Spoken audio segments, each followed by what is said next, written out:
Sunshine Sketches of a Little Town by Stephen Leacock, 1869 to 1944. Preface: if you direct the book, differencie as well, the mental of the air. I know no way in which a writer may more fittingly introduce his work to the public than by giving a brief account of who and what he is.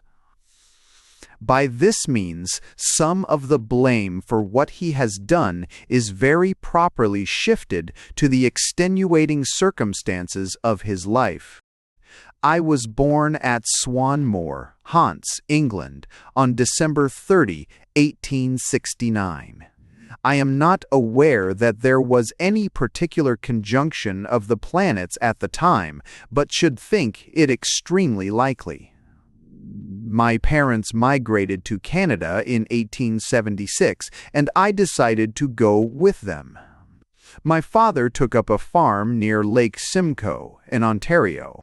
This was during the hard times of Canadian farming, and my father was just able by great diligence to pay the hired men and, in years of plenty, to raise enough grain to have seed for the next year's crop without buying any. By this process, my brothers and I were inevitably driven off the land and have become professors, businessmen, and engineers instead of being able to grow up as farm laborers. Yet I saw enough of farming to speak exuberantly in political addresses of the joy of early rising and the deep sleep, both of body and intellect, that is induced by honest manual toil. I was educated at Upper Canada College, Toronto, of which I was head boy in 1887. From there, I went to the University of Toronto, where I graduated in 1891. At the university, I spent my entire time in the acquisition of languages, living, dead, and half-dead, and knew nothing of the outside world. In this diligent pursuit of words, I spent about 16 hours of each day.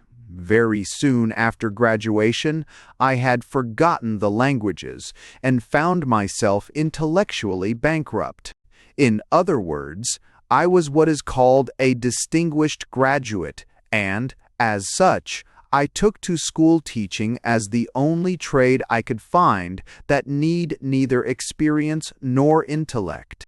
I spent my time from 1891 to 1899 on the staff of Upper Canada College, an experience which has left me with a profound sympathy for the many gifted and brilliant men who are compelled to spend their lives in the most dreary, the most thankless, and the worst thankless, and the worst paid profession in the world. I have noted that of my pupils, those who seemed the laziest and the least enamored of books are now rising to eminence at the bar, in business, and in public life. The really promising boys who took all the prizes are now able with difficulty to earn the wages of a clerk in a summer hotel or a deckhand on a canal boat. In 1899, I gave up school teaching in disgust, borrowing enough money to live upon for a few months, and went to the University of Chicago to study economics and political science. I was soon appointed to a fellowship in political economy, and by means of this and some temporary employment by McGill University, I survived until I took the degree of Doctor of Philosophy in 1903.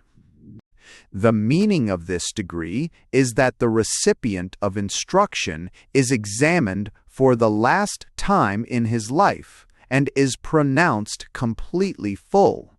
After this, no new ideas can be imparted to him.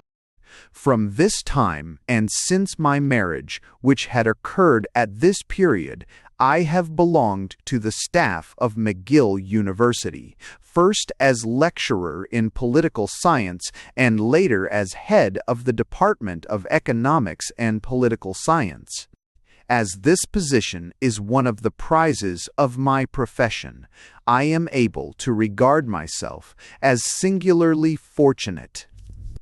The emolument is so high as to place me distinctly above the policemen, postmen, streetcar conductors, and other salaried officials of the neighborhood, while I am able to mix with the poorer of the businessmen of the city on terms of something like equality. In point of leisure, I enjoy more in the four corners of a single year than a businessman knows in his whole life. I thus have what the businessman can never enjoy: an ability to think and, what is still better, to stop thinking altogether for months at a time. I have written a number of things in connection with my college life, a book on political science, and many essays, magazine articles, and so on. I belong to the Political Science Association of America, to the Royal Colonial Institute, and to the Church of England. These things, surely, are a proof of respectability. I have had some small connection with politics and public life.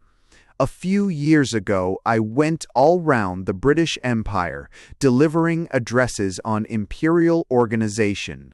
When I state that these lectures were followed almost immediately by the Union of South Africa, the banana riots in Trinidad, and the Turco-Italian War, I think the reader can form some idea of their importance. In Canada, I belong to the Conservative Party, but as yet I have failed entirely in Canadian politics, never having received a contract to build a bridge or make a wharf, nor to construct even the smallest section of the transcontinental railway.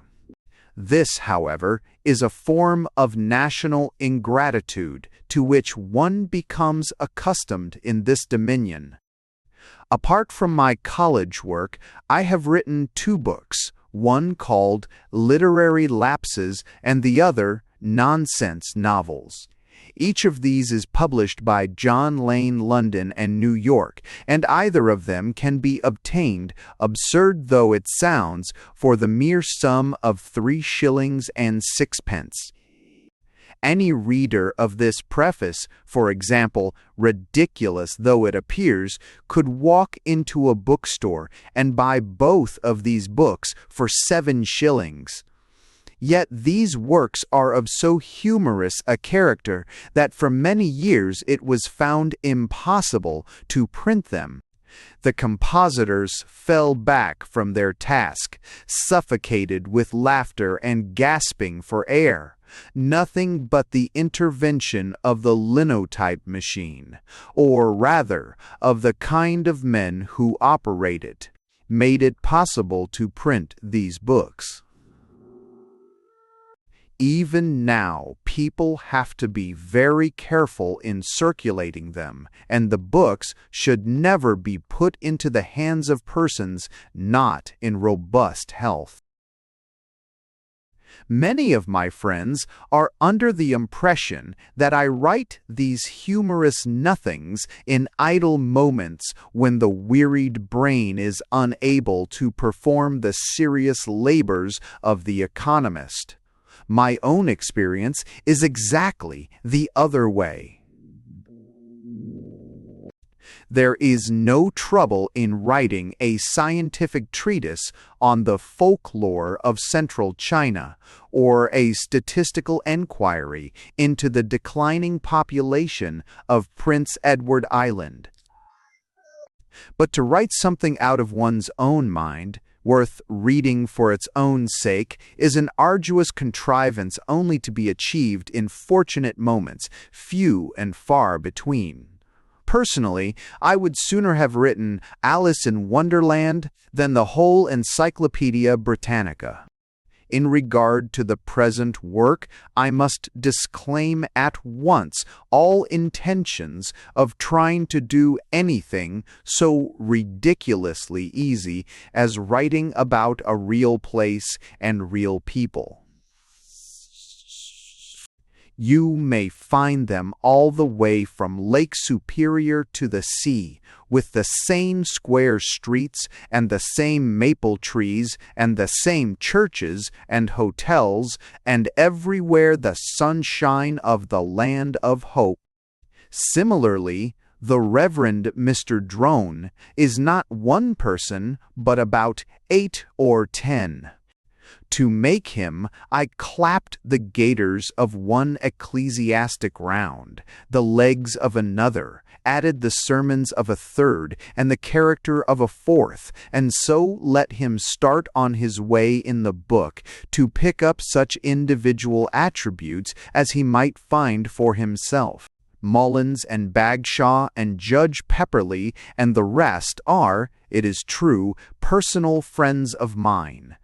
But I have known them in such a variety of forms, with such alternations of tall and short, dark and fair, that individually I should have much ado to know them. Pupkin is found whenever a Canadian bank opens a branch in a county town and needs a teller. Smith, with his 280 pounds, his hoarse voice, his loud check suit, his diamonds, the roughness of his address, and the goodness of his heart, all of this is known by everybody to be a necessary and universal adjunct of the hotel business. The inspiration of the book, a land of hope and sunshine, where little towns spread their square streets and their trim maple trees beside placid lakes almost within echo of the primeval forest, is large enough. If it fails in its portrayal of the scenes and the country that it depicts, the fault lies rather with an art that is deficient than in an affection that is wanting. Stephen Leacock, McGill University, June 1912. 1. The Hostelry of Mr. Smith. I don't know whether you know Mariposa. If not, it is of no consequence, for if you know Canada at all, you are probably well acquainted with a dozen towns just like it. There it lies in the sunlight, sloping up from the little lake that spreads out at the foot of the hillside on which the town is built. There is a wharf beside the lake, and lying alongside of it a steamer that is tied to the wharf with 2 ropes of about the same size as they use on the Lusitania. The steamer goes nowhere in particular, for the lake is landlocked, and there is no navigation for the Mariposa Belle except to run trips on the 1st of July and the Queen's birthday, and to take excursions of the Knights of Pythias and the Sons of Temperance to and from the local option townships. In point of geography, the lake is called Lake Wissanotti, and the river running out of it, the Ossawippi, just as the main street of Mariposa is called Missinaba Street, and the county Missinaba County. But these names do not really matter. Nobody uses them. People simply speak of the lake and the river and the main street much in the same way as they always call the Continental Hotel, Pete Robinson's, and the Pharmaceutical Hall, Elliott's Drug Store. But I suppose this is just the same in everyone else's town as in mine, so I need lay no stress on it. The town, I say, has one broad street that runs up from the lake, commonly called the Main Street. There is no doubt about its width. When Mariposa was laid out, there was none of that short-sightedness which is seen in the cramped dimensions of Wall Street and Piccadilly. Missinaba Street is so wide that if you were to roll Jeff Thorpe's barber shop over on its face, it wouldn't reach halfway across. Up and down the main street are telegraph poles of cedar of colossal thickness, standing at a variety of angles and carrying rather more wires than are commonly seen at a transatlantic cable station. On the main street itself are a number of buildings of extraordinary importance: Smith's Hotel and the Continental and the Mariposa House and the two banks, the Commercial and the Exchange, to say nothing of McCarthy's Block, erected in 1878, and Glover's Hardware Store, with the Oddfellows Hall above it. Then, on the cross street that intersects Missinaba Street, at the main corner, there is the post office and the fire hall and the Young Men's Christian Association and the office of the Mariposa Newspacket, in fact, or whyever, to the eye of discernment, a perfect jostle of public institutions, comparable only to Threadneedle Street or Lower Broadway. To the careless eye, the scene on the main street of a summer afternoon is one of deep and unbroken peace. The empty street sleeps in the sunshine. There is a horse and buggy tied to the hitching post in front of Glover's Hardware Store. There is, usually and commonly, the burly figure of Mr. Hour. Smith, proprietor of Smith's Hotel, standing in his checkered waistcoat on the steps of his hostelry, and perhaps, further up the street, Lawyer Macartney going for his afternoon mail, or the Reverend Mr. Drone, the rural dean of the Church of England Church, going home to get his fishing rod after a Mothers' Auxiliary meeting. But this quiet is mere appearance. In reality, and to those who know it, the place is a perfect hive of activity. Why, at Netley's butcher shop, established in 1882, there are no less than 4 men working on the sausage machines in the basement. At the Newspacket office, there are as many more job printing. There is a long-distance telephone with 4 distracting girls on high stools wearing steel caps and talking incessantly. In the offices in McCarthy's Block are dentists and lawyers with their coats off, ready to work at any moment. And from the big planing factory down beside the lake where the railroad siding is, you may hear all through the hours of the summer afternoon the long-drawn music of the running saw. Busy? Well, I should think so. Ask any of its inhabitants if Mariposa isn't a busy, hustling, thriving town. Ask Mullins, the manager of the Exchange Bank, who comes hustling over to his office from the Mariposa House every day at 10:30 and has scarcely time all morning to go out and take a drink with the manager of the Commercial, or well, for the matter of that, ask any of them if they ever knew a more rushing, go-ahead town than Mariposa. Of course, if you come to the place fresh from New York, you are deceived. Your standard of vision is all astray. You do think the place is quiet. You do imagine that Mr. Smith is asleep merely because he closes his eyes as he stands. But live in Mariposa for 6 months or a year, and then you will begin to understand it better. The buildings get higher and higher. The Mariposa House grows more and more luxurious. Exemerius, McCarthy's Block towers to the sky. The buses roar and hum to the station.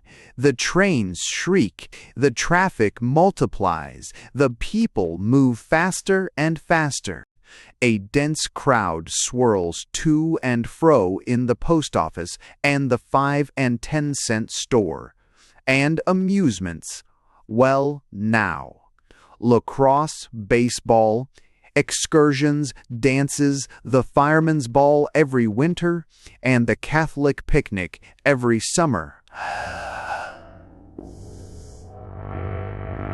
And music. The town band in the park every Wednesday evening, and the Oddfellows brass band on the street every other Friday, the Mariposa Quartet, the Salvation Army. Why, after a few months' residence, you begin to realize that the place is a mere mad round of gaiety.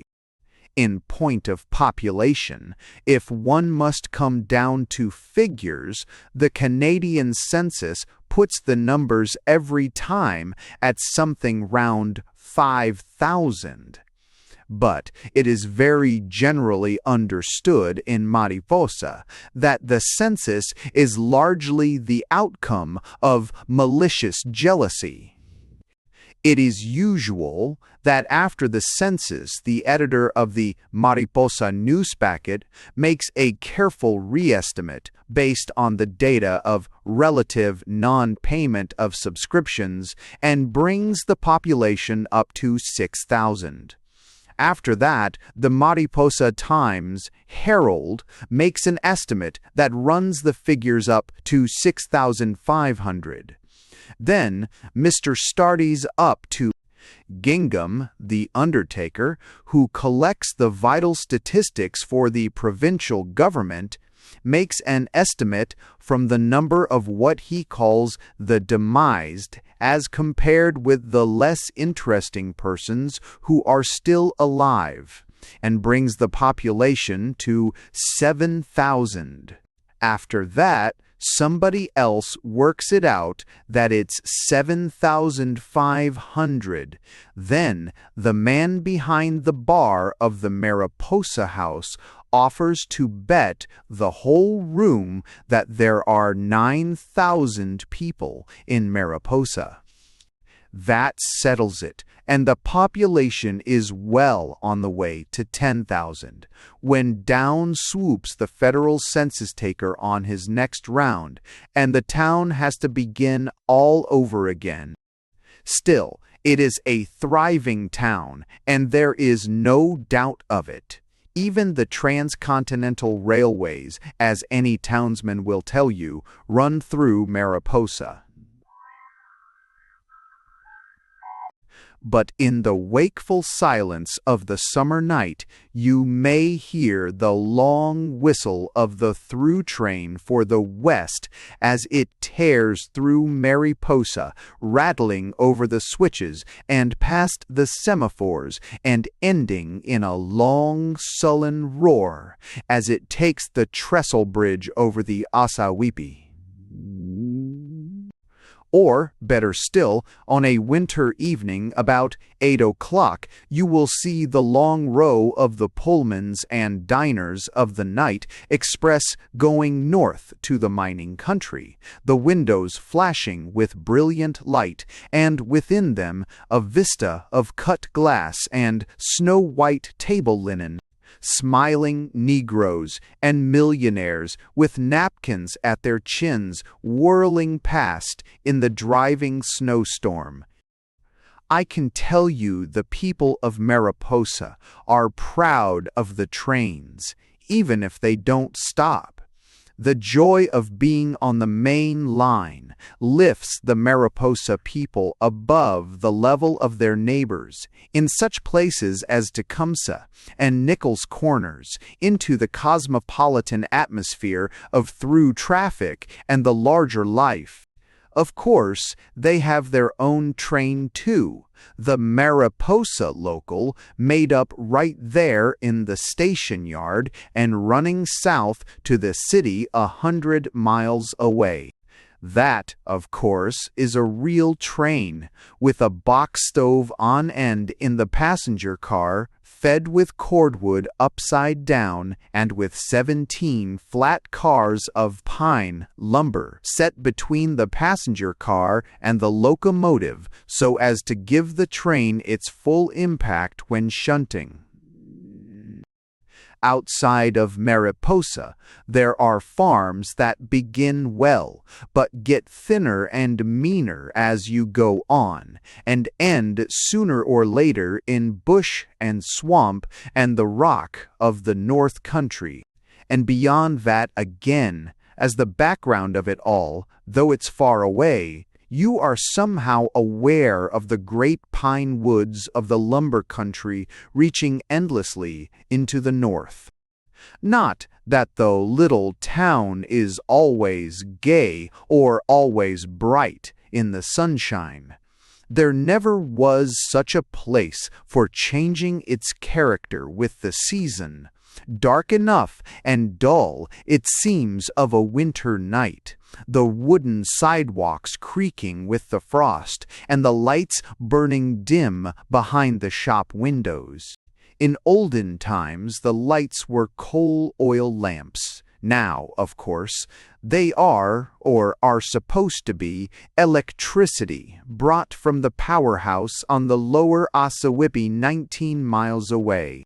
But somehow, though it starts off as electricity from the Ossawippi Rapids, by the time it gets to Mariposa and filters into the little bulbs behind the frosty windows of the shops, it has turned into coal oil again, as yellow and bleared as ever.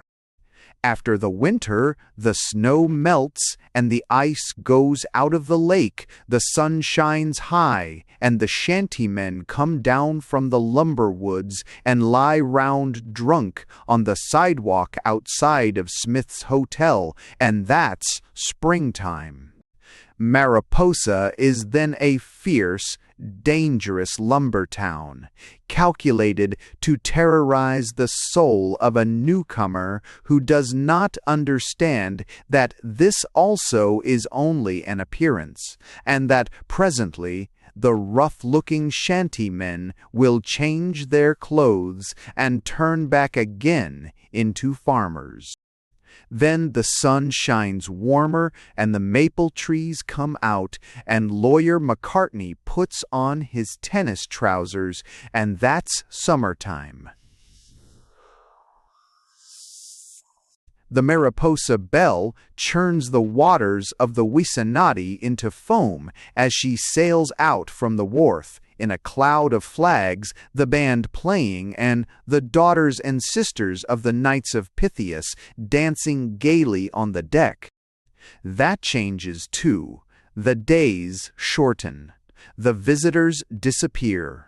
The goldenrod beside the meadow droops and withers on its stem.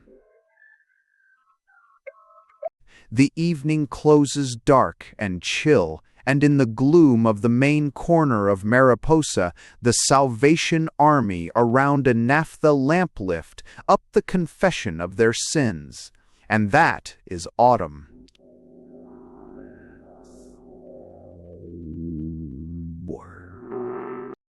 If, then, you feel that you know the town well enough to be admitted into the inner life and movement of it, walk down this June afternoon halfway down the main street, or, if you like, halfway up from the wharf to where Mr. Smith is standing at the door of his hostelry.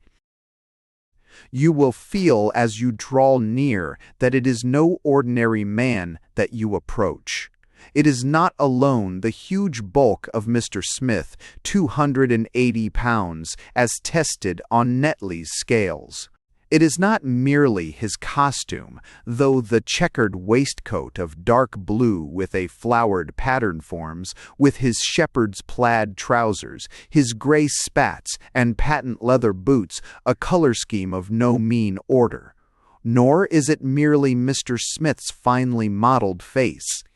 The face, no doubt, is a notable one, solemn, inexpressible, unreadable, the face of the heaven-born hotel keeper. It is more than that.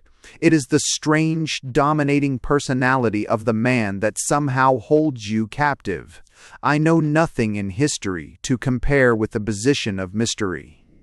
Smith among those who drink over his bar, except, though in a lesser degree, the relation of the Emperor Napoleon to the Imperial Guard. When you meet Mr. Smith first, you think he looks like an overdressed pirate. Then you begin to think him a character. You wonder at his enormous bulk. Then the utter hopelessness of knowing what Smith is thinking by merely looking at his features gets on your mind and makes the Mona Lisa seem an open book, and the ordinary human countenance as superficial as a puddle in the sunlight. After you have had a drink in Mr. Deccan, why death first? Smith's bar, and he has called you by your Christian name, you realize that you are dealing with one of the greatest minds in the hotel business. Take, for instance, the big sign that sticks out into the street above Mr. Smith's head as he stands. What is on it? Joe's. Smith. Prop. Nothing more, and yet the thing was a flash of genius. Every one of them failed.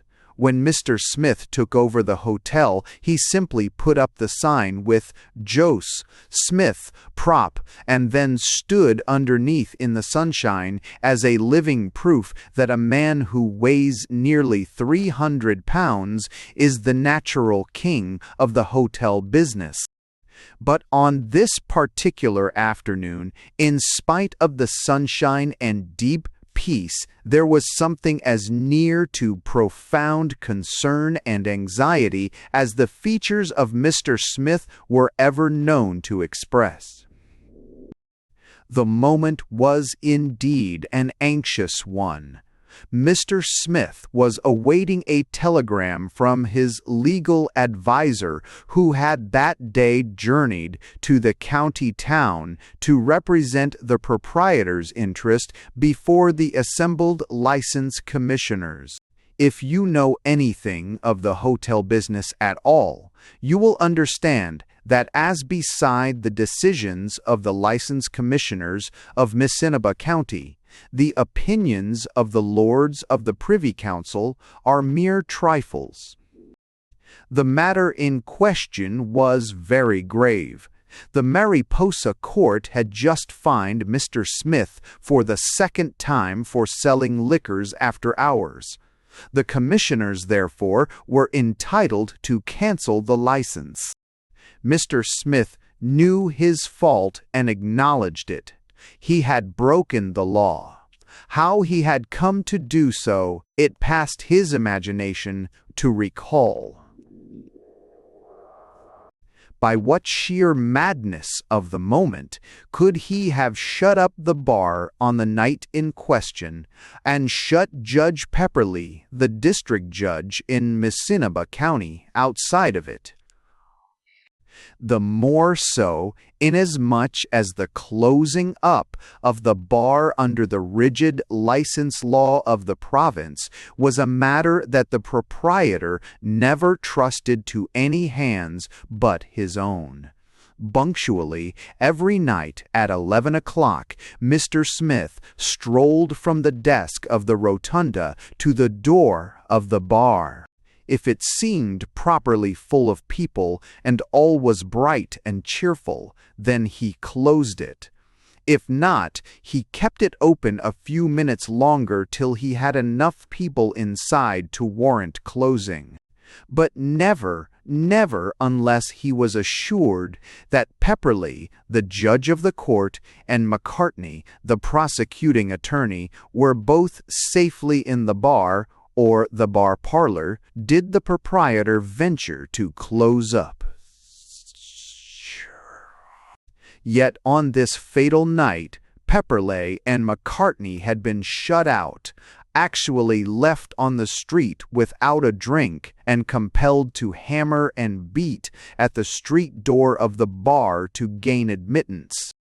This was the kind of thing not to be tolerated. Either a hotel must be run decently or quit. And information was laid next day, and Mr. Smith convicted in 4 minutes, his lawyers practically refusing to plead. The Mariposa court, when the presiding judge was cold sober and it had the force of public opinion behind it, was a terrible engine of retributive justice. So no wonder that Mr. Smith awaited with anxiety the message of his legal adviser.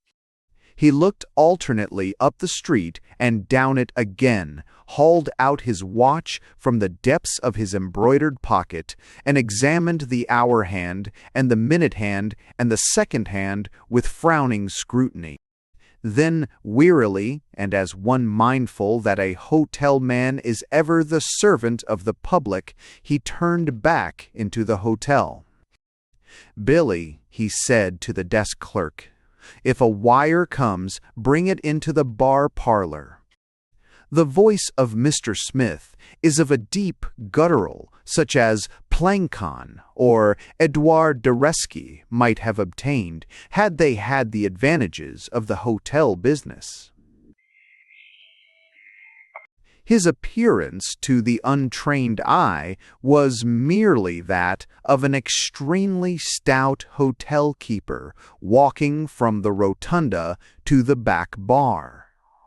In reality, Mr. Smith was on the eve of one of the most brilliant and daring strokes ever effected in the history of licensed liquor.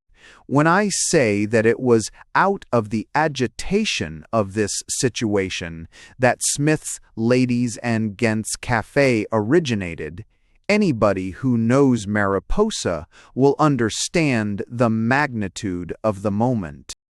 Mr. Smith then moved slowly from the doorway of the hotel through the rotunda, or more simply the front room, with the desk and the cigar case in it, and so to the bar, and thence to the little room or back bar behind it.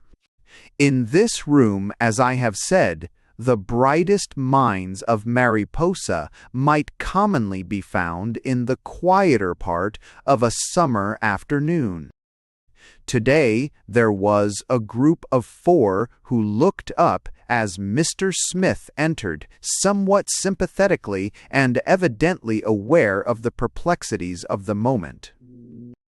Henry Mullins and George Duff, the 2 bank managers, were both present.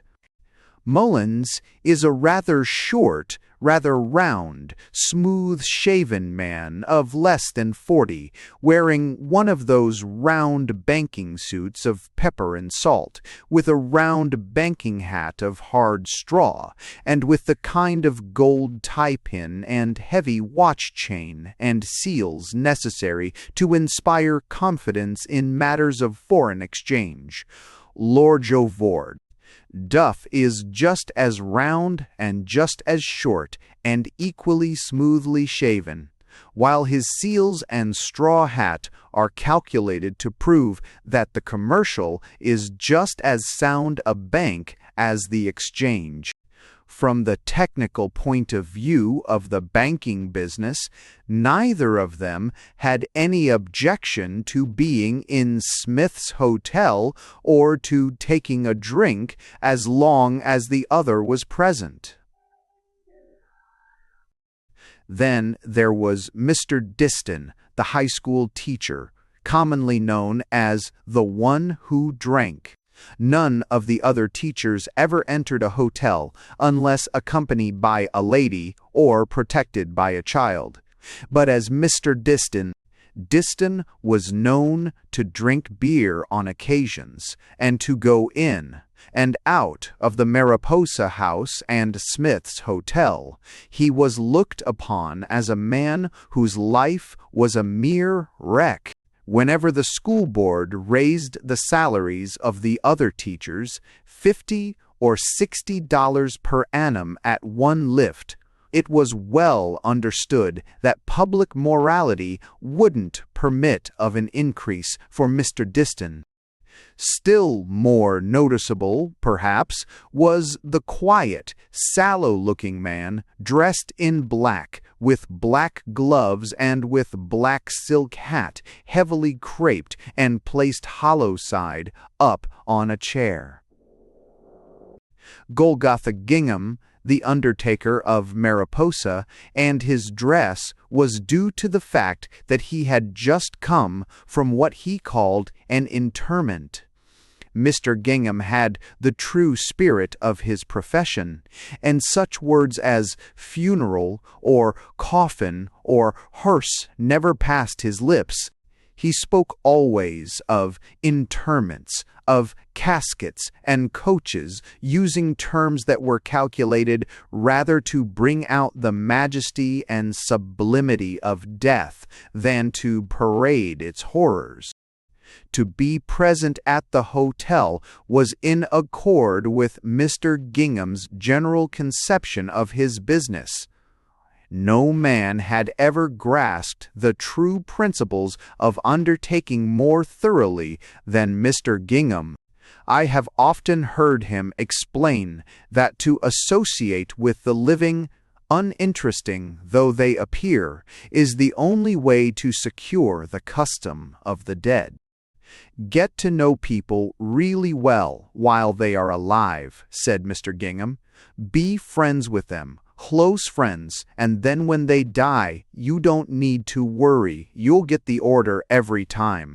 So, naturally, as the moment was one of sympathy, it was Mr. Gingham who spoke first. "What'll you do, Josh," he said, "if the commissioners go against you?" "Boys," said Mr. Smith, "I don't rightly know. If I have to quit, the next move is to the city, but I don't reckon that I will have to quit. I've got an idea that I think's good every time." "Could you run a hotel in the city?" asked Mullins. "I could," said Mr. Smith. "I'll tell you, there's big things doin' in the hotel business right now. Big chances if you go into it right. Hotels in the city is branching out. Why, you take the dining room side of it," continued Mr. Smith, looking round at the group. "There's thousands in it. The old plan's all gone. Folks won't eat now in an ordinary dining room with a high ceiling and windows. You have to get 'em down underground in a room with no windows and lots of sawdust round, and waiters that can't speak English. I seen them places last time I was in the city. They call 'em rats' coolers. And for light meals they want a calf, a real French calf, and for folks that come in late another place that they call a girl room that don't shut up at all." And it was just at the moment when Mr. Smith said this that Billy, the desk clerk, entered the room with the telegram in his hand. But stop! It is impossible for you to understand the anxiety with which Mr. Smith and his associates awaited the news from the commissioners without first realizing the astounding progress of Mr. Smith in the 3 past years, and the pinnacle of public eminence to which he had attained.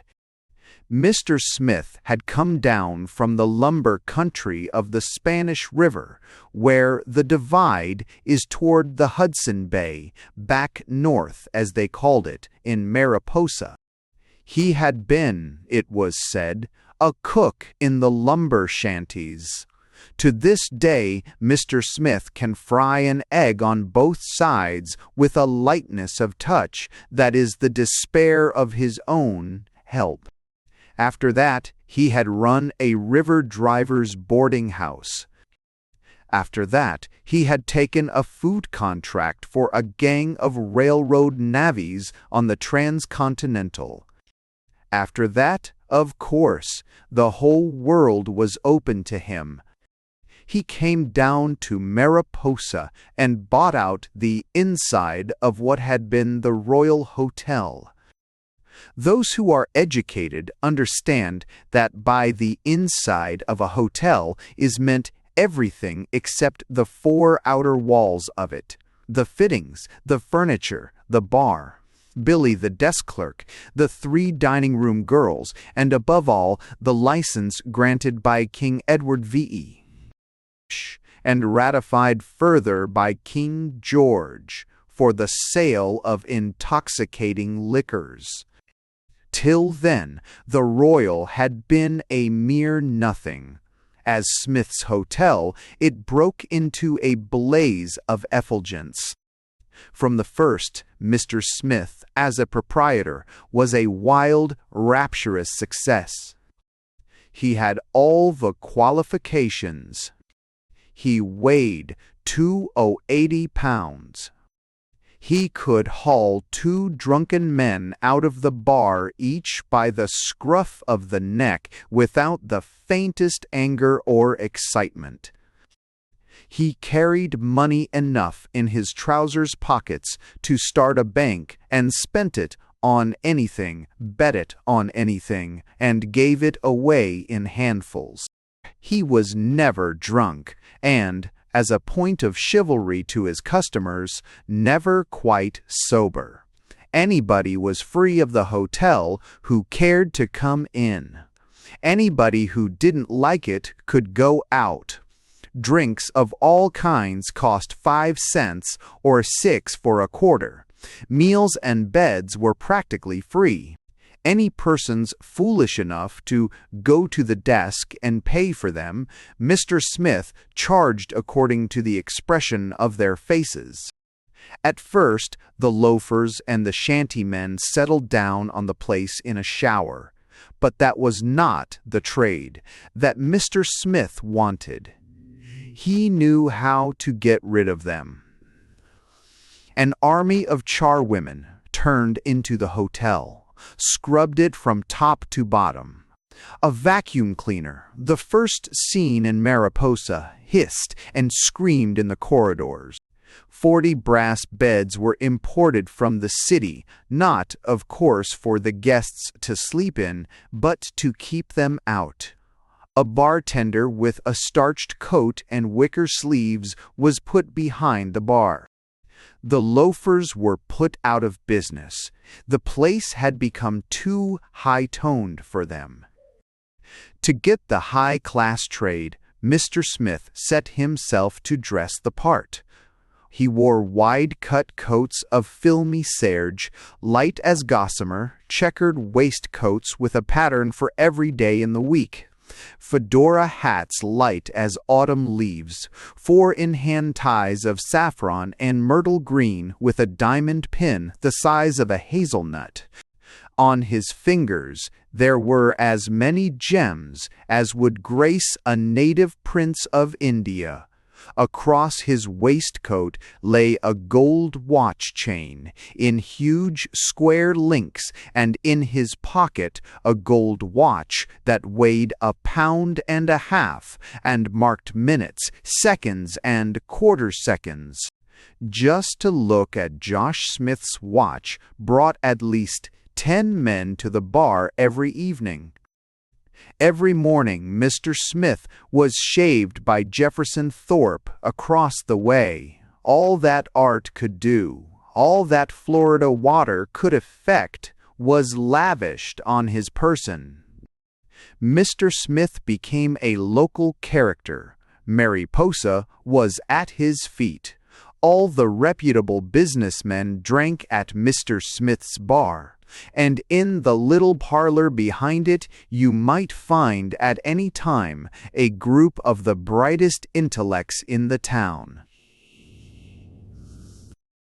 Not but what there was opposition at first. The clergy, for example, who accepted the Mariposa House and the Continental as a necessary and useful evil, looked askance at the blazing lights and the surging crowd of Mr. Smith's saloon. They preached against him. Dean Drone led off with a sermon on the text, "Lord be merciful, even unto this publican," Matthew 6. It was generally understood as an invitation to strike Mr. Smith dead. In the same way, the sermon at the Presbyterian Church the week after was on the text, "Lo, what now doeth Abiram in the land of Melchizedek," Kings 8 and 9. And it was perfectly plain that what was meant was, "Lo, what is Josh Smith doing in Mariposa?" But this opposition had been countered by a wide and sagacious philanthropy. I think Mr. Smith first got the idea of that on the night when the steam merry-go-round came to Mariposa. Just below the hostelry, on an empty lot, it whirled and whistled, steaming forth its tunes on the summer evening, while the children crowded round it in hundreds. Down the street strolled Mr. Smith, wearing a soft fedora to indicate that it was evening. "What do you charge for a ride, boss?" said Mr. Smith. "2 for a nickel," said the man. "Take that," said Mr. Smith, handing out a $10 bill from a roll of money, "and ride the little folks free all evening." That night, the merry-go-round whirled madly till after midnight, freighted to capacity with Mariposa children, while up in Smith's Hotel, parents, friends, and admirers, as the news spread, were standing 4 deep along the bar. They sold $40 worth of lager alone that night, and Mr. Smith learned, if he had not already suspected it, the blessedness of giving. The uses of philanthropy went further. Mr. Smith subscribed to everything, joined everything, gave to everything, gave to everything. He became an Oddfellow, a forester, a knight of Pythias, and a workman. He gave $100 to the Mariposa Hospital and $100 to the Young Men's Christian Association. He subscribed to the ball club, the lacrosse club, the curling club, to anything, in fact, and especially to all those things which needed premises to meet in and grew thirsty in their discussions. As a consequence, the Oddfellows held their annual banquet at Smith's Hotel, and the oyster supper of the Knights of Pythias was celebrated in Mr. Smith's dining room. Even more effective, perhaps, were Mr. Smith's secret benefactions, the kind of giving done by stealth of which not a soul in town knew anything, often for a week after it was done. It was in this way that Mr. Smith's severed batas of the right spassions. Smith put the new font in Dean Drone's church and handed over $100 to Judge Pepperley for the unrestrained use of the Conservative Party. So it came about that, little by little, the antagonism had died down. Smith's Hotel became an accepted institution in Mariposa. Even the temperance people were proud of Mr. Smith as a sort of character who added distinction to the town. There were moments in the earlier quiet of the morning when Dean Drone would go so far as to step in to the rotunda and collect a subscription. As for the Salvation Army, they ran in and out all the time unreproved. On only one point difficulty still remained. That was the closing of the bar. Mr. Smith could never bring his mind to it, not as a matter of profit, but as a point of honor. It was too much for him to feel that Judge Pepperleigh might be out on the sidewalk thirsty at midnight, that the night hands of the Times Herald on Wednesday might be compelled to go home dry. On this point, Mr. Smith's moral code was simplicity itself. Do what is right and take the consequences. So the bar stayed open. Every town, I suppose, has its meaner spirits. In every genial bosom some snake is warmed, or, as Mr. Smith put it to Golgotha Gingham, there are some fellers even in this town, skunks enough to inform. At first, the Mariposa court quashed all indictments. The presiding judge, with his spectacles on and a pile of books in front of him, threatened the informer with the penitentiary. The whole bar of Mariposa was with Mr. Smith, but by sheer iteration, the informations had proved successful. Judge Pepperleigh learned that Mr. Money with animations had proved successful. Smith had subscribed $100 for the Liberal Party and at once fined him for keeping open after hours. That made one conviction. On the top of this had come the untoward incident just mentioned, and that made two. Beyond that was the deluge. This, then, was the exact situation when Billy, the desk clerk, entered the back bar with the telegram in his hand. "Here's your wire, sir," he said. "What does it say?" said Mr. Smith. He always dealt with written documents with a fine air of detachment. I don't suppose there were 10 people in Mariposa who knew that Mr. Smith couldn't read. Billy opened the message and read, "Commissioners give you 3 months to close down." "Let me read it," said Mr. Smith. "That's right, 3 months to close down." There was dead silence when the message was read. Everybody waited for Mr. Smith to speak. Mr. Gingham instinctively assumed the professional air of hopeless melancholy. As it was afterwards recorded, Mr. Smith stood and studied with the tray in his hand for at least 4 minutes. "Boys," he said, "I'll be darned if I close down till I'm ready to close down. I've got an idea."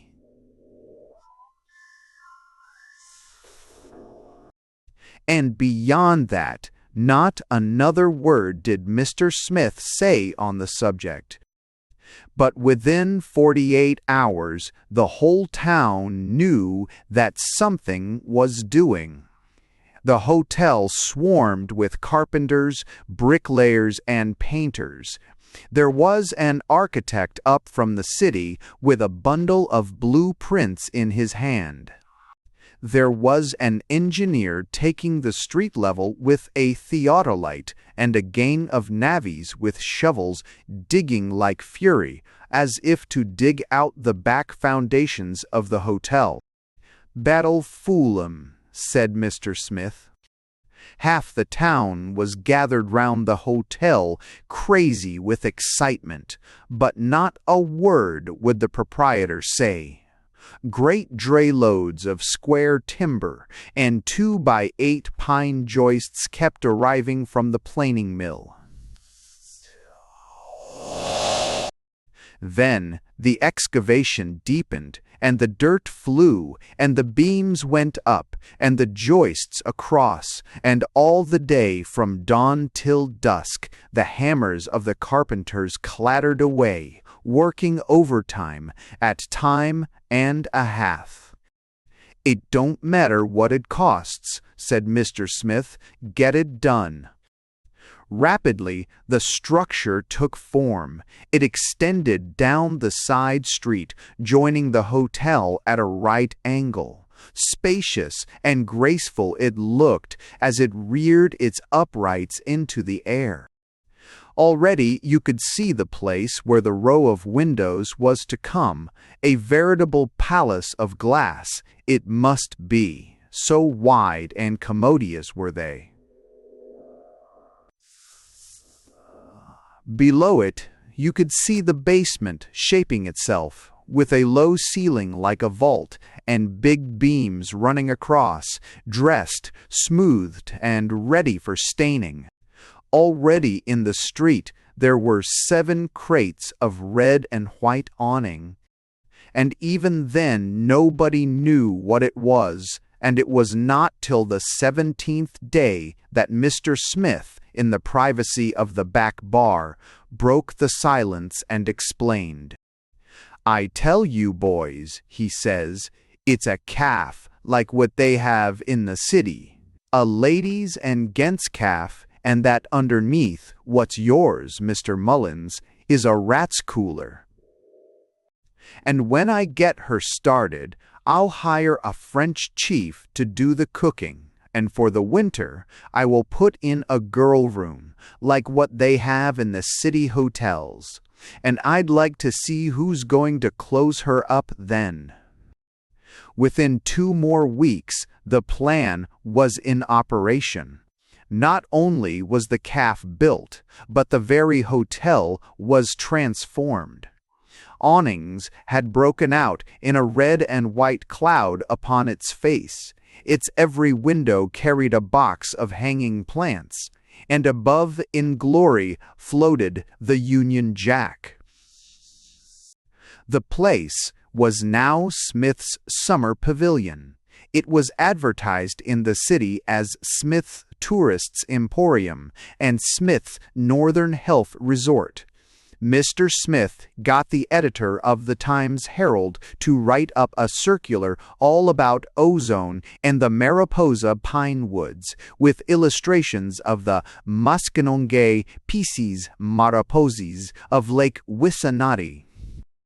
The Saturday after that circular hit the city in July, there were men with fishing rods and landing nets pouring in on every train, almost too fast to register. And if, in the face of that, a few little drops of whiskey were sold over the bar, who thought of it? But the calf, that, of course, was the crowning glory of the thing, that and the rat's cooler below. Light and cool, with swinging windows open to the air, tables with marble tops, palms, waiters in white coats. It was the standing marvel of Mariposa. Not a soul in the town, except Mr. Smith, who knew it by instinct, ever guessed that waiters and palms and marble tables can be rented over the long-distance telephone. Mr. Smith was as good as his word.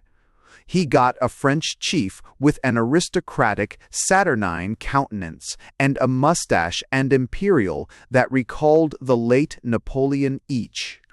No one knew where Mr. Smith got him. No one in Mariposa had ever seen anything like the calf. All down the side of it were the grill fires, with great pewter dish covers that went up and down on a chain, and you could walk along the row and actually pick out your own cutlet and then see the French marquis throw it onto the broiling iron. You could watch a buckwheat pancake whirled into existence under your eyes, and see fowl's legs deviled, peppered, grilled, and tormented till they lost all semblance of the original Mariposa chicken. Mr. Smith, of course, was in his glory.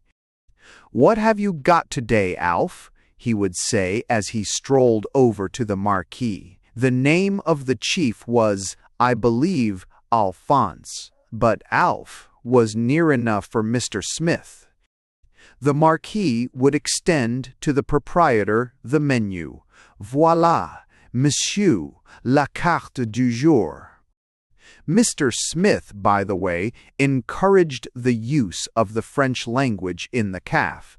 He viewed it, of course, solely in its relation to the hotel business, and, I think, regarded it as a recent invention. It's comin' in all the time in the city, he said, and y'ain't expected to understand it. Calls for a bees is and nothing for bees. 13 calls of the braid of Inseen.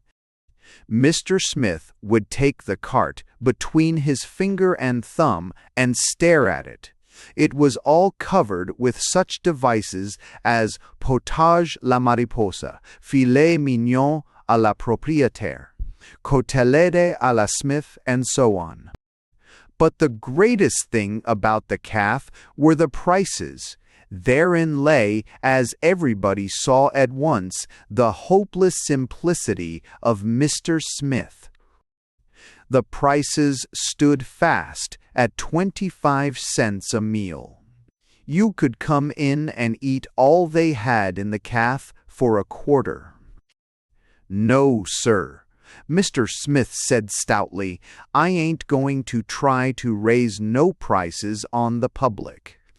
The hotel's always been a quarter, and the caf's a quarter. Full of people?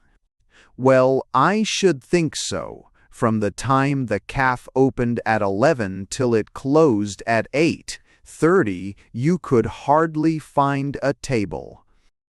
Tourists, visitors, travelers, and half the people of Mariposa crowded at the little tables, crockery rattling, glasses tinkling on trays, corks popping, the waiters in their white coats flying to and fro, Alphonse whirling the cutlets and pancakes into the air, and in and through it all, Mr. Squealing the keys, Smith, in a white flannel suit and a broad crimson sash about his waist, crowded and gay from morning to night, and even noisy in its hilarity. Noisy, yes, but if you wanted deep quiet and cool, if you wanted to step from the glare of a Canadian August to the deep shadow of an enchanted glade, walk down below into the Rat's Cooler. Yes. Geez. Great casks set on end with legends such as Amontillado Fino done in gilt on a black ground. Tall steins filled with German beer, soft as moss, and a German waiter noiseless as moving foam. He who entered the Rat's Cooler at 3 of a summer afternoon was buried there for the day. Golgotha Gingham spent anything from 4 to 7 hours there of every day. In his mind, the place had all the quiet charm of an interment, with none of its sorrows. But at night, when Mr. Smith and Billy, the desk clerk, opened up the cash register and figured out the combined losses of the caf and the Rat's Cooler, Mr. Smith would say, Billy, just wait till I get the license renewed, and I'll close up this damn caf so tight they'll never know what hit her. What did that lamb cost? 50 cents a pound, was it? I figure it, Billy, that every one of them hogs eats about $1 worth of grub for every 25 cents they pay on it. As for Alf, by gosh, I'm through with him. But that, of course, was only a confidential matter as between Mr. Smith and Billy. I don't know at what precise period it was that the idea of a petition to the license commissioners first got about the town. No one seemed to know just who suggested it, but certain it was that public opinion began to swing strongly towards the support of Mr. Smith. I think it was perhaps on the day after the big fish dinner that Alphonse cooked for the Mariposa Canoe Club at 20 cents a head that the feeling began to find open expression. Who were the license commissioners, anyway? Why, look at the license system they had in Sweden, yes, and in Finland, and in South America. Or, for the matter of that, look at the French and Italians who drink all day and all night. Aren't they all right? Aren't they a musical people? Take Napoleon and Victor Hugo, drunk half the time, and yet look what they did. I quote these arguments not for their own sake, but merely to indicate the changing temper of public opinion in Mariposa. Men would sit in the cafe at lunch, perhaps for an hour and a half, and talk about the license question in general, and then go down into the rats cooler and talk about it for 2 hours more. It was amazing the way the light broke in the case of particular individuals, often the most unlikely, and quelled their opposition. Take, for example, the editor of the Newspacket. I suppose there wasn't a greater temperance advocate in town. Yet Alphonse queered him with an omelette à la Seine in one meal. Or take Pepperleigh himself, the judge of the Mariposa court. He was put to the bad with a game pie. Pâté Normand Oaks finds herbs, the real thing, as good as a trip to Paris in itself. After eating it, Pepperleigh had the common sense to realize that it was sheer madness to destroy a hotel that could cook a thing like that. In the same way, the secretary of the school board was silenced with a stuffed duck, à la Osowipi. 3 members of the town council were converted with a Dindin Farsi à la Josh Smith. And then, finally, Mr. Diston persuaded Dean Drone to come, and as soon as Mr. Smith and Alphonse saw him, they landed him with a fried flounder that even the apostles would have appreciated. After that, everyone knew that the license question was practically settled. The petition was all over the town. It was printed in duplicate at the Newspacket, and you could see it lying on the counter of every shop in Mariposa. Some of the people signed it 20 or 30 times. It was the right kind of document, too. It began, whereas in the bounty of Providence the earth putteth forth her luscious fruits and her vineyards for the delight and enjoyment of mankind. It made you thirsty just to read it. When it was all signed up, they had nearly 3,000 names on it. Then Nivens, the lawyer, and Mr. Gingham, as a provincial official, took it down to the county town, and by 3 o'clock that afternoon the news had gone out from the long-distance telephone office that Smith's license was renewed for 3 years. Rejoicings. Well, I should think so. Everybody was down, wanting to shake hands with Mr. Smith. They told him that he had done more to boom Mariposa than any 10 men in town. Some of them said he ought to run for the town council, and others wanted to make him the conservative candidate for the next Dominion election. The CAF was a mere babble of voices, and even the rats cooler was almost floated away from its moorings. And in the middle of it all, Mr. Smith found time to say to Billy, the desk clerk, "Take the cash registers out of the cafe and the rat's cooler and start counting up the books." And Billy said, "Will I write the letters for the palms and the tables and the stuff to go back?" And Mr. Smith said, "Get 'em written right away." So all evening the laughter and the chatter and the congratulations went on, and it wasn't till long after midnight that Mr. Smith was able to join Billy in the private room behind the rotunda. Quote, "Even when he did, there was a quiet and a dignity about his manner that had never been there before. I think it must have been the new halo of the Conservative candidacy that already radiated from his brow. It was, I imagine, at this very moment that Mr. Smith first realized that the hotel business formed the natural and proper threshold of the national legislature." "Here's the account of the cash registers," said Billy. "Let me see it," said Mr. Smith, and he studied the figures without a word. "And here's the letters about the palms, and here's Alphonse up to yesterday."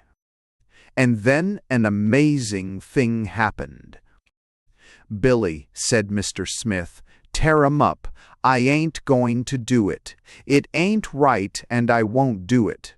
They got me the license for to keep the calf, and I'm going to keep the calf. I don't need to close her. The bar's good for anything from 40 to 100 a day now, with the rat's cooler going good, and that calf will stay right here." And stay it did. There it stands, mind you, to this day. You've only to step round the corner of Smith's Hotel on the side street and read the sign, "Ladies and Gents Cafe," just as large and as imposing as ever. Mr. Smith said that he'd keep the calf, and when he said a thing, he meant it. Of course, there were changes, small changes. I don't say, mind you, that the filet de beef that you get there now is perhaps quite up to the level of the filet de boeufs aux champignons of the days of glory. No doubt, the lamb chops in Smith's calf are often very much the same nowadays as the lamb chops of the Mariposa House or the Continental. Of course, things like omelette aux truffles practically died out when Alphonse went, and, naturally, the leaving of Alphonse was inevitable. No one knew just when he went, or why.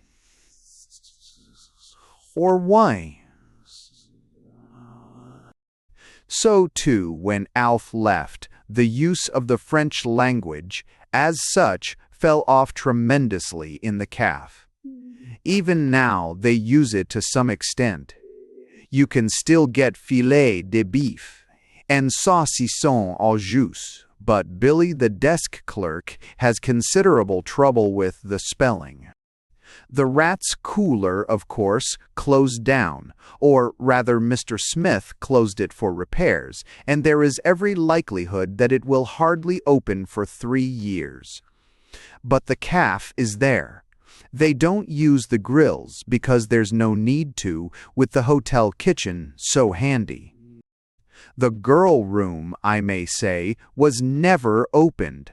Mr. Smith promised it, it is true, for the winter, and still talks of it. But somehow there's been a sort of feeling against it. Everyone in town admits that every big hotel in the city has a girl room, and that it must be all right. Still, there's a certain, well, you know how sensitive opinion is in a place like Mariposa. 2. The speculations of Jefferson Thorpe. It was not until the mining boom, at the time when everybody went simply crazy over the cobalt and porcupine mines of the new silver country near the Hudson Bay, that Jefferson Thorpe reached what you might call public importance in Mariposa. Of course, everybody knew Jeff and his little barber shop that stood just across the street from Smith's Hotel. Everybody knew him, and everybody got shaved there. From early morning, when the commercial travelers off the 6:30 express got shaved into the resemblance of human beings, there were always people going in and out of the barber shop. Mullins, the manager of the Exchange Bank, took his morning shave from Jeff as a form of resuscitation, with enough wet towels laid on his face to stew him, and with Jeff moving about in the steam, razor in hand, as grave as an operating surgeon. Then, as I think I said, Mr. Smith came in every morning, and there was a tremendous outpouring of Florida water and rums, essences and revivers and renovators, regardless of expense. What with Jeff's white coat and Mr. Smith, Bagus of Jeff's white coat, and mystery bind us. Smith's flowered waistcoat, and the red geranium in the window, and the Florida water and the double extract of hyacinth. The little shop seemed multicolored and luxurious enough for the annex of a sultan's harem. But what I mean is that, till the mining boom, Jefferson Thorpe never occupied a position of real prominence in Mariposa. You couldn't, for example, have compared him with a man like Golgotha Gingham, who, as undertaker, stood in a direct relation to life and death, or to Trelawney, the postmaster, who drew money from the federal government of Canada and was regarded as virtually a member of the Dominion cabinet. Everybody knew Jeff and liked him, but the odd thing was that till he made money, nobody took any stock in his ideas at all. It was only after he made the cleanup that they came to see what a splendid fellow he was. Whole, level-headed, I think was the term. Indeed, in the speech of Mariposa, the highest form of endowment was to have the head set on horizontally, as with a theodolite. As I say, it was when Jeff made money that they saw how gifted he was, and when he lost it. But still, there's no need to go into that. I believe it's something the same in other places, too. The barber shop, you will remember, stands across the street from Smith's Hotel and stares at it face to face. It is one of those wooden structures, I don't know whether you know them, with a false front that sticks up above its real height and gives it an air at once rectangular and imposing. It is a form of architecture much used in Mariposa and understood to be in keeping with the pretentious and artificial character of modern business. Painted on the panes of the window is the remains of a legend that once spelt barber shop, executed with the flourishes that prevailed in the golden age of sign painting in Mariposa. Through the window, you can see the geraniums in the window shelf, and behind them Jeff Thorpe with his little black skull cap on, and his spectacles drooped upon his nose as he bends forward in the absorption of shaving.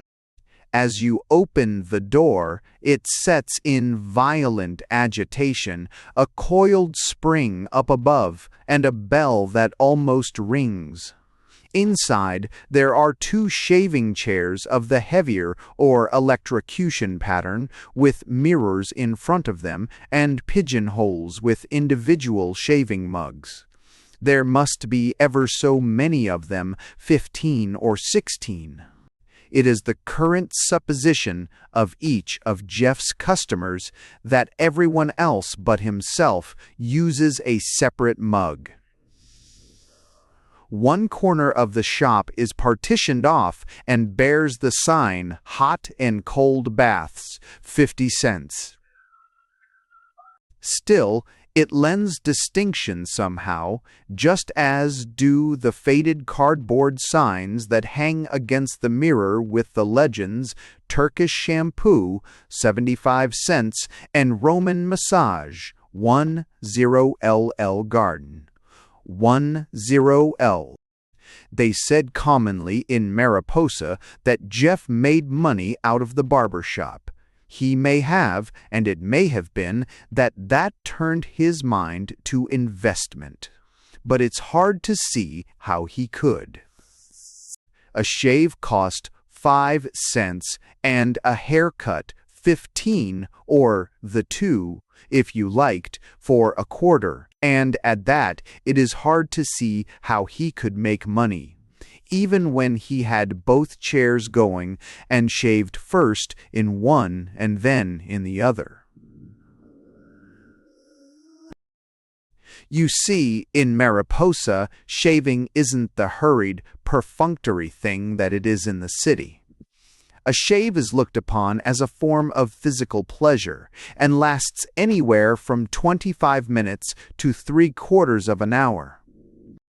In the morning hours, perhaps, there was a semblance of haste about it, but in the long quiet of the afternoon, as Jeff leaned forward towards the customer and talked to him in a soft, confidential monotone like a portrait painter, the razor would go slower and slower, and pause and stop, till the shave died away into the mere drowse of conversation. At such hours, the Mariposa barber shop would become a very palace of slumber, and as you waited your turn in one of the wooden armchairs beside the wall, what with the quiet of the hour and the low drone of Jeff's conversation, the buzzing of the flies against the window pane, and the measured tick of the clock above the mirror, your head sank dreaming on your breast, and the Mariposa newspacket rustled unheeded on the floor. It makes one drowsy just to think of it. The conversation, of course, was the real charm of the place. You see, Jefferson's forte, or specialty, was information. He could tell you more things within the compass of a half-hour's shave than you get in days of laborious research in an encyclopedia. Where he got it all, I don't know, but I am inclined to think it came more or less out of the newspapers. In the city, people never read the newspapers, not really, only little bits and scraps of them. But in Mariposa, it's different. There they read the whole thing from cover to cover, and they build up on it, in the course of years, a range of acquirement that would put a college president to the blush. Anybody who has ever heard Henry Mullins and Peter Glover talk about the future of China will know just what I mean. And, of course, the peculiarity of Jeff's conversation was that he could suit it to his man every time. He had a kind of divination about it. There was a certain kind of man that Jeff would size up sideways as he stropped the razor, and in whose ear he would whisper, "I see where St. Louis has took 4 straight games off Chicago, and so hold him fascinated to the end." In the same way, he would say to Mr. Smith, "I see where it says that this flying squirrels run a dead heat for the King's plate." To a humble intellect like mine, he would explain in full the relations of the Kesar to the German rich dog. But first and foremost, Jeff's specialty in the way of conversation was finance and the money market, the huge fortunes that a man with the right kind of head could make.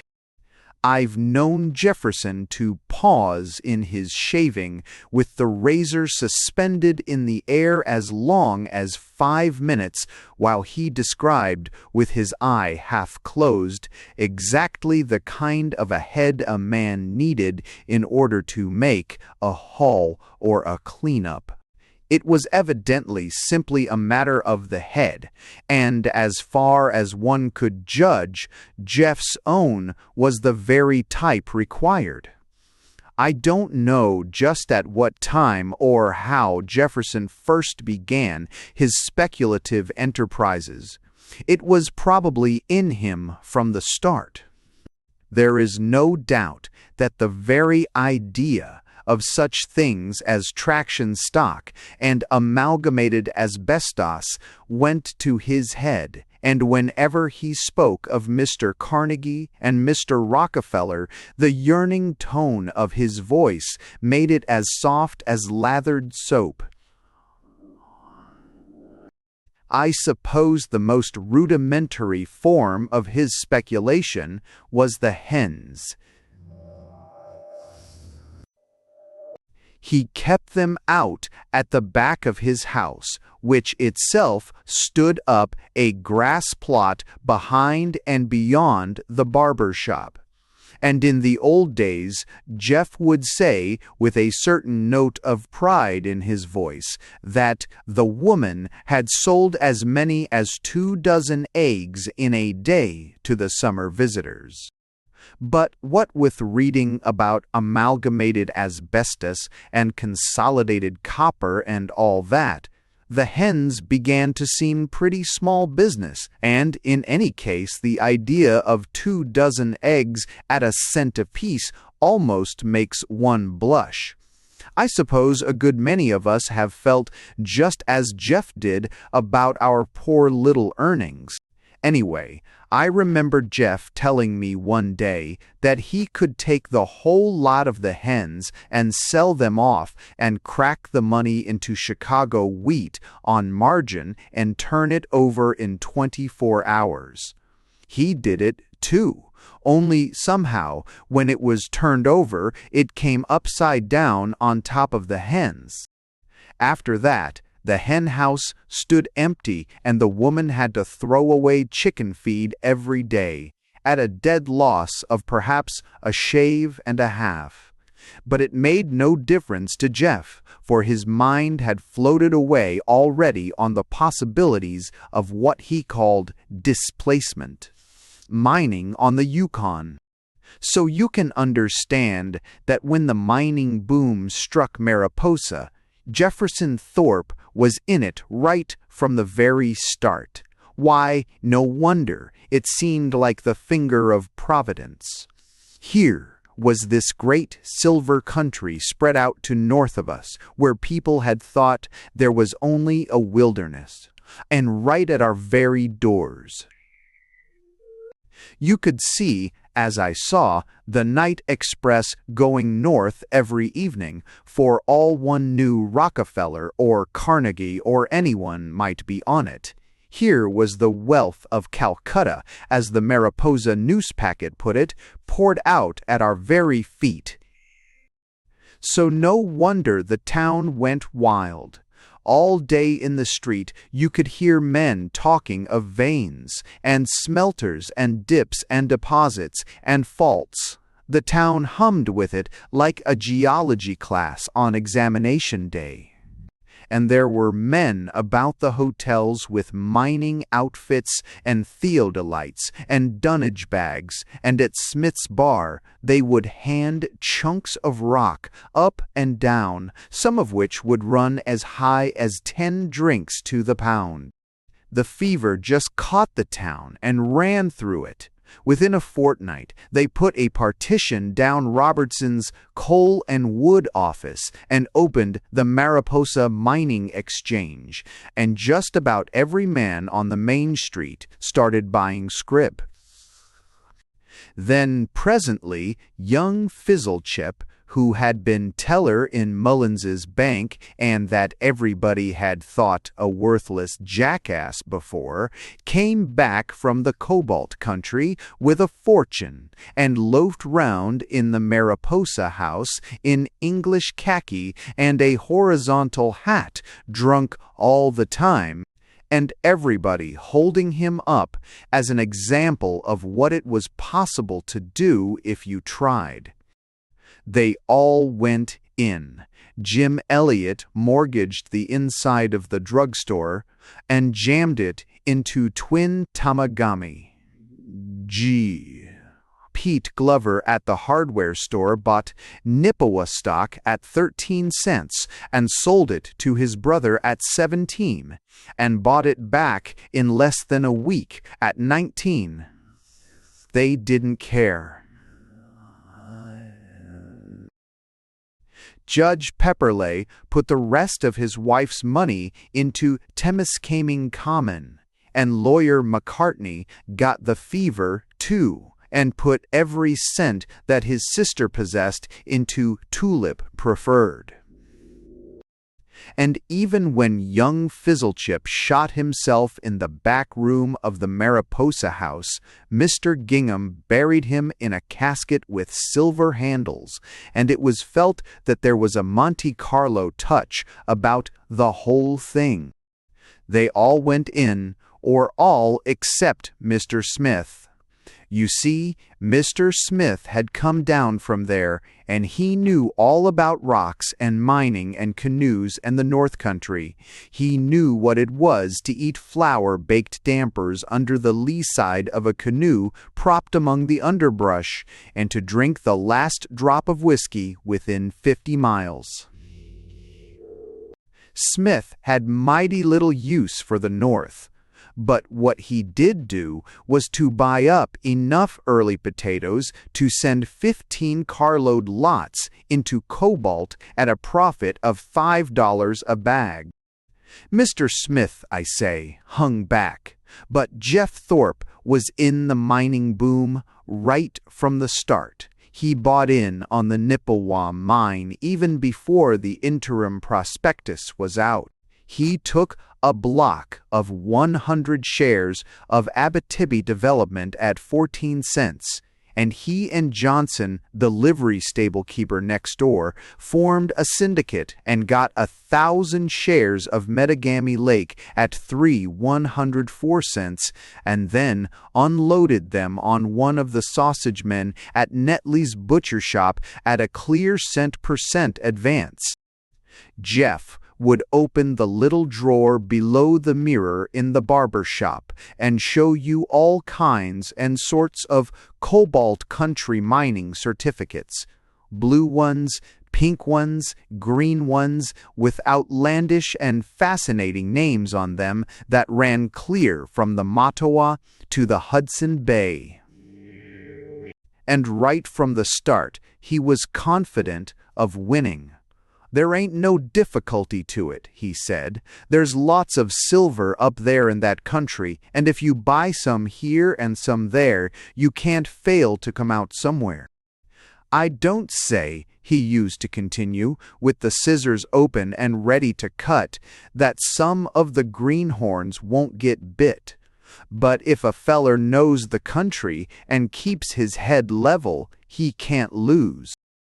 Jefferson had looked at so many prospectuses and so many pictures of mines and pine trees and smelters that I think he'd forgotten that he'd never been in the country. Anyway, what's 200 miles? To an onlooker, it certainly didn't seem so simple.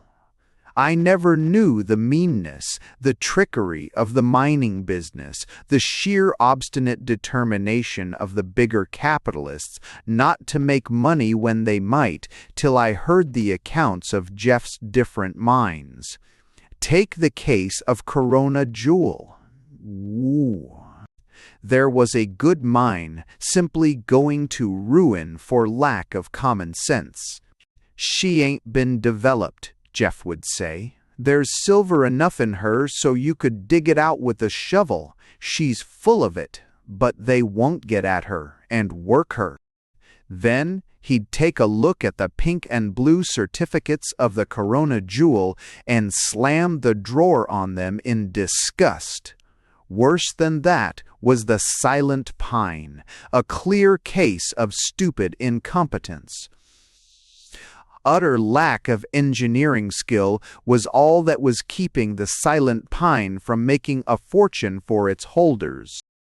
The only trouble with that mine, said Jeff, is they won't go deep enough. They followed the vein down to where it kind-o thinned out, and then they quit.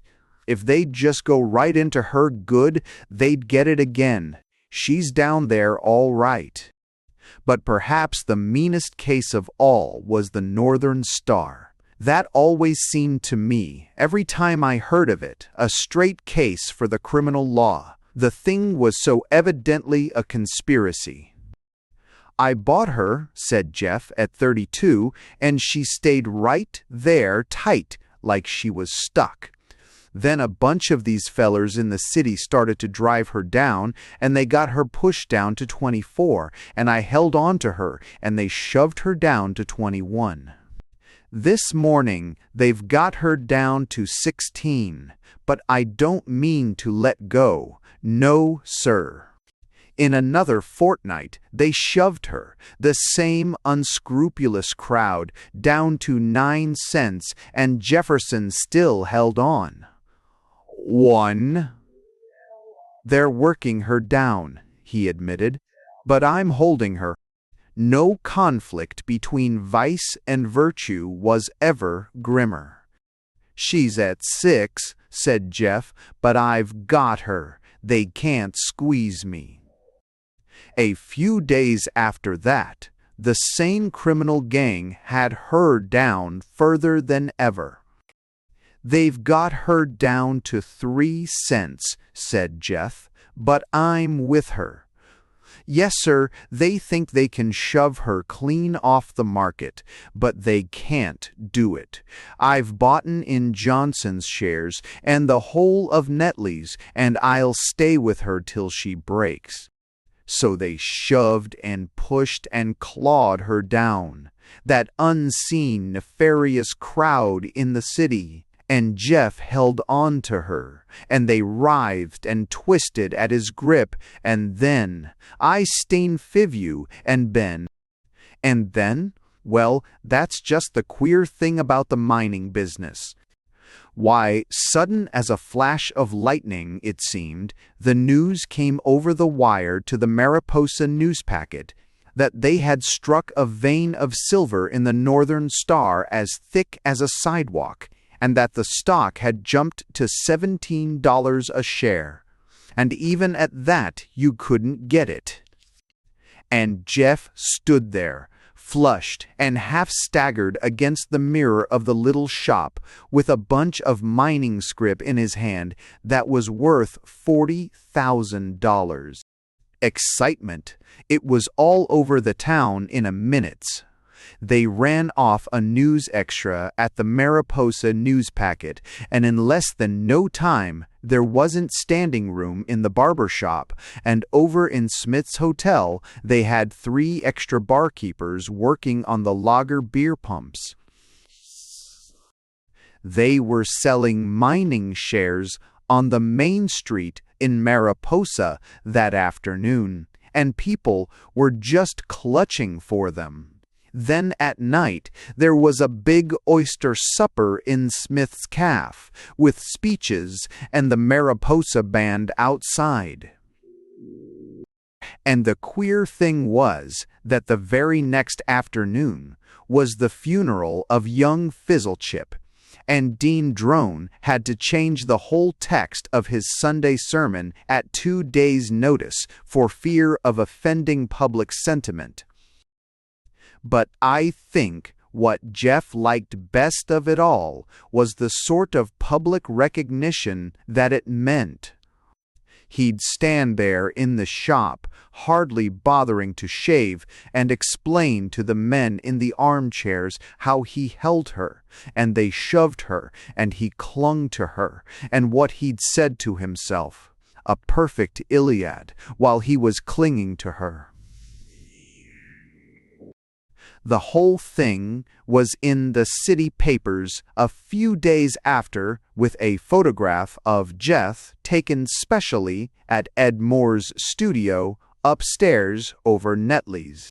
It showed Jeff sitting among palm trees, as all mining men do, with one hand on his knee and a dog, one of those regular mining dogs, at his feet, and a look of piercing intelligence in his face that would easily account for $40,000. I say that the recognition meant a lot to Jeff for its own sake, but no doubt the fortune meant quite a bit to him too, on account of Myra. Did I mention Myra, Jeff's daughter? Perhaps not. That's the trouble with the people in Mariposa. They're all so separate and so different, not a bit like the people in the cities, that unless you hear about them separately and one by one, you can't for a moment understand what they're like. Myra had golden hair and a Greek face and would come bursting through the barber shop in a hat at least 6 inches wider than what they wear in Paris. As you saw her swinging up the street to the telephone exchange in a suit that was straight out of the Delineator and brown American boots, there was style written all over her, the kind of thing that Mariposa recognized and did homage to. And to see her in the exchange, she was one of the 4 girls that I spoke of, on her high stool with a steel cap on, jabbing the connecting plugs in and out as if electricity cost nothing. Well, all I mean is that you could understand why it was that the commercial travelers would stand round in the exchange calling up all sorts of impossible villages and waiting about so pleasant and genial. It made one realize how naturally good-tempered men are. And then, when Myra would go off duty and Miss Cleghorn, who was sallow, would come on, the commercial men would be off again like autumn leaves. It just shows the difference between people. There was Myra, who treated lovers like dogs and would slap them across the face with a banana skin to show her utter independence. And there was Miss Cleghorn, who was sallow and who bought a 40-cent ancient history to improve herself. And yet, if she'd hit any man in Mariposa with a banana skin, he'd have had her arrested for assault. Mind you, I don't mean that Myra was merely flippant and worthless. Not at all. She was a girl with any amount of talent. You should have heard her recite The Raven at the Methodist Social. Simply genius. And when she acted Portia in the trial scene of The Merchant of Venice at the high school concert, everybody in Mariposa admitted that you couldn't have told it from the original. So, of course, as soon as Jeff made the fortune, Myra had her resignation in next morning, and everybody knew that she was to go to a dramatic school for 3 months in the fall and become a leading actress. But, as I said, the public recognition counted a lot for Jeff. The moment you begin to get that sort of thing, it comes in quickly enough. Brains, are recognized right away. That was why, of course, within a week from this, Jeff received the first big packet of stuff from the Cuban Land Development Company, with colored pictures of Cuba and fields of bananas and haciendas and insurrectos with machetes and heaven knows what. They heard of him, somehow. It wasn't for a modest man like Jefferson to say how. After all, the capitalists of the world are just one and the same crowd. If you're in it, that's all. Jeff realized why it is that, of course, men like Carnegie or Rockefeller and Morgan all know one another. Your Rockefeller and Morgan all know. For all I know, this Cuban stuff may have been sent from Morgan himself. Some of the people in Mariposa said yes, others said no.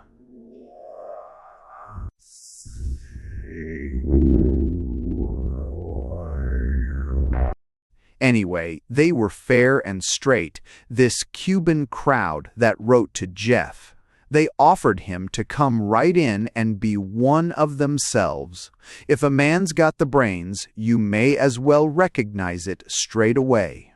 Just as well write him to be a director now as wait and hesitate till he forces his way into it. Anyhow, they didn't hesitate. These Cuban people that wrote to Jeff from Cuba or from a post office box in New York, it's all the same thing, because Cuba being so near to New York, the mail is all distributed from there. I suppose in some financial circles, they might have been slower, wanted guarantees of some sort, and so on. But these Cubans, have got a sort of Spanish warmth of heart that you don't see in businessmen in America, and that touches you, they asked no guarantee. Just send the money, whether by express order or by bank draft or check. They left that entirely to oneself as a matter between Cuban gentlemen.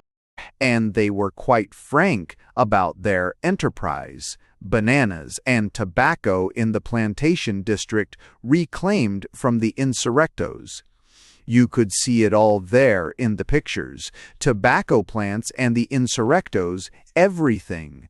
They made no rash promises, just admitted straight out that the enterprise might realize 400%, or might conceivably make less. There was no hint of more. So, within a month, everybody in Mariposa knew that Jeff Thorpe was in Cuban lands and would probably clean up 500,000 by New Year's. All round the little shop there were pictures of banana groves and the harbor of Havana, and Cubans in white suits and scarlet sashes, smoking cigarettes in the sun and too ignorant to know that you can make 400%. I liked it about Jeff that he didn't stop shaving. He went on just the same. Even when Johnson, the livery stable man, came in with $500 and asked him to see if the Cuban board of directors would let him put it in. Jeff laid it in the drawer and then shaved him for 5 cents in the same old way. Of course, he must have felt proud when, a few days later, he got a letter from the Cuban people from New York, accepting the money straight off without a single question and without knowing anything more of Johnson except that he was a friend of Jeff's. They wrote most handsomely. Any friends of Jeff's were friends of Cuba, Jeff's of Cuba. All money they might send would be treated just as Jeff's would be treated. One reason, perhaps, why Jeff didn't give up shaving was because it allowed him to talk about Cuba. You see, everybody knew in Mariposa that Jeff Thorpe had sold out of cobalts and had gone into Cuban renovated lands, and that spread round him a kind of halo of wealth and mystery and outlandishness. Oh, something span. Perhaps you felt it about people that you know. Anyhow, they asked him about the climate and yellow fever and what the Negroes were like and all that sort of thing. This Cuba, it appears, is an island, Jeff would explain. Of course, everybody knows how easily islands lend themselves to making money, and for fruit, they say it comes up so fast you can't stop it. And then he would pass into details about the hash enders and the resurrectos and technical things like that, till it was thought a wonder how he could know it. Still, it was realized that a man with money has got to know these things. Look at Morgan and Rockefeller and all the men that make a pile. They know just as much as Jeff did about the countries where they make it. It stands to reason. Did I say that Jeff shaved in the same old way? Not quite. There was something even dreamier about it now, and a sort of new element in the way Jeff fell out of his monotone into lapses of thought that I, for one, misunderstood. I thought that perhaps getting so much money, well, you know the way it acts on people in the larger cities. It seemed to spoil one's idea of Jeff that copper and asbestos and banana lands should form the goal of his thought, when, if he knew it, the little shop and the sunlight of Mariposa was so much better. In fact, I had perhaps borne him a grudge for what seemed to me his perpetual interest in the great capitalists. He always had some item out of the paper about them. I see where this here Carnegie has. Give $50,000 for one of them observatories, he would say. And another day he would pause in the course of shaving and almost whisper, "Did you ever see this Rockefeller?" It was only by a sort of accident that I came to know that there was another side to Jefferson's speculation that no one in Mariposa ever knew or will ever know now. I knew it because I went in to see Jeff in his house one night. The house, I think I said it, stood out behind the barber shop. You went out of the back door of the shop and through a grass plot with petunias beside it, and the house stood at the end. You could see the light of the lamp behind the blind and through the screen door as you came along. And it was here that Jefferson used to sit in the evenings when the shop got empty. There was a round table that the woman used to lay for supper, and after supper there used to be a checkered cloth on it and a lamp with a shade, and beside it Jeff would sit with his spectacles on and the paper spread out, reading about Carnegie and Rockefeller. Near him, but away from the table, was the woman doing needlework, and Myra, when she wasn't working in the telephone exchange, was there too with her elbows on the table reading Marie Corelli. Only now, of course, after the fortune, she was reading the prospectuses of dramatic schools.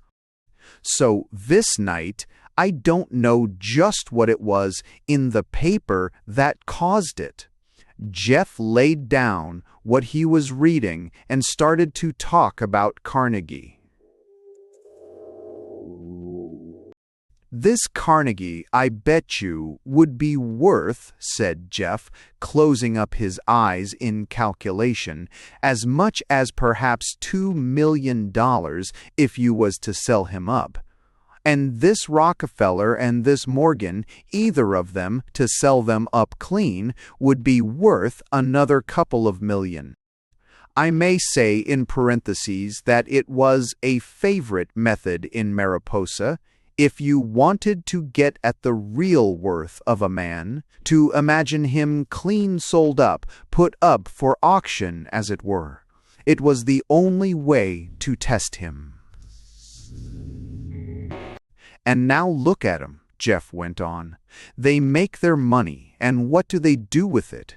They give it away. And who do they give it to? Why, to those as don't want it every time. They give it to these professors and to this research and that, and do the poor get any of it? Not a cent, and never will. I tell you, boys," continued Jeff, "there were no boys present, but in Mariposa all really important speeches are addressed to an imaginary audience of boys. I tell you, if I was to make $1 million out of this QB, I'd give it straight to the poor. Yes. Sir, divide it up into 100 lots of $1,000 each and give it to the people that hadn't nothing." So always after that, I knew just what those bananas were being grown for. Indeed, after that, though Jefferson never spoke of his intentions directly, he said a number of things that seemed to bear on them. He asked me, for instance, one day how many blind people it would take to fill one of these blind homes and how a feller could get a hold of them. And at another time he asked whether if a feller advertised for some of these incurables, a feller could get enough of them to make a showing. I know for a fact that he got Nivens, the lawyer, to draw up a document that was to give an acre of banana land in Cuba to every idiot in Missinaba County. But still, what's the use of talking of what Jeff meant to do? Nobody knows or cares about it now. The end of it was bound to come. Even in Mariposa, some of the people must have thought so. But else, how was it that Henry Mullins made such a fuss about selling a draft for $40,000 on New York? And why was it that Mr. Smith wouldn't pay Billy, the desk clerk, his back wages when he wanted to put it into Cuba?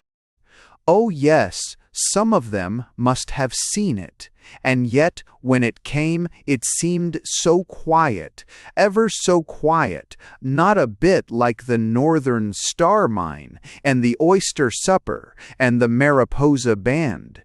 It is strange how quiet these things look, the other way round. You remember the Cuban land frauds in New York and Porfirio Gomez shooting the detective, and him and Maximo Morez getting clear away with 200,000. No, of course you don't. Why, even in the city papers it only filled an inch or two of type, and anyway, the names were hard to remember. That was Jeff's money, part of it. Mullins got the telegram from a broker or someone, and he showed it to Jeff just as he was going up the street with an estate agent to look at a big empty lot on the hill behind the town. The very place for these incurables. And Jeff went back to the shop so quiet. Have you ever seen an animal that is stricken through, how quiet it seems to move? Well, that's how he walked. And since that, though it's quite a little while ago, the shop's open till 11 every night now, and Jeff is shaving away to pay back that $500 that Johnson, the liveryman, sent to the Cubans, and Pathetic? Tut, tut. You don't know Mariposa. Jeff has to work pretty late, but that's nothing. Nothing at all, if you've worked hard all your lifetime. And Myra is back at the telephone exchange. They were glad enough to get her, and she says now that if there's one thing she hates, it's the stage, and she can't see how the actresses put up with it. Anyway, things are not so bad. You see, it was just at this time that Mr. Smith's cafe opened, and Mr. Smith's cafe opened. Smith came to Jeff's woman and said he wanted 7 dozen eggs a day and wanted them handy, and so the hens are back, and more of them, and they exult so every morning over the eggs they lay that if you wanted to talk of Rockefeller in the barber shop, you couldn't hear his name for the cackling. 3. The Marine Excursions of the Knights of Pythias. 6:30 on a July morning. The Mariposa Belle is at the wharf, decked in flags, with steam up, ready to start. Excursion Day. 6:30 on a July morning, and Lake Wissanotti lying in the sun as calm as glass.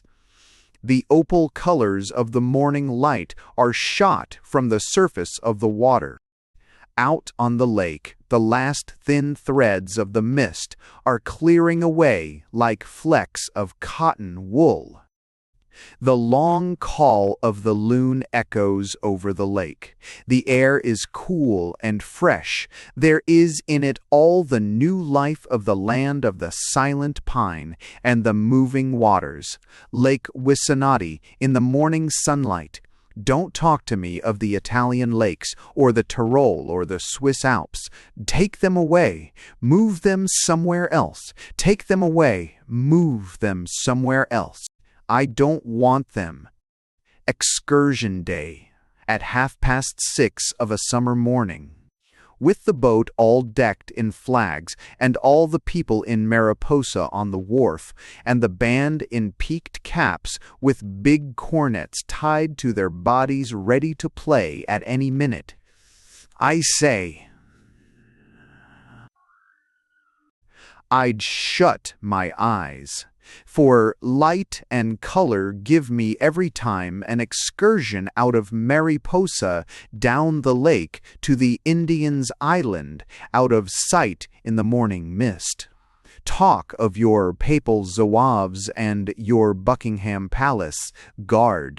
I want to see the Mariposa band in uniform, and the Mariposa Knights of Pythias with their aprons and their insignia and their picnic baskets and their 5-cent cigars. 6:30 in the morning, and all the crowd on the wharf, and the boat due to leave in half an hour.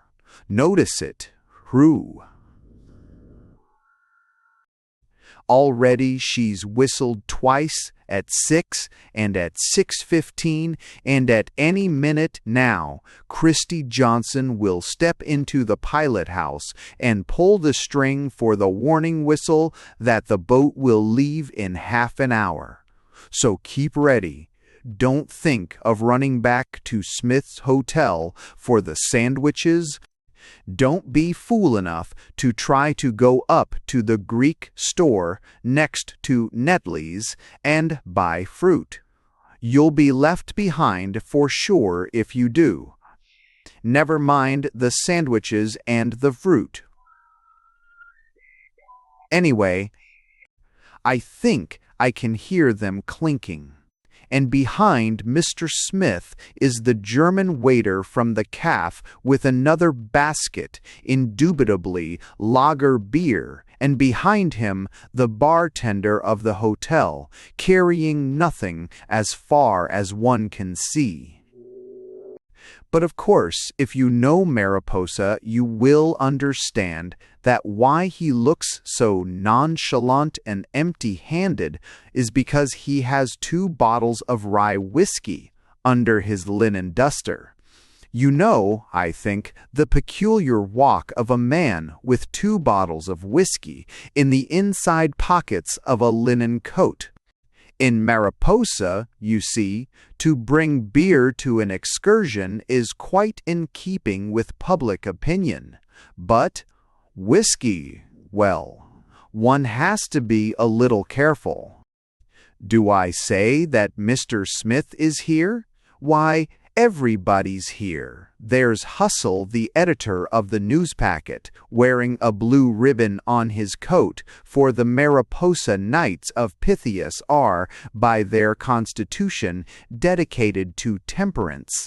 And there's Henry Mullins, the manager of the Exchange Bank, also a Knight of Pythias, with a small flask of Pogram's Special in his hip pocket as a sort of amendment to the Constitution. And there's Dean Drone, the chaplain of the order, with a fishing rod. You never saw such green base as lie among the rocks at Indian's Island, and with a trolling line in case of maskinonge, and a landing net in case of pickerel, and with his eldest daughter, Lillian Drone, in case of young men. There never was such a fisherman as the Rev. Rupert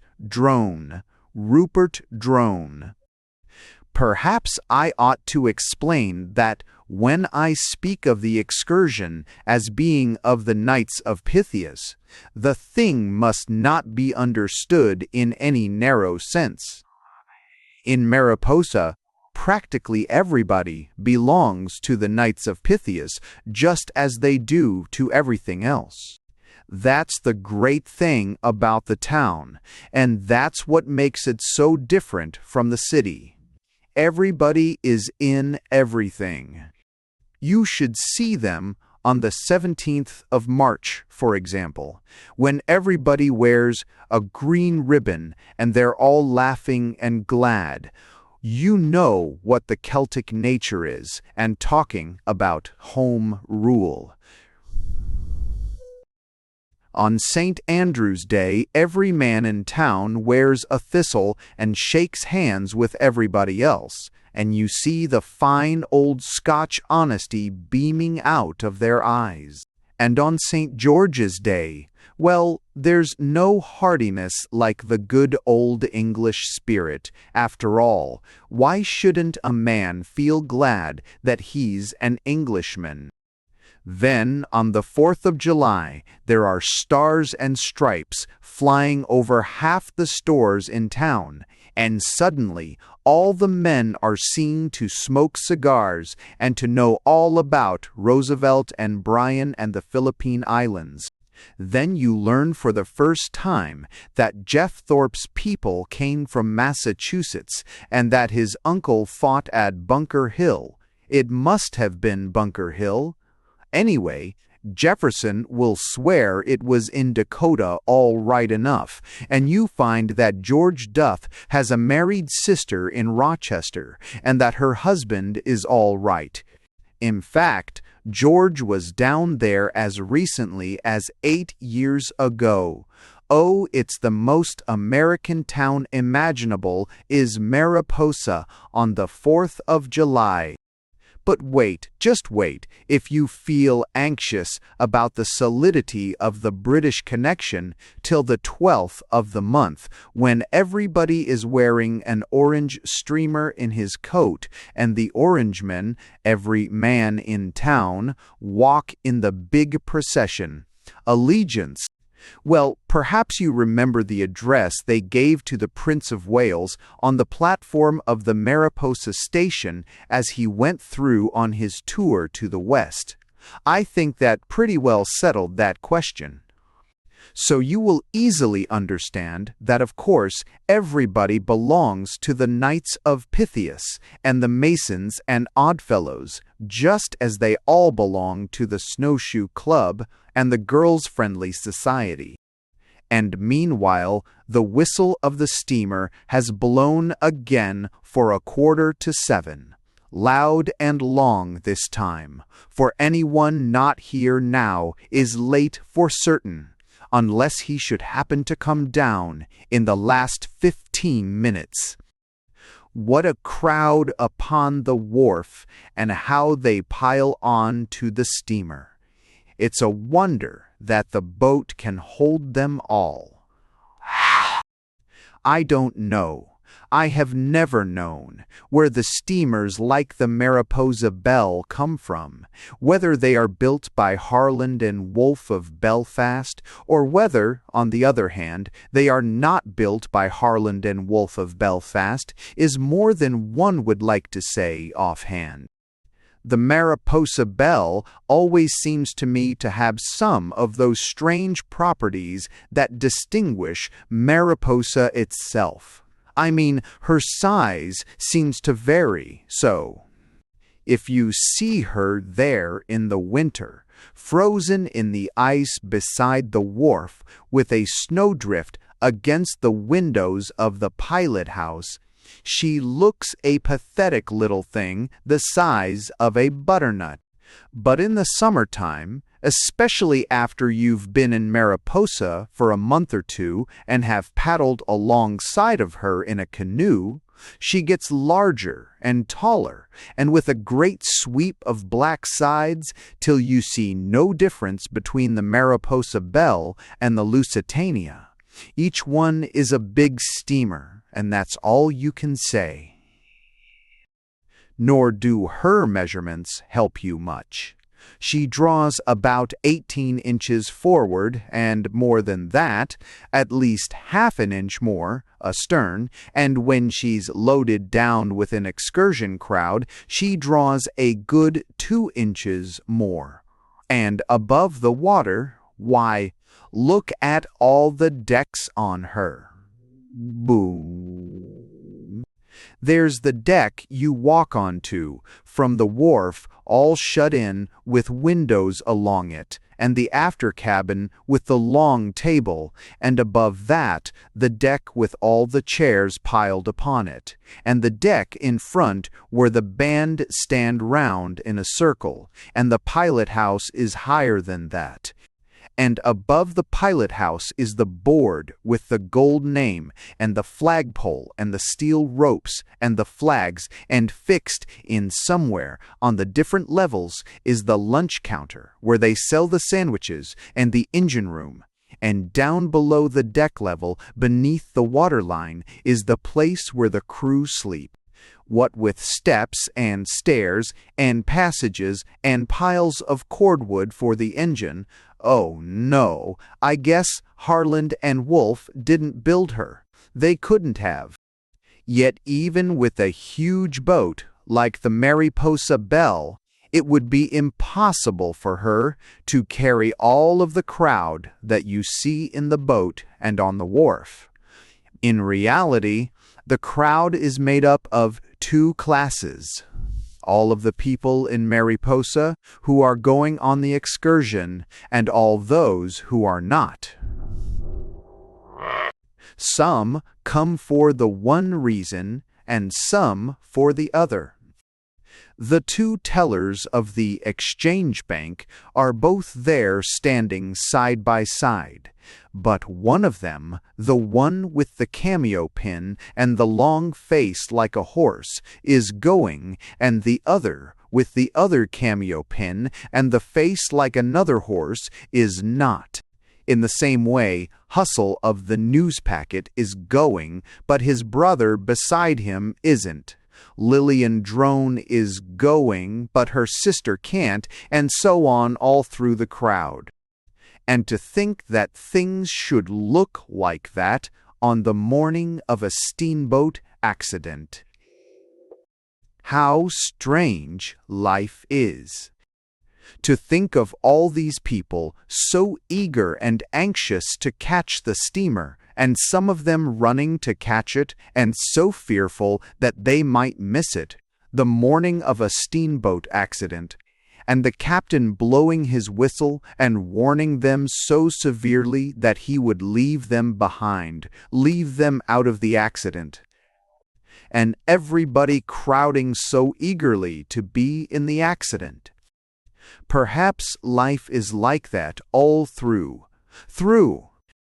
Strangest of all to think, in a case like this, of the people who were left behind, or in some way or other prevented from going, and always afterwards told of how they had escaped being on board the Mariposa Belle that day. Some of the instances were certainly extraordinary. Nivens, the lawyer, escaped from being there merely by the fact that he was away in the city. Towers, the tailor, only escaped owing to the fact that, not intending to go on the excursion, he had stayed in bed till 8 o'clock and so had not gone. He narrated afterwards that waking up that morning at 5:30, he had thought of the excursion and for some unaccountable reason had felt glad that he was not going. The case of Yodel, the auctioneer, was even more inscrutable. He had been to the Oddfellows excursion on the train the week before, and to the conservative picnic the week before that, and had decided not to go on this trip. In fact, he had not the least intention of going. He narrated afterwards how the night before someone had stopped him on the corner of Nippewa and Tecumseh Streets. He indicated the very spot and asked, "Are you going to take in the excursion tomorrow?" And 10 minutes after that, at the corner of Dalhousie and Brock Streets, he offered to lead a party of verification to the precise place. Somebody else had stopped him and asked, "Well, are you going on the steamer trip tomorrow?" He said afterwards that when he heard the rumor of the accident, it seemed like the finger of Providence, and fell on his knees in thankfulness. There was the similar case of Morrison, the one in Glover's hardware store that married one of the Thompsons. He said afterwards that he had read so much in the papers about accidents lately, mining accidents and aeroplanes and gasoline, that he had grown nervous.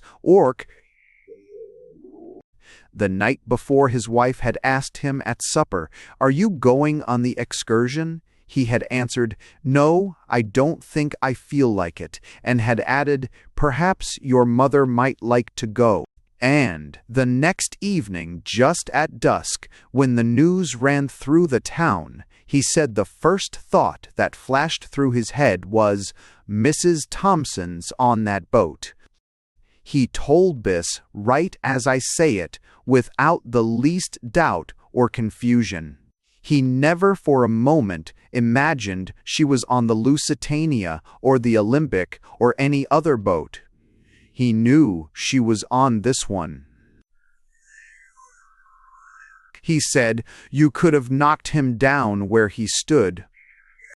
Not even when he got halfway down, on his knees, and it would have been easier still to knock him down or kick him. People do miss a lot of chances. Still, as I say, neither Yodel nor Morrison nor anyone thought about there being an accident until just after sundown, when they— Well, have you ever heard the long booming whistle of a steamboat 2 miles out on the lake in the dusk, and while you listen and count and wonder, seen the crimson rockets going up against the sky, and then heard the fire bell ringing right there beside you in the town, and seen the people running to the town wharf? That's what the people of Mariposa saw and felt that summer evening as they watched the Mackinac lifeboat go plunging out into the lake with 7 sweeps to a side and the foam clear to the gunwale with the lifting stroke of 14 men. But, dear me, I am afraid that this is no way to tell a story. I suppose the true art would have been to have said nothing about the accident till it happened. But when you write about Mariposa, or hear of it, if you know the place, it's all so vivid and real that a thing like the contrast between the excursion crowd in the morning and the scene at night leaps into your mind, and you must think of it. But never mind about the accident. Let us turn back again to the morning. The boat was due to leave at 7. There was no doubt about the hour. Not only 7, but 7 sharp. The notice in the newspacket said, "The boat will leave sharp at 7, and the advertising posters on the telegraph poles on Missinaba Street that began, 'Ho, for Indian's Island,' ended up with the words, 'Boat leaves at 7 sharp.' There was a big notice on the wharf that said, 'Boat leaves sharp on time.' So at 7, right on the hour, the whistle blew loud and long, and then at 7:15, 3 short, peremptory blasts, and at 7:31, quick, angry call, just one, and very soon after that they cast off the last of the ropes, and the Mariposa Belle sailed off in her cloud of flags, weights, 1 years, holding the right. What? And the band of the Knights of Pythias, timing it to a nicety, broke into the Maple Leaf Forever. I suppose that all excursions, when they start, are much the same. Anyway, on the Mariposa Belle, everybody went running up and down all over the boat with deck chairs and camp stools and baskets, and found places, splendid places to sit, and then got scared that there might be better ones and chased off again. People hunted for places out of the sun, and when they got them, swore that they weren't going to freeze to please anybody, and the people in the sun said that they hadn't paid 50 cents to be roasted. Others said that they hadn't paid 50 cents to get covered with cinders, and there were still others who hadn't paid 50 cents to get shaken to death with the propeller. Still, it was all right presently. The people seemed to get sorted out into the places on the boat where they belonged.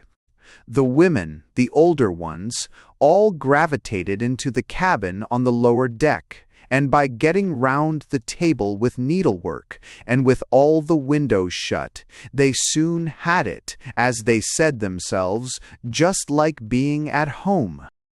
All the young boys, and the toughs, and the men in the band got down on the lower deck forward, where the boat was dirtiest, and where the anchor was, and the coils of rope. And upstairs on the afterdeck there were Lillian Drone and Miss Lawson, the high school teacher, with a book of German poetry, Goethe I think it was, and the bank teller and the younger men. In the center, standing beside the rail, were Dean Drone and Dr. Gallagher, looking through binocular glasses at the shore. Up in front, on the little deck forward of the pilot house, was a group of the older men, Mullins and Duff and Mr. Smith in a deck chair, and beside him Mr. Golgotha Gingham, the undertaker of Mariposa, on a stool.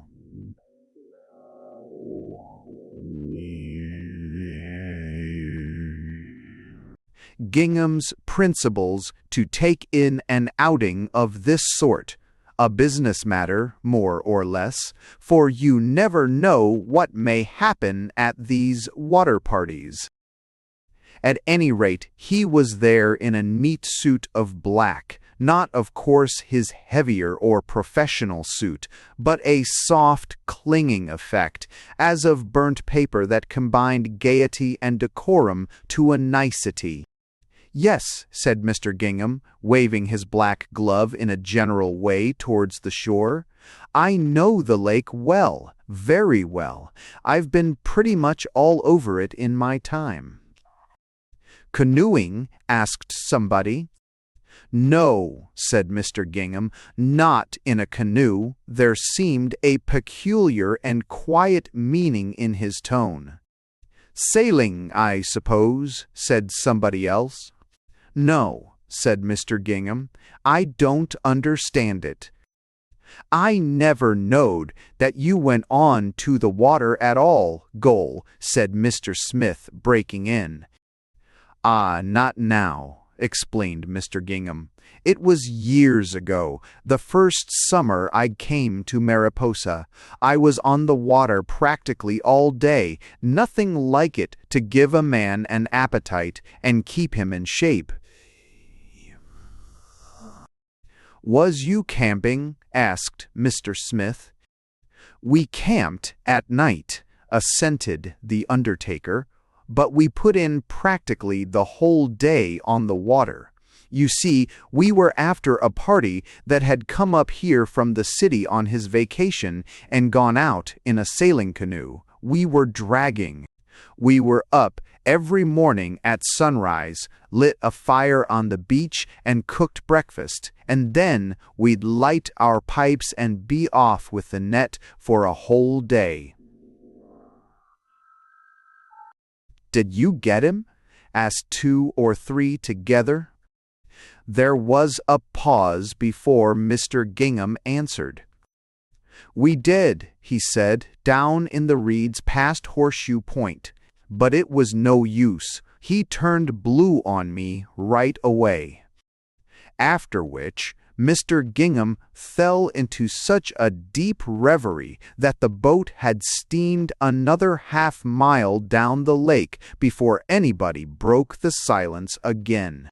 Talk of this sort, and after all, what more suitable for a day on the water, beguiled the way. Down the lake, mile by mile over the calm water, steamed the Mariposa Belle. They passed Poplar Point, where the high sandbanks are with all the swallows' nests in them, and Dean Drone and Dr. Two. Gallagher looked at them alternately through the binocular glasses, and it was wonderful how plainly one could see the swallows and the banks and the shrubs just as plainly as with the naked eye. And a little further down, they passed the shingle beach, and Dr. Gallagher, who knew Canadian history, said to Dean Drone that it was strange to think that Champlain had landed there with his French explorers 300 years ago.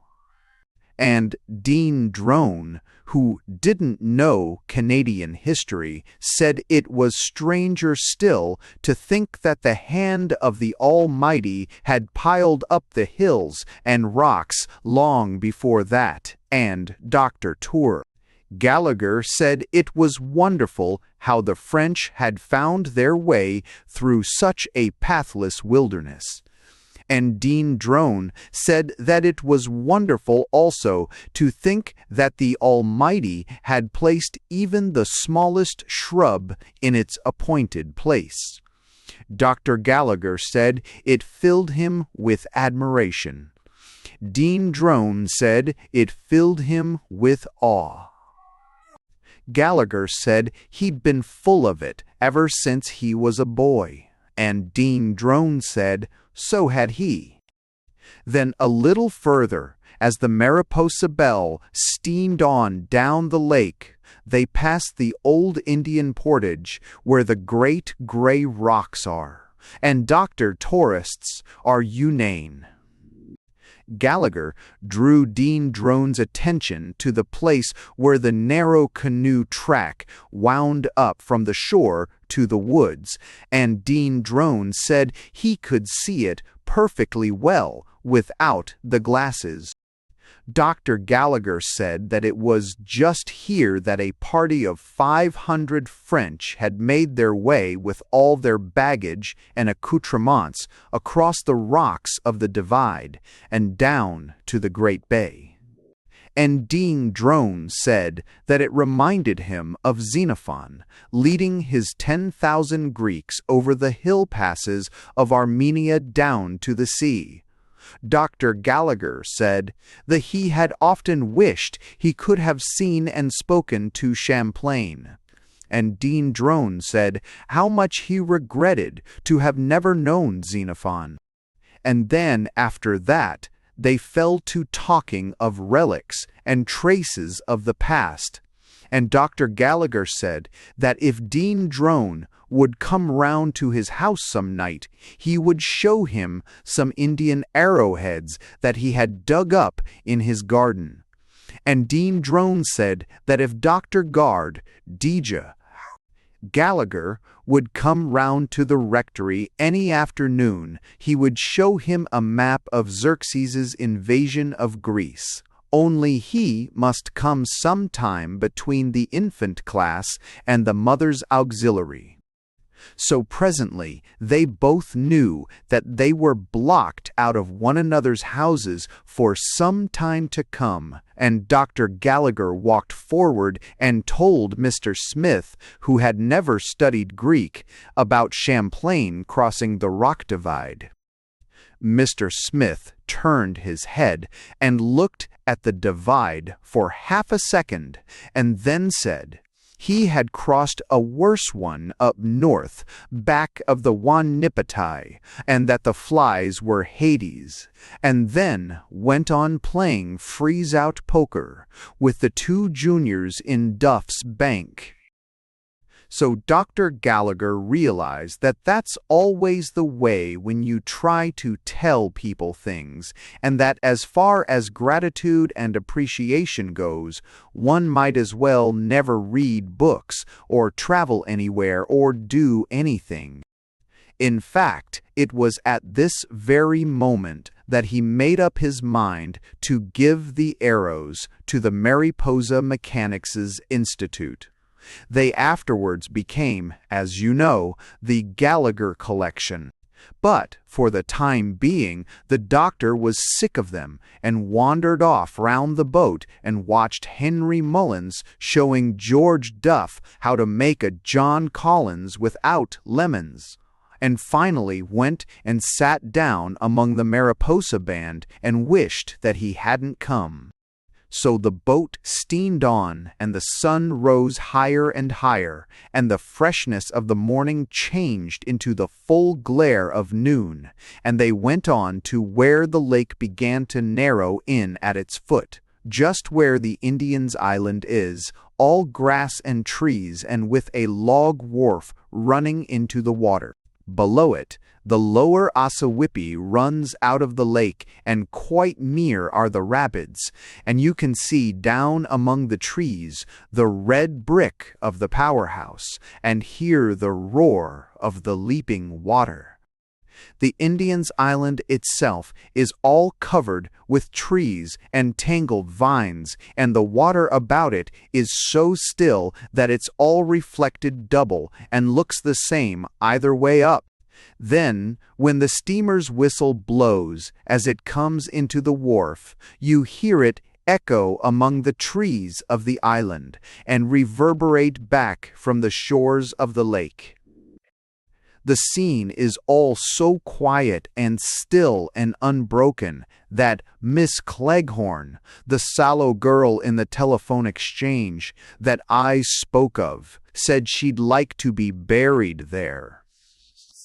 But all the people were so busy getting their baskets and gathering up their things that no one had time to attend to it.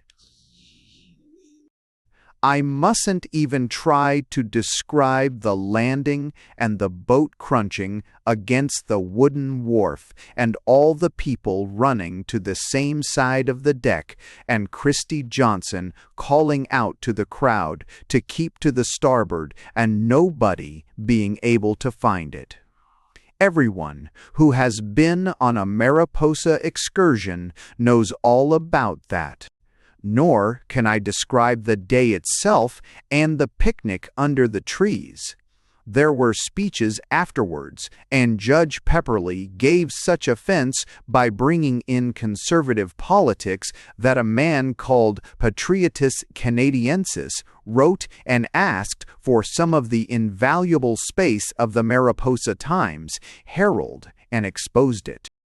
I should say that there were races, too, on the grass on the open side of the island, graded mostly according to ages, races for boys under 13 and girls over 19, and all that sort of thing. Sports are generally conducted on that plan in Mariposa. It is realized that a woman of 60 has an unfair advantage over a mere child. Dean Drone managed the races and decided the ages and gave out the prizes. The Wesleyan minister helped, and he and the young student who was relieving in the Presbyterian church held the string at the winning point. They had to get mostly clergymen for the races because all the men had wandered off, somehow, to where they were drinking lager beer out of 2 kegs stuck on pine logs among the trees. But if you've ever been on a Mariposa excursion, you know all about these details anyway. So the day wore on, and presently the sun came through the trees on a slant, and the steamer whistle blew with a great puff of white steam, and all the people came straggling down to the wharf, and pretty soon the Mariposa Belle had floated out onto the lake again and headed for the town, 20 miles away. I suppose you have often noticed the contrast there is between an excursion on its way out in the morning and what it looks like on the way home.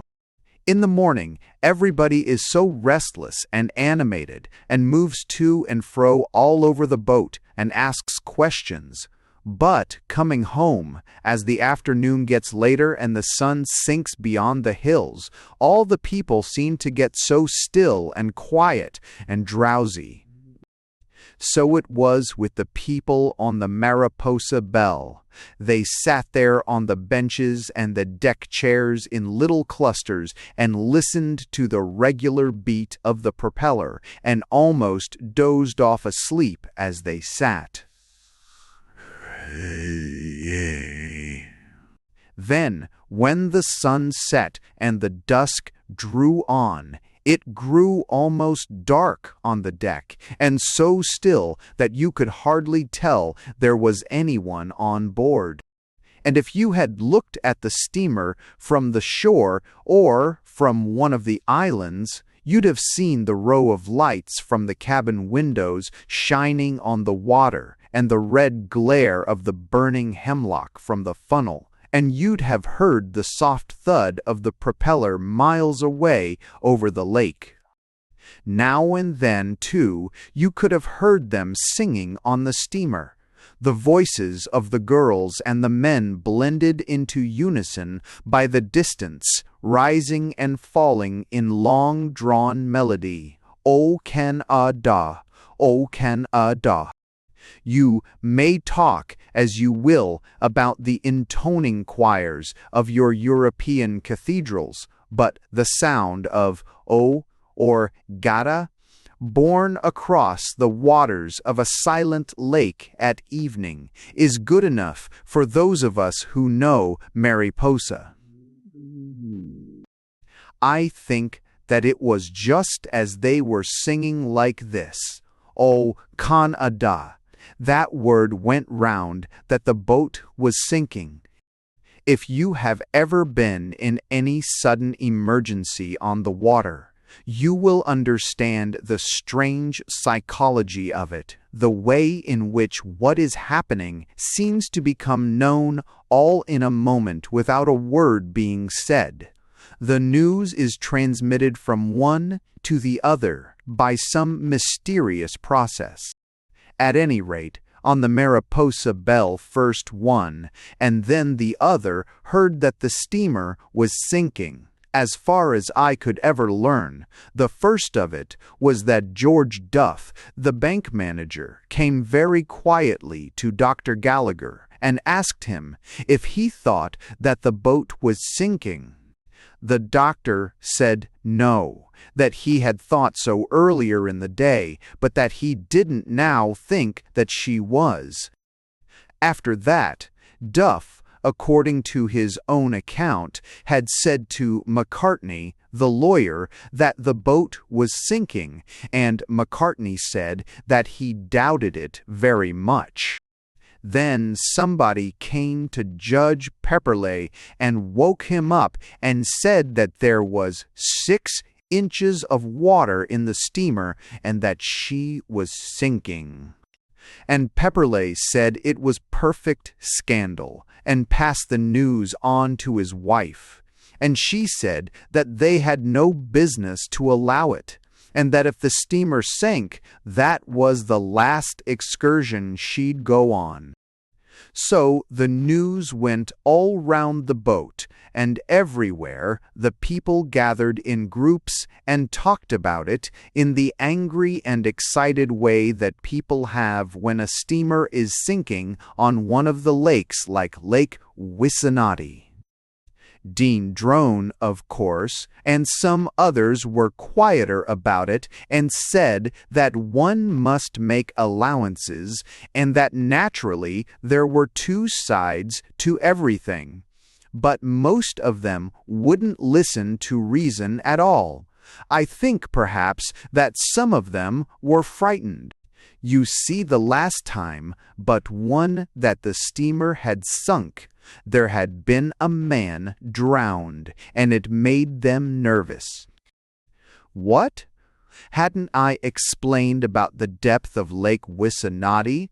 I had taken it for granted that you knew, and in any case, parts of it are deep enough, though I don't suppose in this stretch of it, from the big reed beds up to within a mile of the town wharf, you could find 6 feet of water in it if you tried.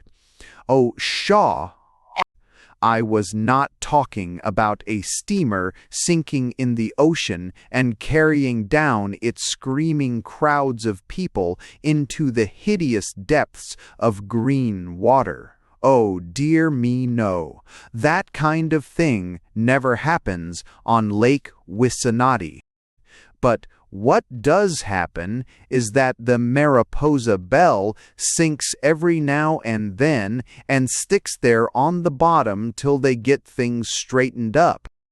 On the lakes round Mariposa, if a person arrives late anywhere and explains that the steamer sank, everybody understands the situation. You see, when Harland and Wolff built the Mariposa Belle, they left some cracks in between the timbers that you fill up with cotton waste every Sunday. If this is not attended to, the boat sinks. In fact, it is part of the law of the province that all the steamers, like the Mariposa Belle, must be properly corked. I think that is the word, every season. There are inspectors who visit all the hotels in the province to see that it is done. So you can imagine now that I've explained it a little straighter, the indignation of the people when they knew that the boat had come uncorked and that they might be stuck out there on a shoal or a mudbank half the night. I don't say either that there wasn't any danger anyway. It doesn't feel very safe when you realize that the boat is settling down with every 100 yards that she goes, and you look over the side and see only the black water in the gathering night. Safe. I'm not sure, now that I come to think of it, that it isn't worse than sinking in the Atlantic. After all, in the Atlantic there is wireless telegraphy and a lot of trained sailors and stewards.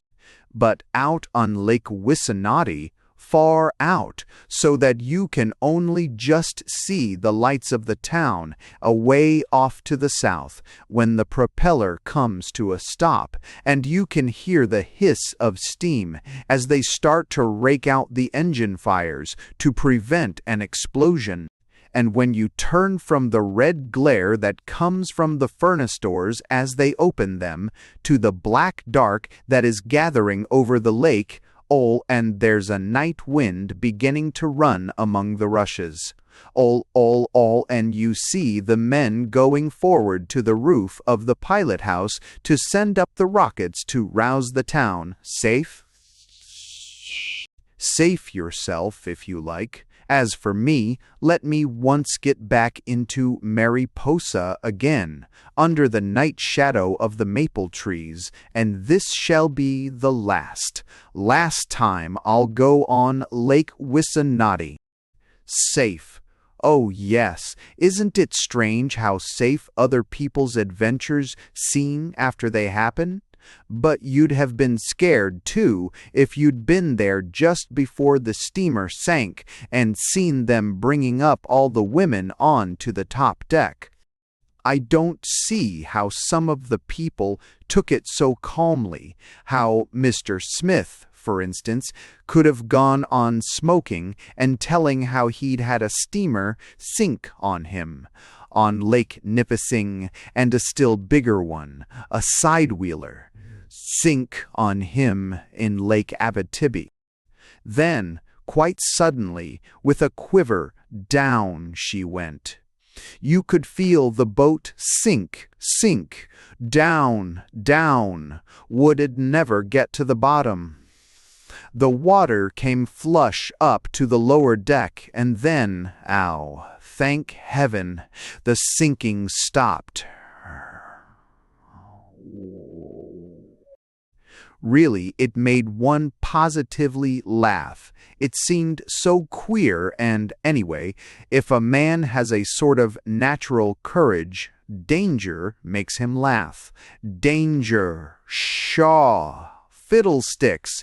Everybody scouted the idea. Why, it is just the little things like this that give zest to a day on the water.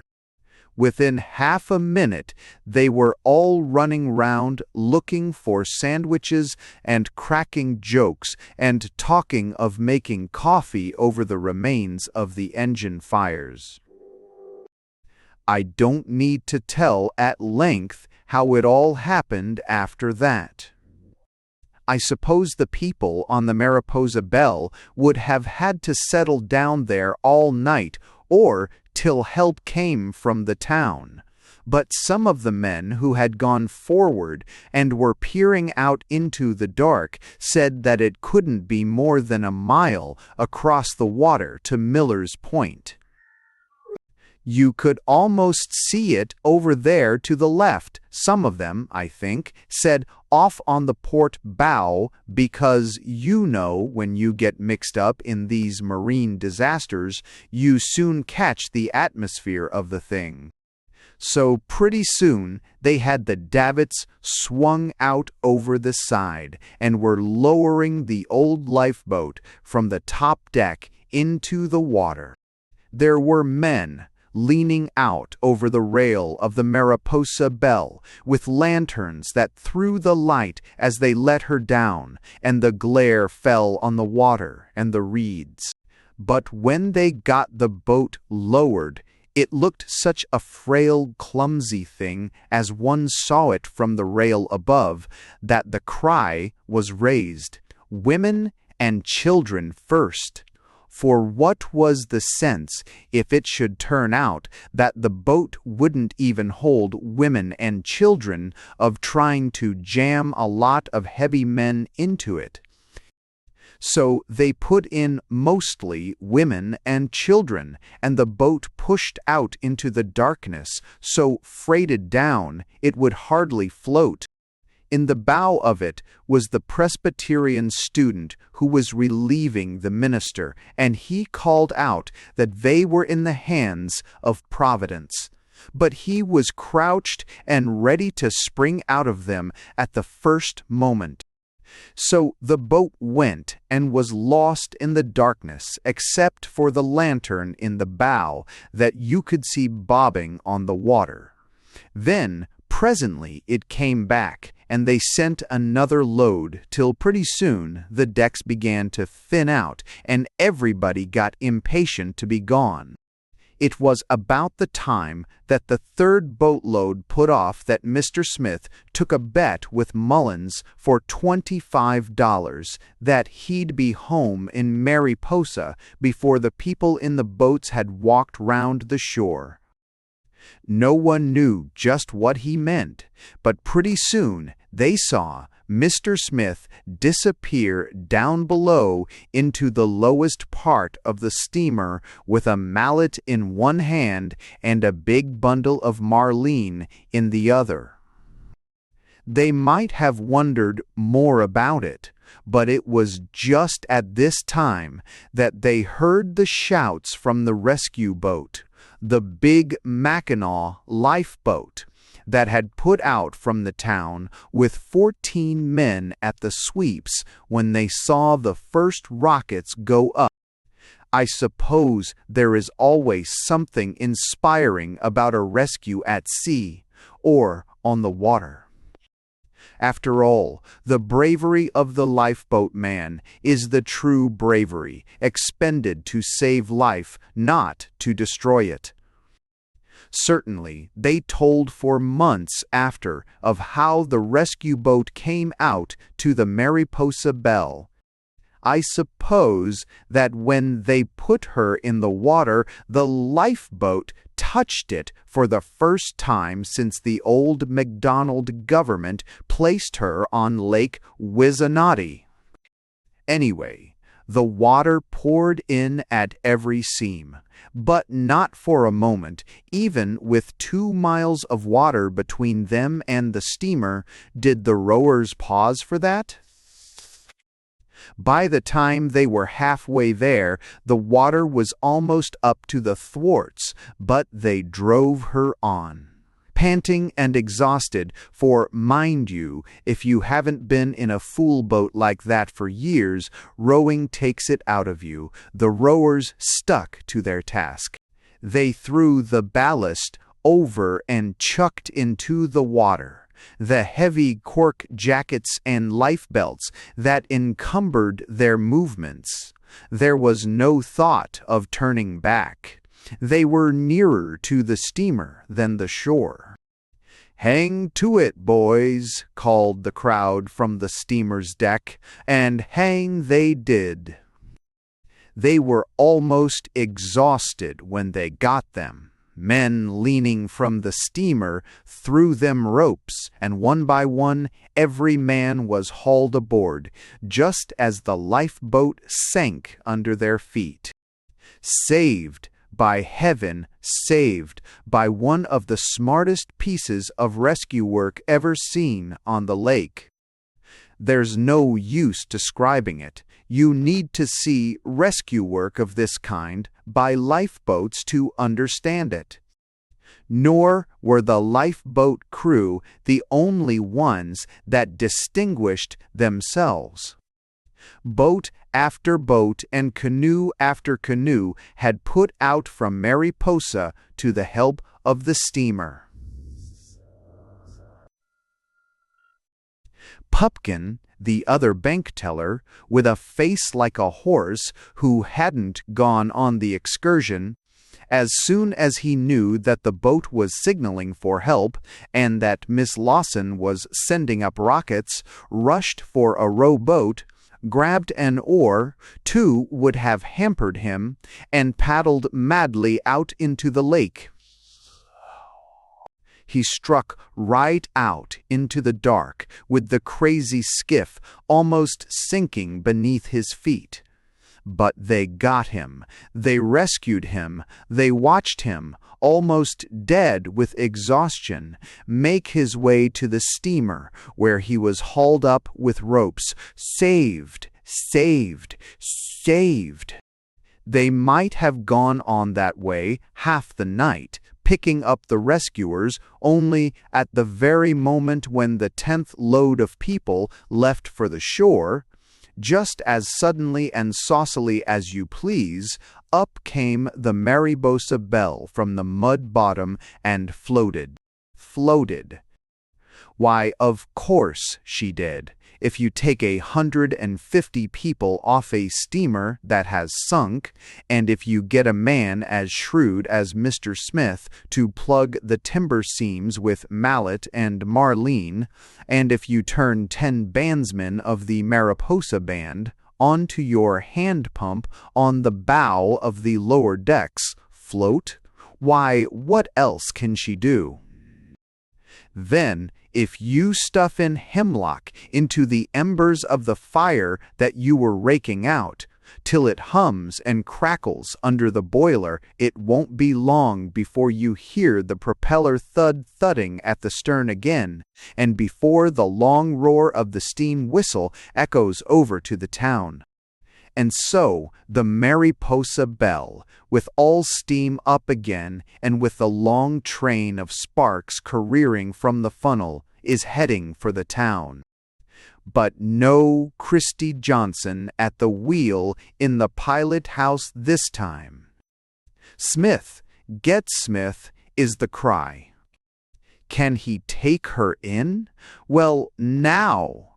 Ask a man who has had steamers sink on him in half the lakes from Temiskaming to the bay, if he can take her in.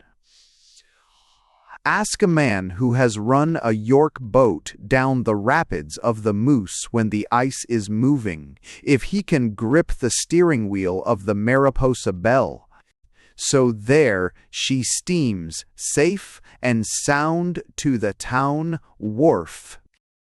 Look at the lights and the crowd. If only the federal census taker could count us now.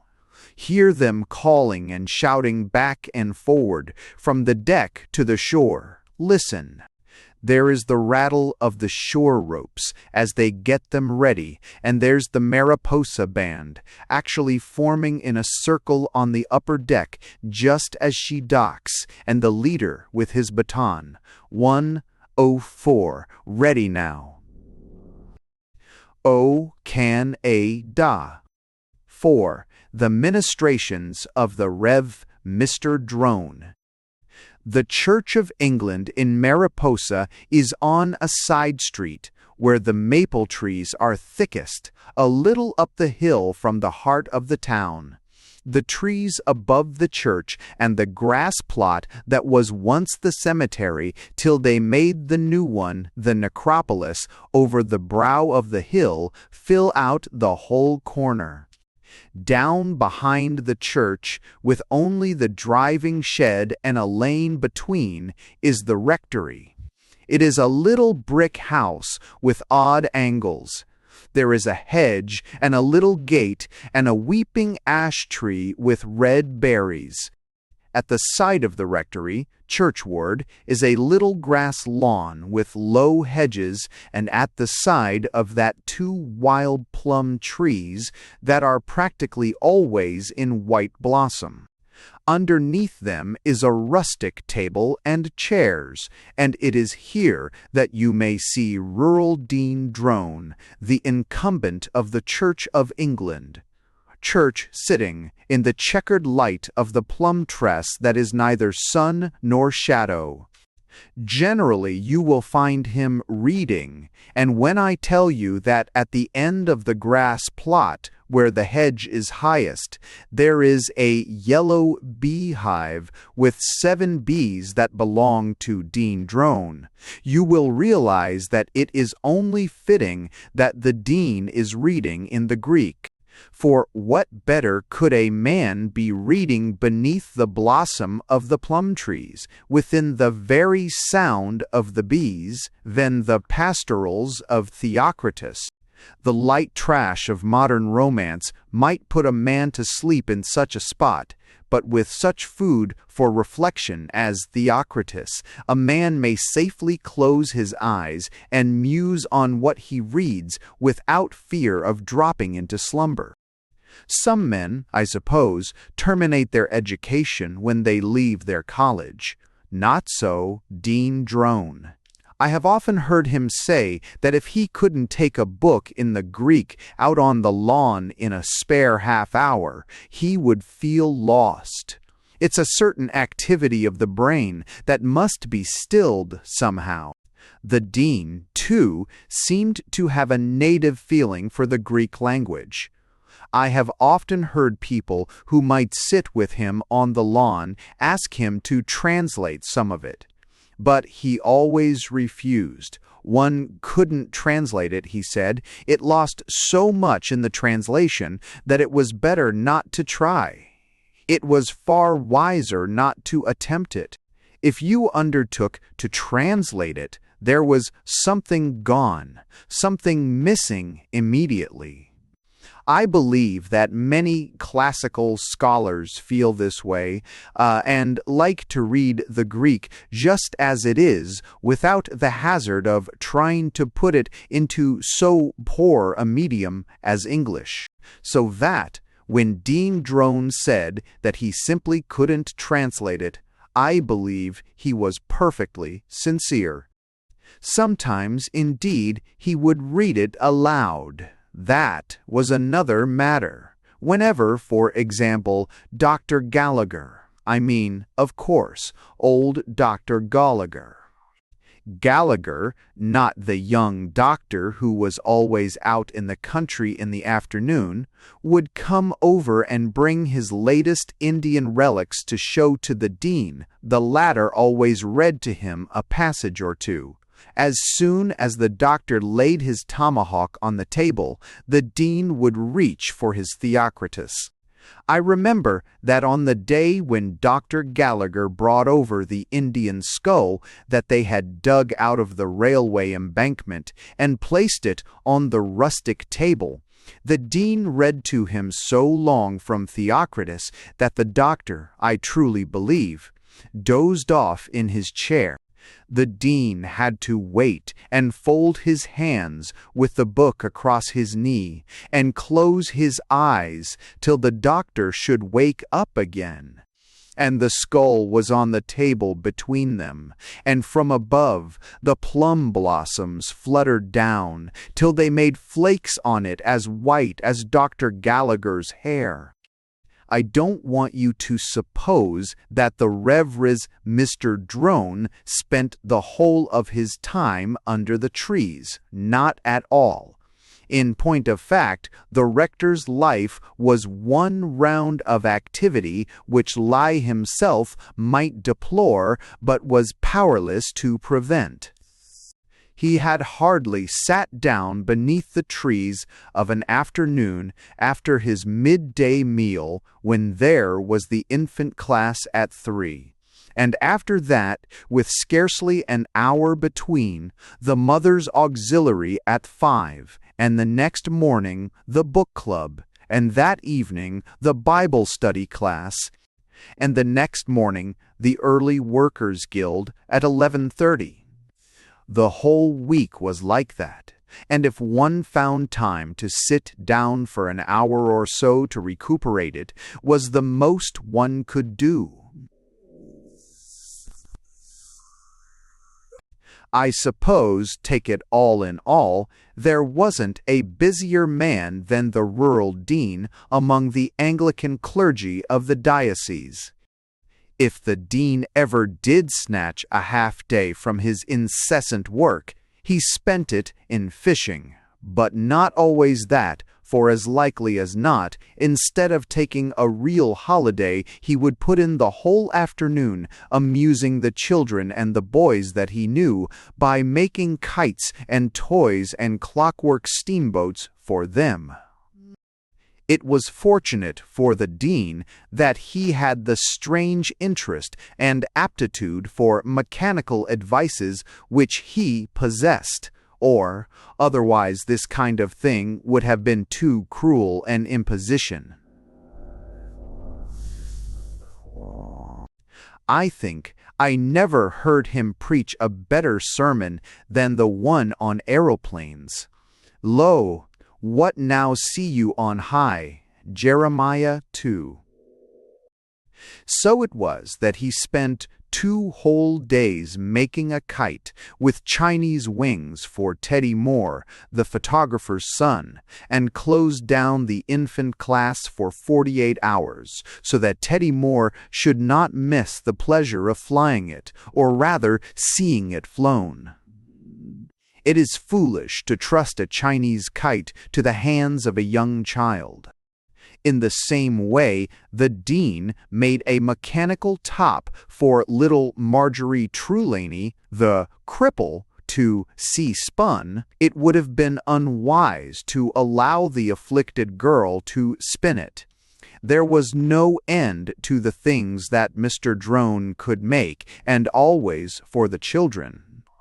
Even when he was making the sand clock for poor little Willie Yodel who died, the dean went right on with it and gave it to another child with just the same pleasure. Death, to the clergy, is a different thing from what it is to us.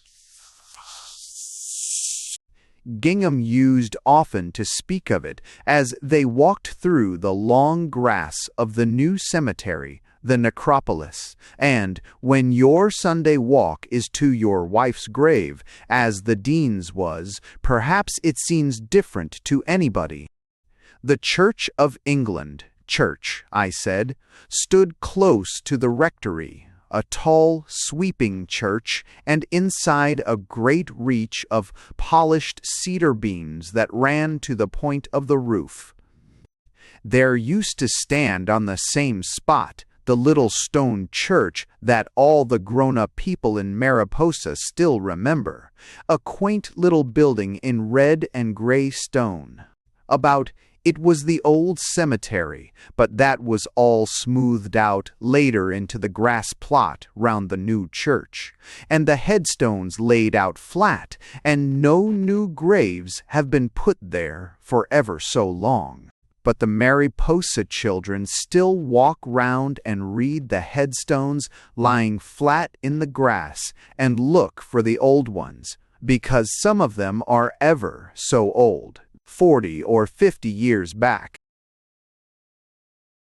Nor are you to think from all this that the dean was not a man with serious perplexities. You could easily convince yourself of the contrary. For if you watched the Reverend Drone as he sat reading in the Greek, you would notice that no very long period ever passed without his taking up a sheet or two of paper that lay between the leaves of the Theocritus and that were covered close with figures. And these the dean would lay upon the rustic table, and he would add them up forwards and backwards, going first up the column and then down it, to see that nothing had been left out, and then down it again, to see what it was that must have been left out. Mathematics, you will understand, were not the dean's forte. They never were the forte of the men who had been trained at the little Anglican college with the clipped hedges and the cricket ground, where Rupert Drone had taken the gold medal in Greek 52 years ago. You will see the medal at any time lying there in its open box on the rectory table, in case of immediate need. Any of the Drone girls, Lillian or Jocelyn or Theodora, would show it to you. But, as I say, mathematics were not the rector's forte, and he blamed for it, in a Christian spirit, you will understand, the memory of his mathematical professor, and often he spoke with great bitterness.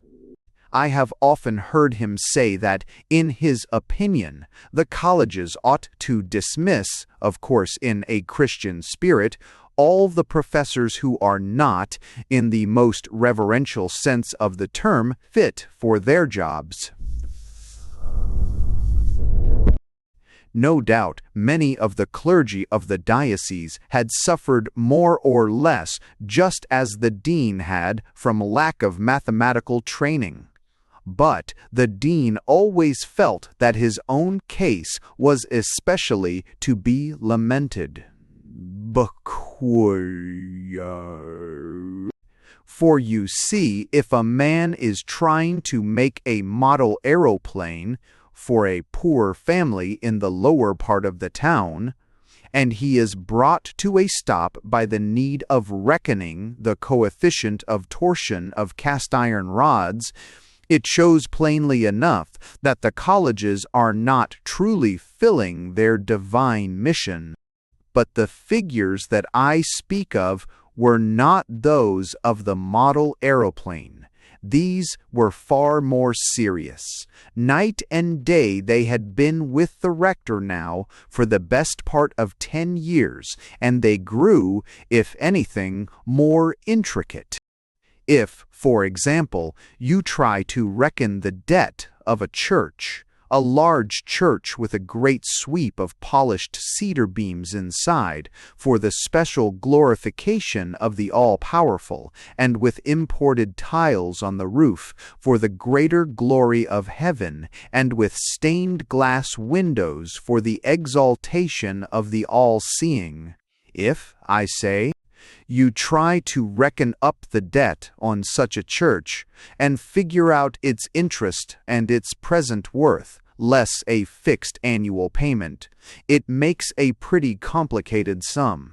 Then, if you try to add to this the annual cost of insurance and deduct from it 3/4 of a stipend, year by year, and then suddenly remember that 3/4 is too much, because you have forgotten the boarding school fees of the littlest of the drones, including French, as an extra, she must have it, all the older girls did, you have got a sum that pretty well defies ordinary arithmetic. The provoking part of it was that the dean knew perfectly well that with the help of logarithms he could have done the thing in a moment. But at the Anglican College they had stopped short at that very place in the book. It is A's Levery. They had simply explained that logos was a word and arithmos a number, which at the time seemed amply sufficient. So the dean was perpetually taking out his sheets of figures and adding them upwards and downwards, and they never came the same. Very often Mr. Gingham, who was a warden, would come and sit beside the rector and ponder over the figures, and Mr. Don over the figures, and Mr. Drone would explain that with a book of logarithms you could work it out in a moment. You would simply open the book and run your finger up the columns. He illustrated exactly the way in which the finger was moved, and there you were. Mr. C. Gingham said that it was a caution, and that logarithms, I quote his exact phrase, must be a terror. Very often, too, Nivens, the lawyer, who was a sidesman, and Mullins, the manager of the Exchange Bank, who was the chairman of the vestry, would come and take a look at the figures. But they never could make much of them, because the stipend part was not a matter that one could discuss. Mullins would notice the item for $100 due on fire insurance, and would say, as a businessman, that surely that couldn't be fire insurance, and the dean would say, surely not. And Mullins would say, surely there couldn't be $50 for taxes, because there weren't any taxes, and the dean would admit that of course it couldn't be for the taxes. In fact, the truth is that the dean's figures were badly mixed, and the fault lay indubitably with the mathematical professor of 2 generations back. It was always Mullins's intention some day to look into the finances of the church, the more so as his father had been with Dean Drone at the little Anglican college with the cricket ground. But he was a busy man. As he explained to the rector himself, the banking business nowadays is getting to be such that a banker can hardly call even his Sunday mornings his own. Certainly.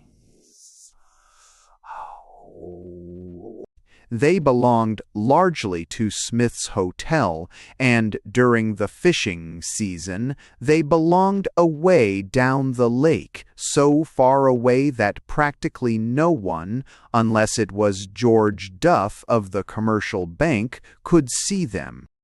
But to think that all this trouble had come through the building of the new church. That was the bitterness of it. For the 25 years that rural Dean Drone had preached in the little stone church, it had been his one aim, as he often put it in his sermons, to rear a larger ark in Gideon.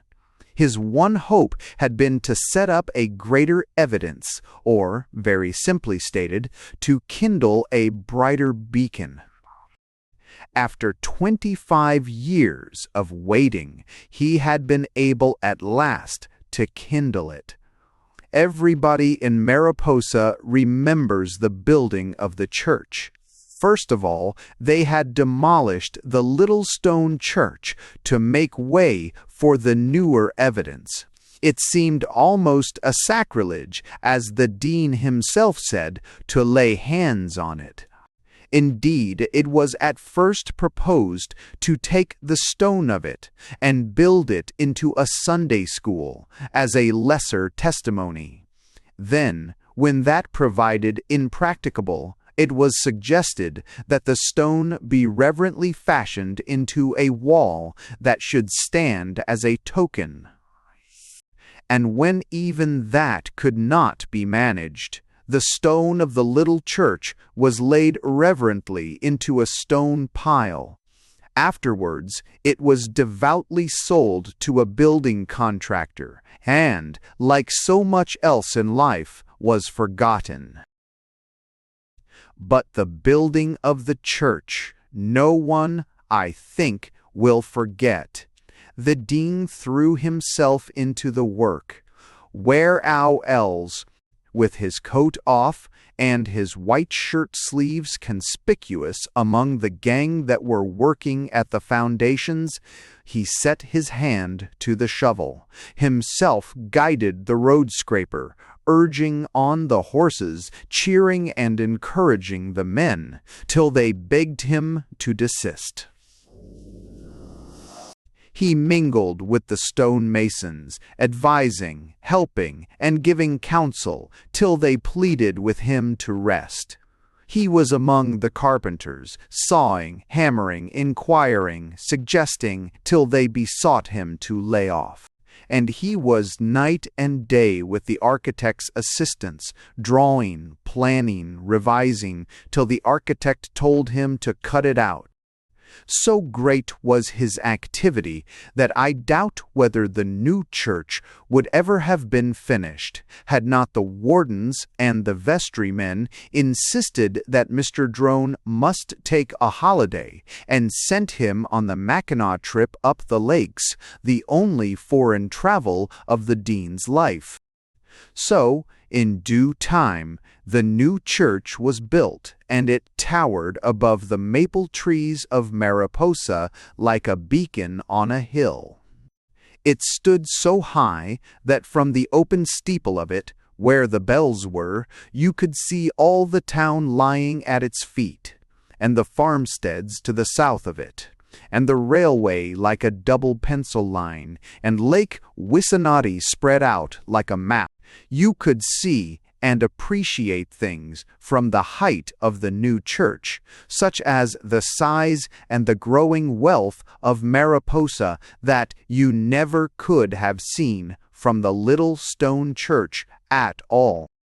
Presently the church was opened, and the dean preached his first sermon in it, and he called it a greater testimony, and he said that it was an earnest or first fruit of endeavor, and that it was a token or pledge, and he named it also a covenant. He said, too, that it was an anchorage, and a harbor, and a lighthouse, as well as being a city set upon a hill. And he ended by declaring it an ark of refuge, and notified them that the Bible class would meet in the basement of it on that and every other third Wednesday. In the opening months of preaching about it, the dean had called the church so often an earnest and a pledge and a guerdon and a tabernacle that I think he used to forget that it wasn't paid for. It was only when the agent of the Building Society and a representative of the Hosanna Pipe and Steam Organ Co. Limited used to call for quarterly payments that he was suddenly reminded of the fact. Always after these men came round, the dean used to preach a special sermon on sin, in the course of which he would mention that the ancient Hebrews used to put unjust traitors to death, a thing of which he spoke with Christian serenity. I don't think that at first anybody troubled much about the debt on the church. Dean Drone's figures showed that it was only a matter of time before it would be extinguished. Only a little effort was needed, a little girding up of the loins of the congregation, and they could shoulder the whole debt and trample it under their feet. Let them but set their hands to the plow, and they could soon guide it into the deep water. Then they might furl their sails and sit every man under his own olive tree.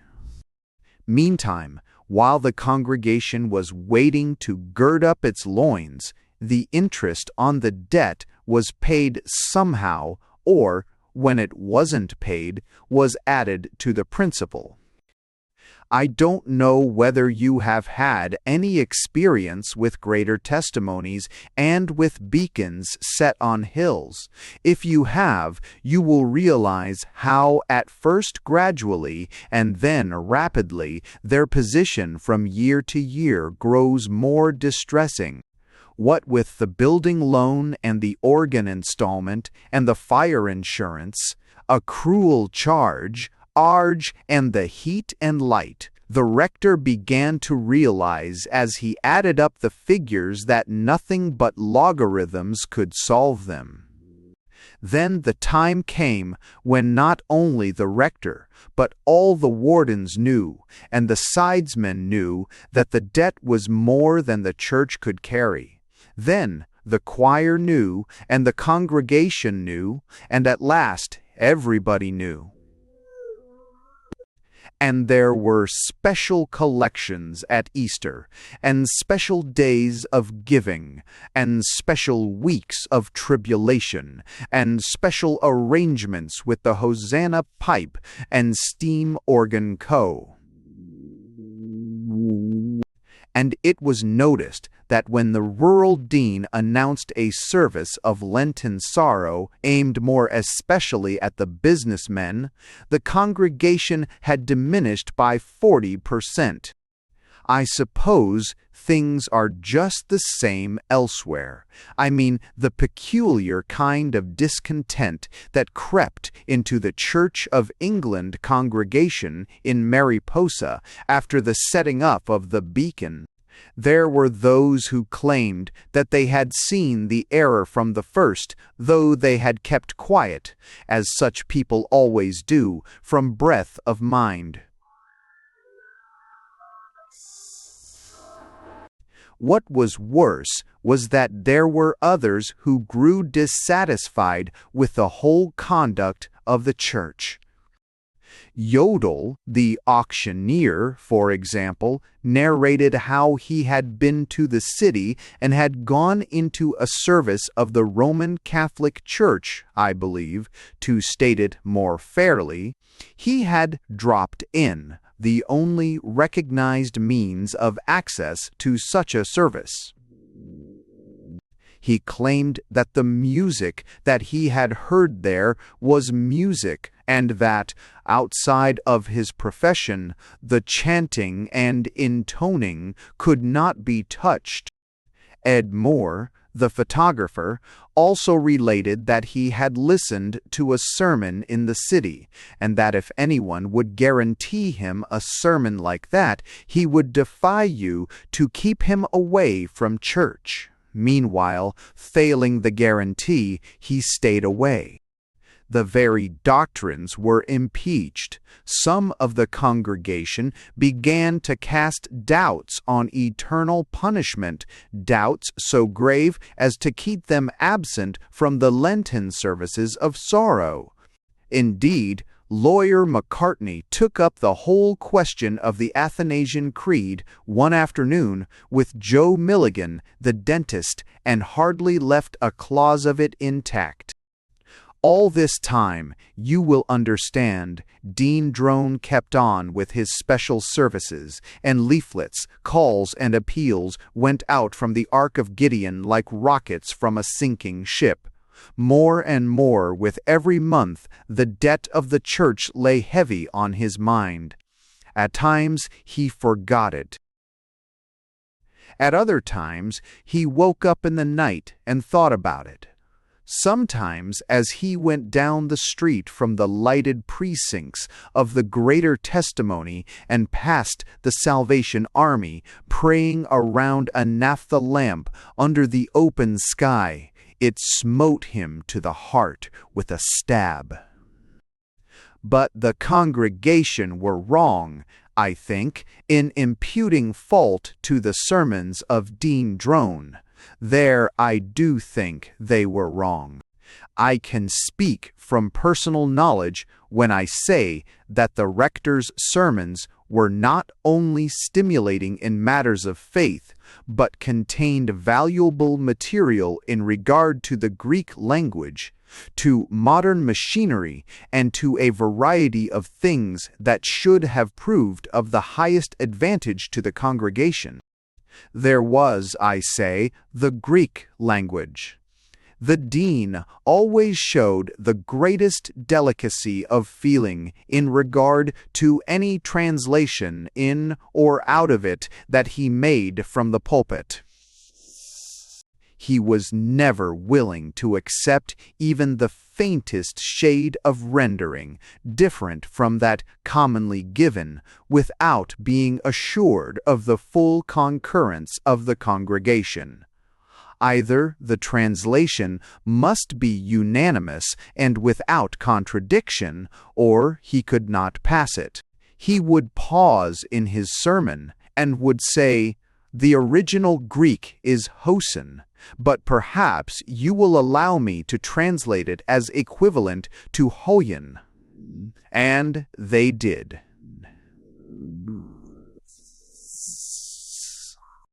It was the same way in regard to machinery. After all, what better illustrates the supreme purpose of the All-Wise than such a thing as the dynamo or the reciprocating marine engine, or the pictures in the Scientific American? Then, too, if a man has had the opportunity to travel and has seen the great lakes spread out by the hand of Providence from where one leaves the new dock at the Sound to where one arrives safe and thankful with one's dear fellow passengers in the spirit at the concrete landing stage at Mackinac, is not this fit and proper material? Then, too, for the construction of an analogy or illustration. Indeed, even apart from an analogy, is it not mighty interesting to narrate anyway? In any case, why should the church wardens have sent the rector on the Mackinaw trip if they had not expected him to make some little return for it? I lay some stress on this point because the criticisms directed against the Mackinaw sermons always seemed so unfair. If the rector had described his experiences in the crude language of the ordinary newspaper, there might, I admit, have been something unfitting about it. But he was always careful to express himself in a way that showed, or, listen, let me explain with an example. It happened to be my lot some years ago, he would say, to find myself a voyager, just as one is a voyager on the sea of life, on the broad expanse of water which has been spread out to the northwest of us by the hand of Providence, at a height of 581 feet above the level of the sea. I may say, to Lake Huron. Now, how different that is from saying, I'll never forget the time I went on the Mackinaw trip. The whole thing has a different sound entirely. I was voyaging on one of those magnificent leviathans of the water.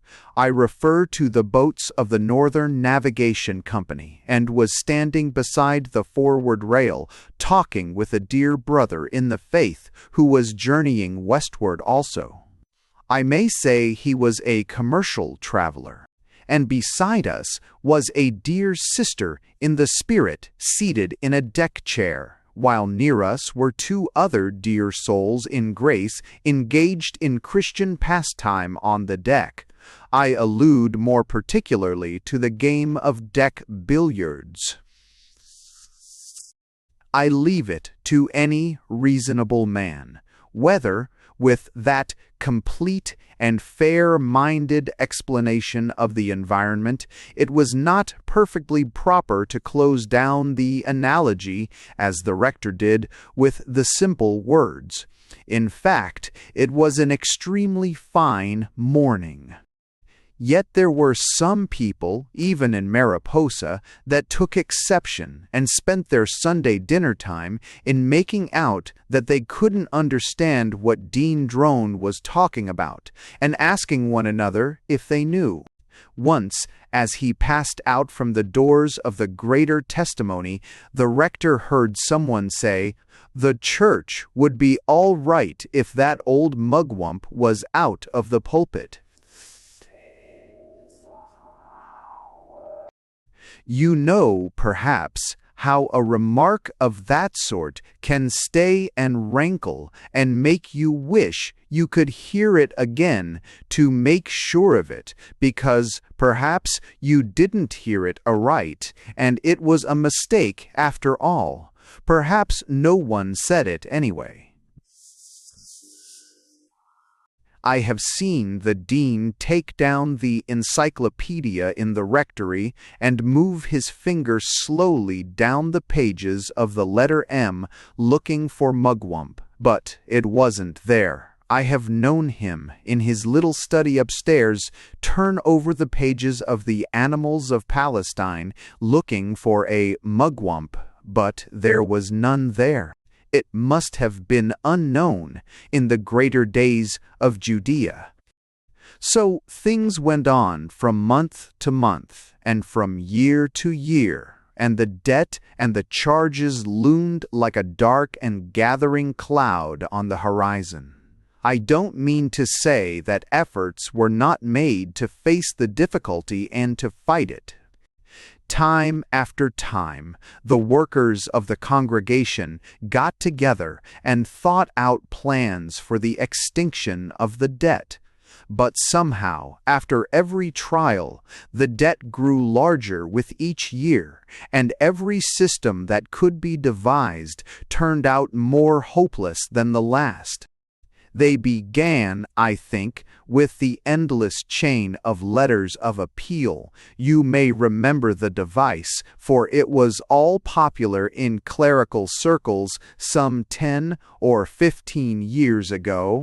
You got a number of people to write each of them 3 letters asking for 10 cents from 3 each of their friends and asking each of them to send on 3 similar letters. 3 each from 3 each, and 3 each more from each. Do you observe the wonderful ingenuity of it? Nobody, I think, has forgotten how the willing workers of the Church of England, Church of Mariposa, sat down in the vestry room in the basement with a pile of stationery 3 feet high, sending out the letters. Pupkin, the teller in the Exchange Bank, for it was here that he met Zena Pepperleigh, the judge's daughter, for the first time, and they worked so busily that they wrote out ever so many letters, 8 or 9 in a single afternoon, and they discovered that their handwritings were awfully alike, which was one of the most extraordinary and amazing coincidences, you will admit, in the history of chirography. But the scheme failed utterly. I don't know why. The letters went out and were copied, broadcast and recopied, till you could see the Mariposa endless chain winding its way towards the Rocky Mountains.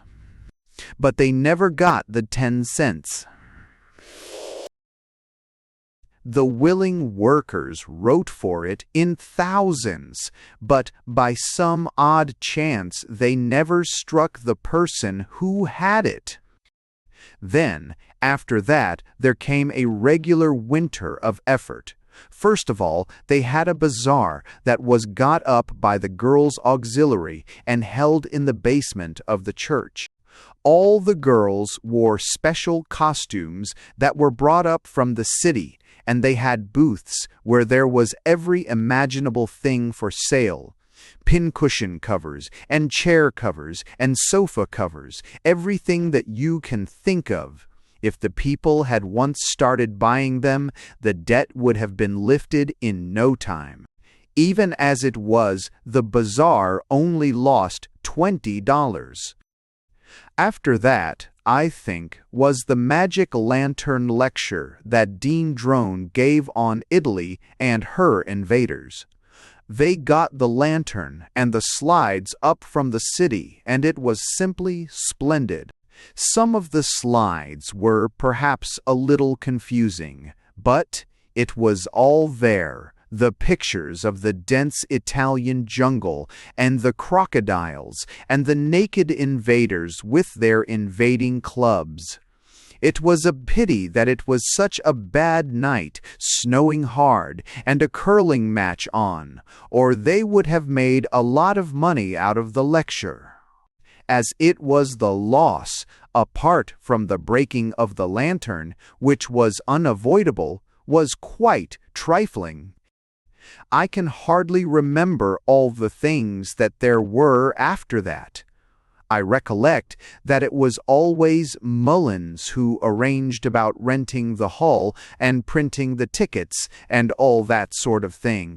His father, you remember, had been at the Anglican College with Dean Drone, and though the rector was 37 years older than Mullins, he leaned upon him in matters of business as upon a staff. And though Mullins was 37 years younger than the dean, he leaned against him in matters of doctrine as against a rock. At one time they got the idea that what the public wanted was not anything instructive, but something light and amusing. Mullins said that people loved to laugh. He said that if you get a lot of people all together and get them laughing, you can do anything you like with them. So they got Mr. Dreary, the English literature teacher at the high school, to give an evening of readings from the great humorists from Chaucer to Adam Smith. They came mighty near to making a barrel of money out of that. If the people had once started laughing, it would have been all over with them. As it was, I heard a lot of them say that they simply wanted to scream with laughter. They said they just felt like bursting into peals of laughter all the time. Even when, in the more subtle parts, they didn't feel like bursting out laughing, they said they had all they could do to keep from smiling. They said they never had such a hard struggle in their lives not to smile. In fact, the chairman said, when he put the vote of thanks, that he was sure if people had known what the lecture was to be like, there would have been a much better turnout. But, you see, all that the people had to go on was just the announcement of the name of the lecturer, Mr. Dreary, and that he would lecture on English humor, all seats 25 cents.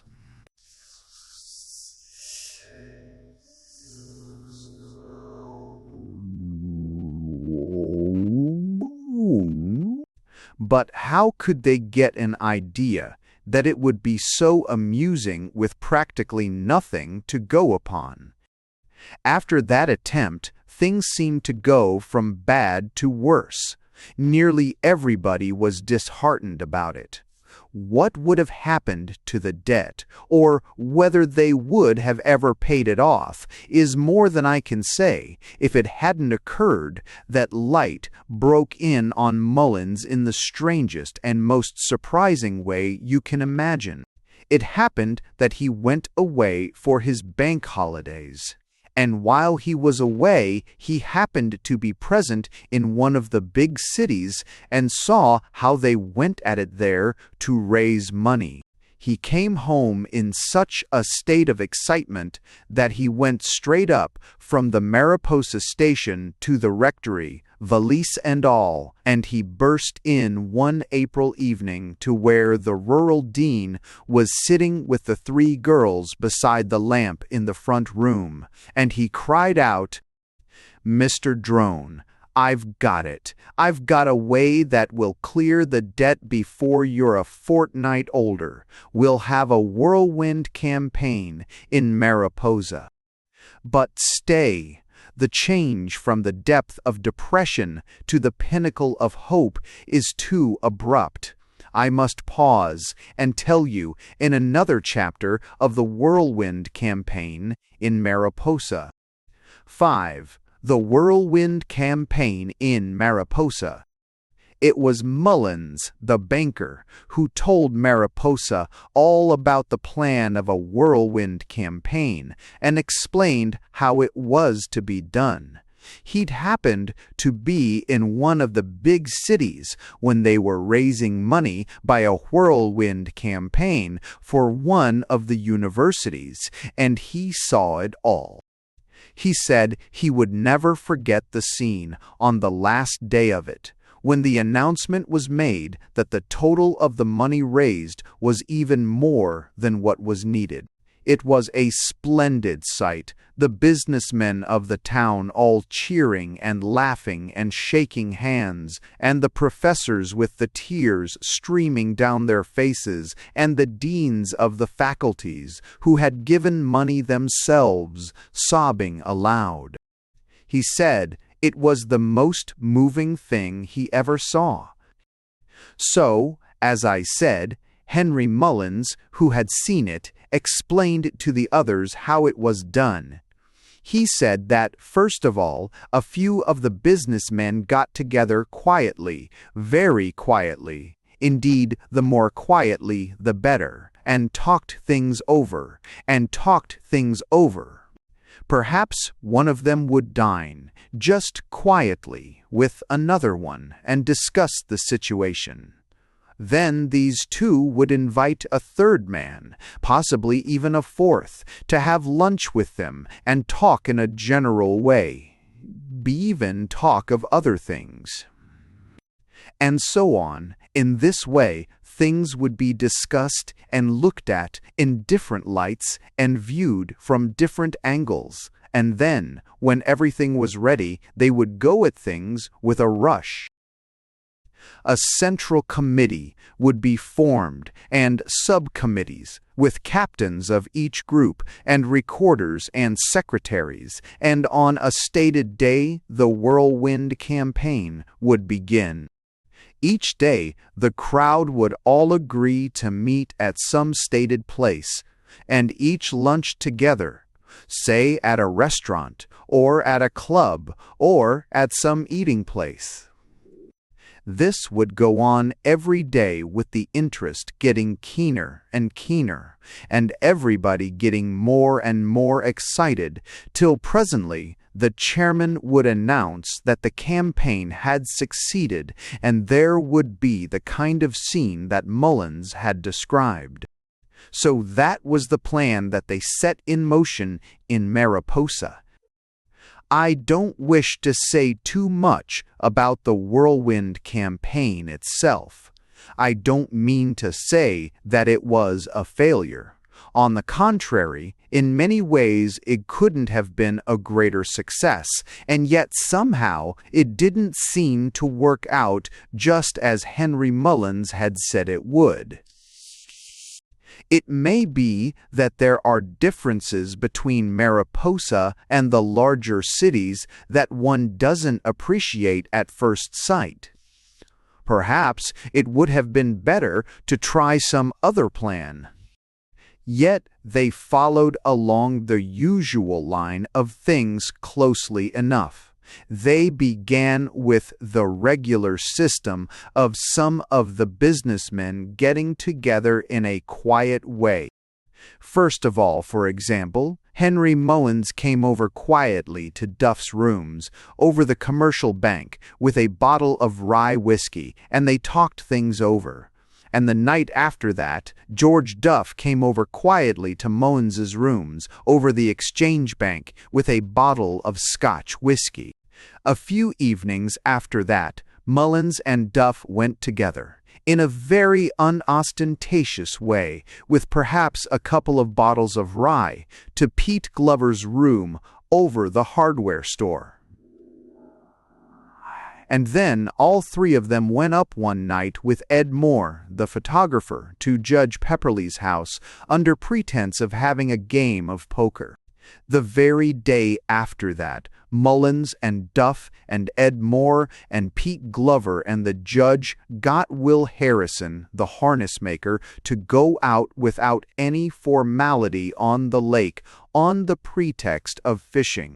And the next night after that, Duff and Mullins and Ed Moore and Pete Glover and Pepperleigh and Will Harrison got Alf Trelawney, the postmaster, to come over just in a casual way to the Mariposa house after the night mail, and the next day Mullins and Duff and... But, pshaw! You see at once how the thing is worked. There's no need to follow that part of the whirlwind campaign further. But it just shows the power of organization. And all this time, mind you, they were talking things over and looking at things first in one light and then in another light. In fact, just doing as the big city men do when there's an important thing like this underway. So after things had been got pretty well into shape in this way, Duff asked Mullins one night, straight out, if he would be chairman of the Central Committee. He sprung it on him, and Mullins had no time to refuse, but he put it to Duff straight whether he would be treasurer.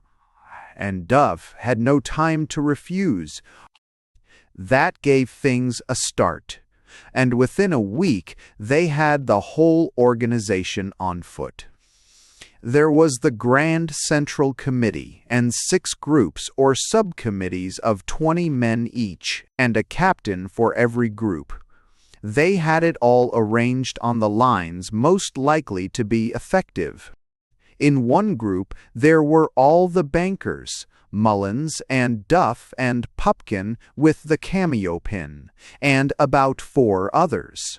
They had their photographs taken at Edmore's studio, taken in a line with a background of icebergs, a winter scene, and a pretty penetrating crowd they looked, I can tell you. After all, you know, if you get a crowd of representative bankmen together in any financial deal, you've got a pretty considerable leverage right away. In the second group were the lawyers, Nivens and McCartney and the rest, about as level-headed a lot as you'd see anywhere. Get the lawyers of a town with you on a thing like this, and you'll find you've got a sort of brain power with you that you'd never get without them. Then there were the businessmen. There was a solid crowd for you, Harrison, the harness maker, and Glover, the hardware man, and all that gang, not talkers perhaps, but solid men who can tell you to a nicety how many cents there are in a dollar. It's all right to talk about education and that sort of thing, but if you want driving power and efficiency, get businessmen. They're seeing it every day in the city, and it's just the same in Mariposa. Why, in the big concerns in the city, if they found out a man was educated, they wouldn't have him, wouldn't keep him there a minute. That's why the businessmen have to conceal it so much. Then, in the other teams, there were the doctors and the newspaper men and the professional men like Judge Pepperly and Yodel the auctioneer. It was all organized so that every team had its headquarters, 2 of them in each of the 3 hotels, 1 upstairs and 1 down. And it was arranged that there would be a big lunch every day to be held in Smith's Cafe, round the corner of Smith's Northern Health Resort and home of the Wissanati angler. You know the place. The lunch was divided up into tables, with a captain for each table to see about things to drink. And of course, all the tables were in competition with one another. In fact, the competition was the very life of the whole thing. It's just wonderful how these things run when they're organized. Take the first luncheon, for example. There they all were, every man in his place, every captain at his post, at the top of the table. It was hard, perhaps, for some of them to get there. They had very likely to be in their stores and banks and offices till the last minute and then make a dash for it. It was the cleanest piece of teamwork you ever saw. You have noticed already, I am sure, that a good many of the captains and committeemen didn't belong to the Church of England Church. Glover, for instance, was a Presbyterian till they ran the picket fence of the manse 2 feet onto his property, and after that he became a free thinker.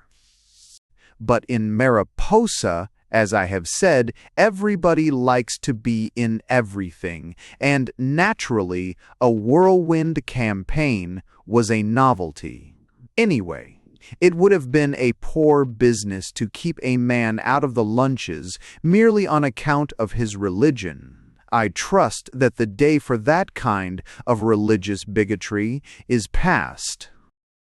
Of course, the excitement was when Henry Mullins, at the head of the table, began reading out the telegrams and letters and messages. First of all, there was a telegram of good wishes from the Anglican Lord Bishop of the diocese to Henry Mullins, and calling him, "Dear brother in grace, the Mariposa telegraph office is a little unreliable," and it read, "Dear brother in Greece." But that was good enough. The bishop said that his most earnest wishes were with them. Then Mullins read a letter from the mayor of Mariposa. Pete Glover was mayor that year, stating that his keenest desires were with them, and then one from the carriage company saying that its heartiest goodwill was all theirs, and then one from the meat works saying that its nearest thoughts were next to them. Then he read one from himself, as head of the Exchange Bank, you understand, informing him that he had heard of his project, and assuring him of his liveliest interest in what he proposed. At each of these telegrams and messages there was round after round of applause, so that you could hardly hear yourself speak or give an order. But that was nothing to when Mullins got up again and beat on the table for silence and made one of those crackling speeches, just the way businessmen speak, the kind of speech that a college man simply can't make. I wish I could repeat it all. I remember that it began, "Now, boys, you know what we're here for, gentlemen," and it went on just as good as that all through. When Mullins had done, he took out a fountain pen and wrote out a check for $100, conditional on the fund reaching 50,000. And there was a burst of cheers all over the room. Just the moment he had done it, up sprang George Duff. You know the keen competition there is, as a straight matter of business, between the banks in Mariposa. Up sprang George Duff, I say, and wrote out a check for another 100 conditional on the fund reaching 70,000. You never heard such cheering in your life. And then, when Netley walked up to the head of the table and laid down a check for $100 conditional on the fund, reaching 100,000, the room was in an uproar. $100,000. Just think of it. The figures fairly stagger one. To think of $100,000 raised in 5 minutes in a little place like Mariposa. And even that was nothing. In less than no time, there was such a crowd round Mullins trying to borrow his pen all at once that his waistcoat was all stained with ink. Finally, when they got order at last, and Mullins stood up and announced that the conditional fund had reached $250,000, the whole place was a perfect babel of cheering. Oh, these whirlwind campaigns are wonderful things. I can tell you the committee felt pretty proud that first day. There was Henry Mullins looking a little bit flushed and excited with his white waistcoat and an American Beauty rose, and with ink marks all over him from the check signing.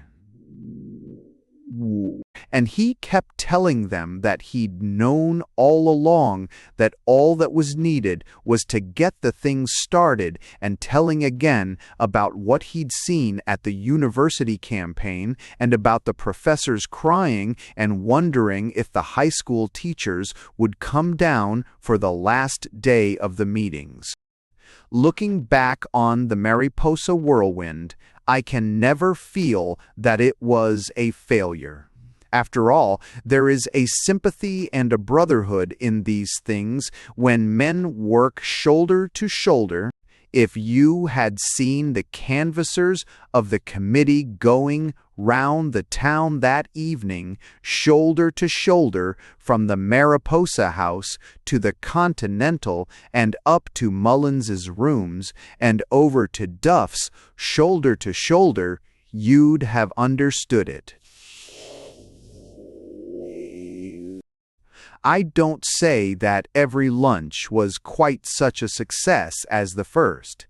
It's not always easy to get out of the store if you're a busy man, and a good many of the Whirlwind Committee found that they had just time to hurry down and snatch their lunch and get back again.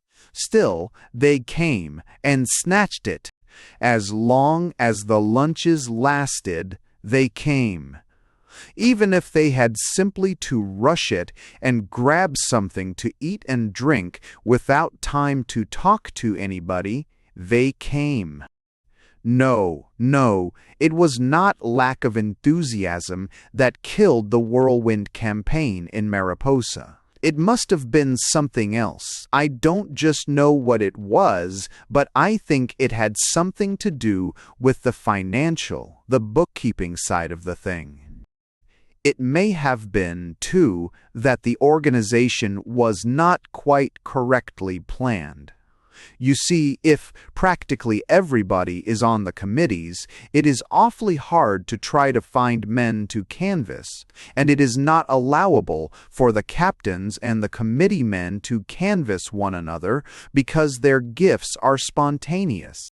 So the only thing that the different groups could do was to wait round in some likely place, say the bar parlor of Smith's Hotel, in the hope that somebody might come in who could be canvassed. You might ask why they didn't canvass Mr. Smith himself, but of course they had done that at the very start, as I should have said. Mr. Bine, wise after vision, Smith had given them $200 in cash conditional on the lunches being held in the caf of his hotel, and it's awfully hard to get a proper lunch. I mean the kind to which a bishop can express regret at not being there.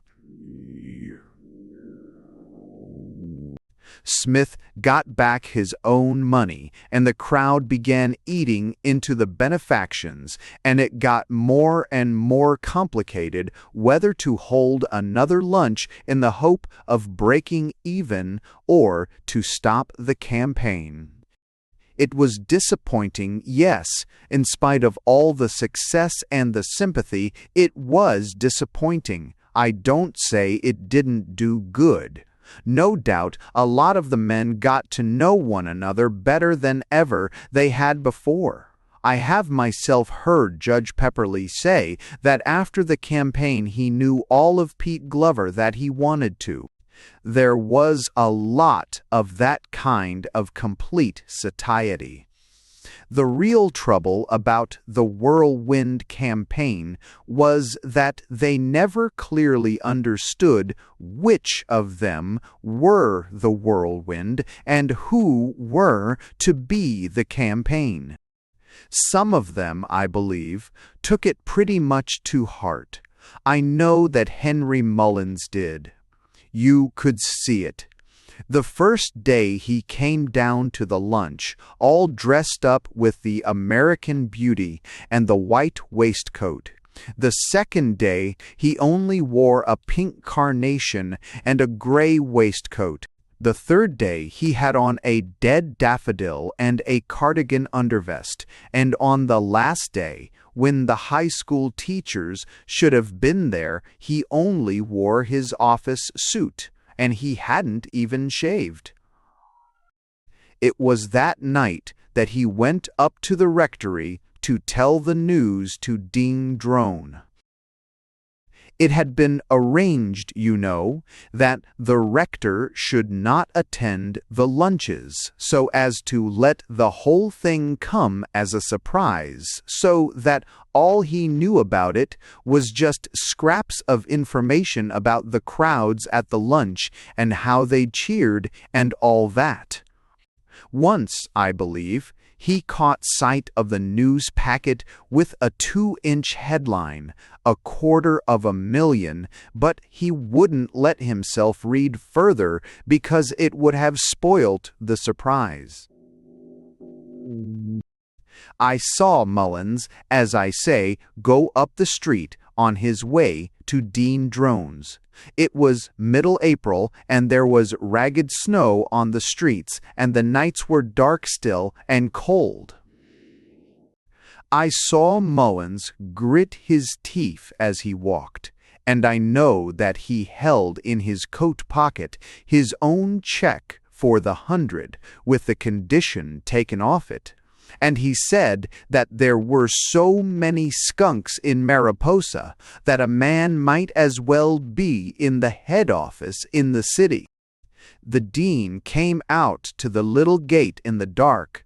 You could see the lamplight behind him from the open door of the rectory, and he shook hands with Mullins, and they went in together. 6. The Beacon on the Hill. Mullins said afterward that it was ever so much easier than he thought it would have been. The dean, he said, was so quiet. Of course, if Mr. Drone had started to swear at Mullins or tried to strike him, it would have been much harder. But as it was, he was so quiet that part of the time he hardly seemed to follow what Mullins was saying. So Mullins was glad of that, because it proved that the dean wasn't feeling disappointed as, in a way, he might have. Indeed, the only time when the rector seemed animated and excited in the whole interview was when Mullins said that the campaign had been ruined by a lot of confounded mugwumps. Straight away, the dean asked if those mugwumps had really prejudiced the outcome of the campaign. Mullins said there was no doubt of it, and the dean inquired if the presence of mugwumps was fatal in matters of endeavor, and Mullins said that it was.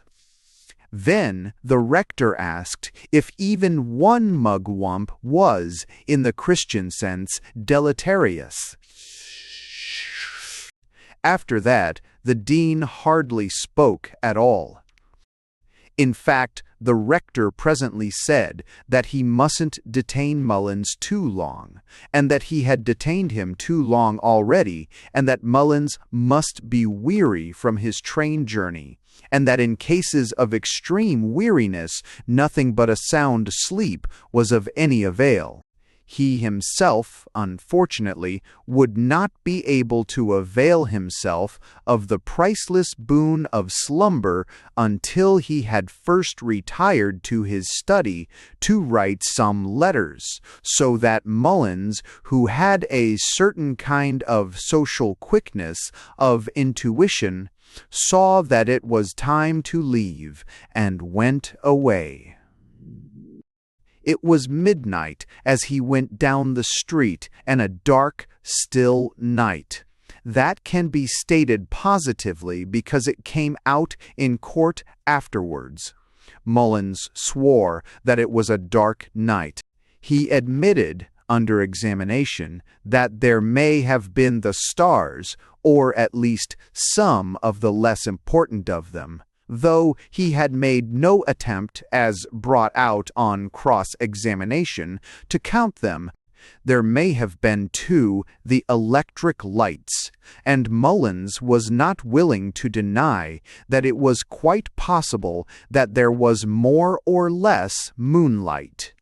But that there was no light that night in the form of sunlight, Mullins was absolutely certain.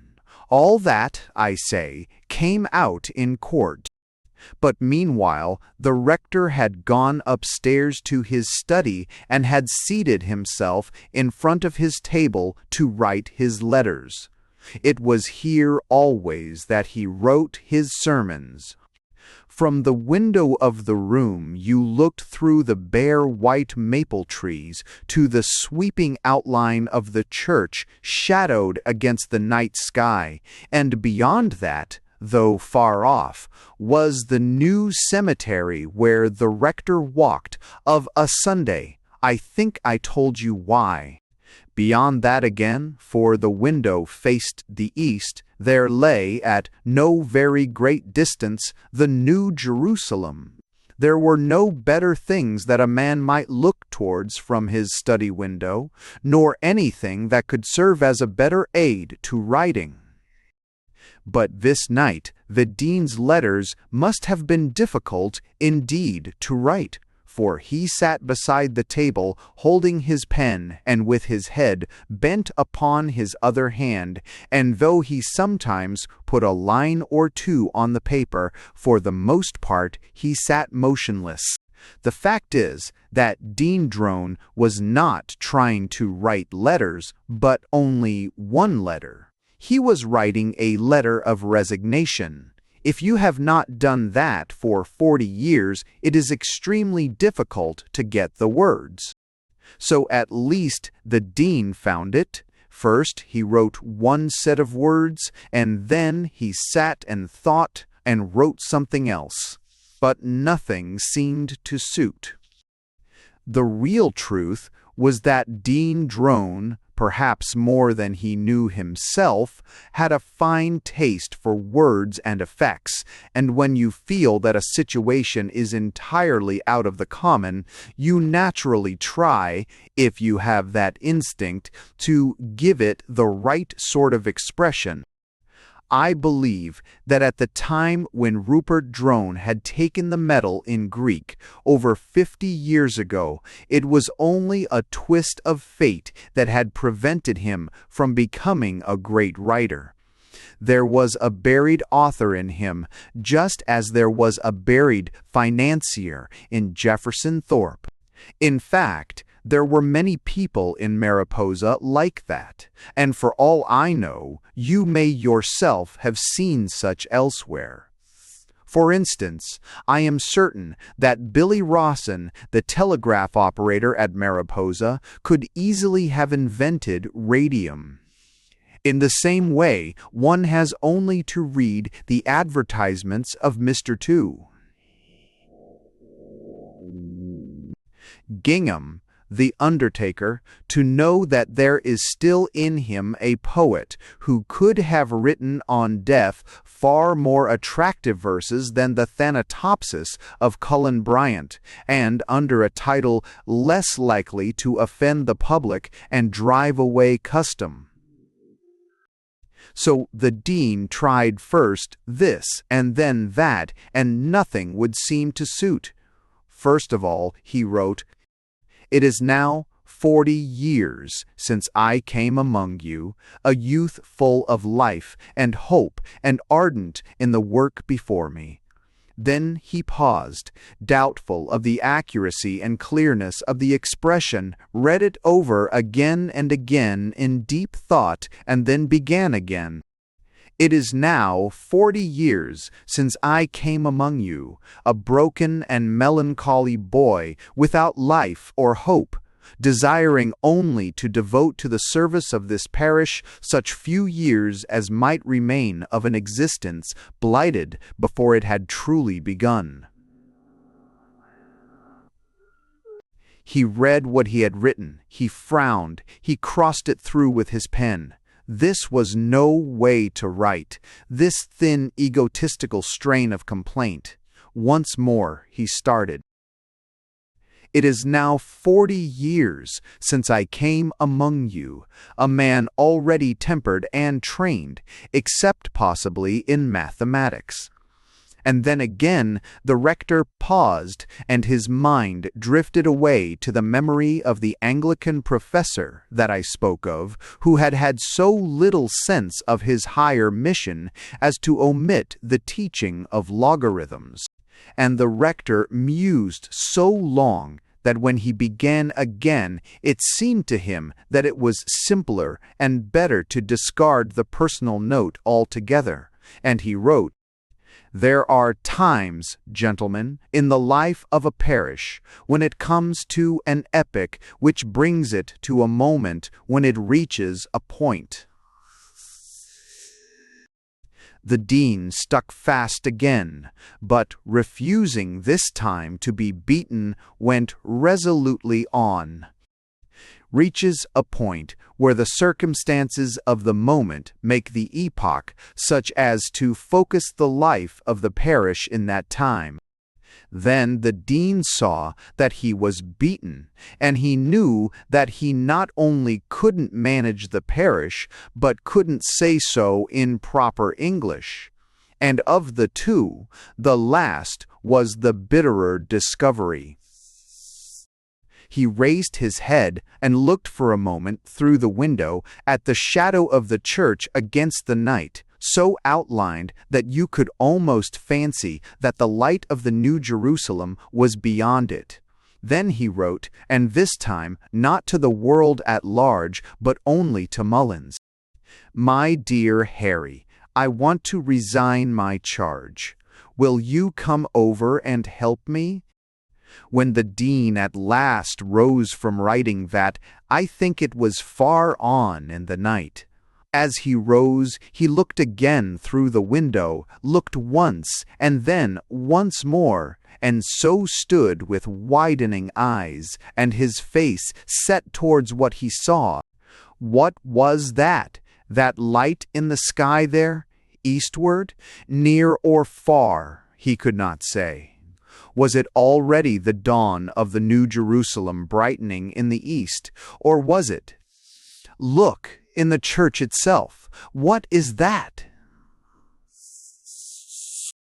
That fork of flame that breaks now from the casement and flashes upward, along the wood and sea,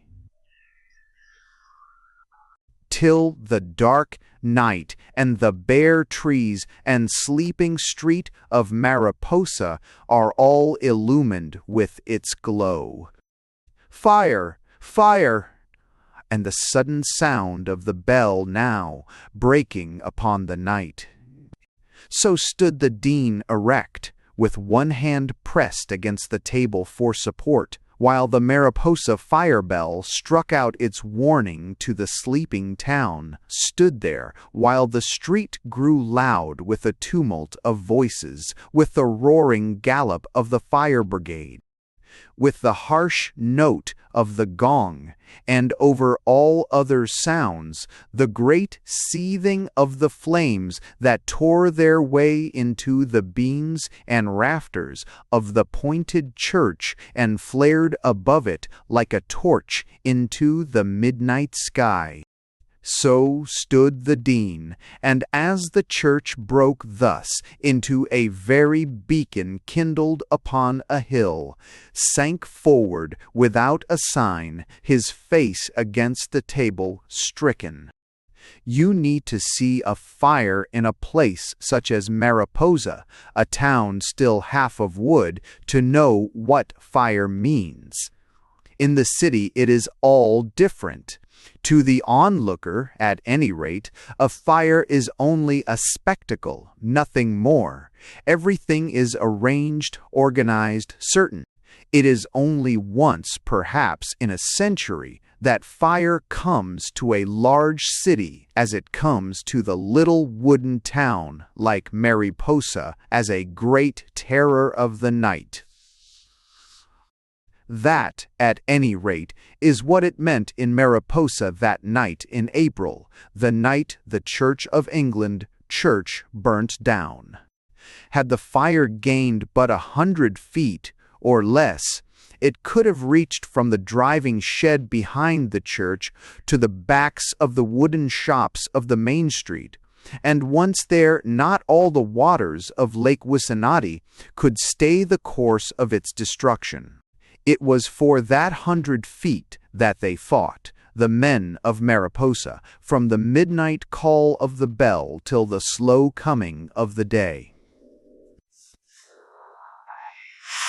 They fought it at the windows, and at the blazing doors, and through the yawning furnace of the open belfry. Fought it, with the Mariposa engine thumping and panting in the street, itself aglow with fire like a servant demon fighting its own kind, with tall ladders reaching to the very roof, and with hose that poured their streams of tossing water foaming into the flames. Most of all, they fought to save the wooden driving shed behind the church from which the fire could leap into the heart of Mariposa. That was where the real fight was, for the life of the town.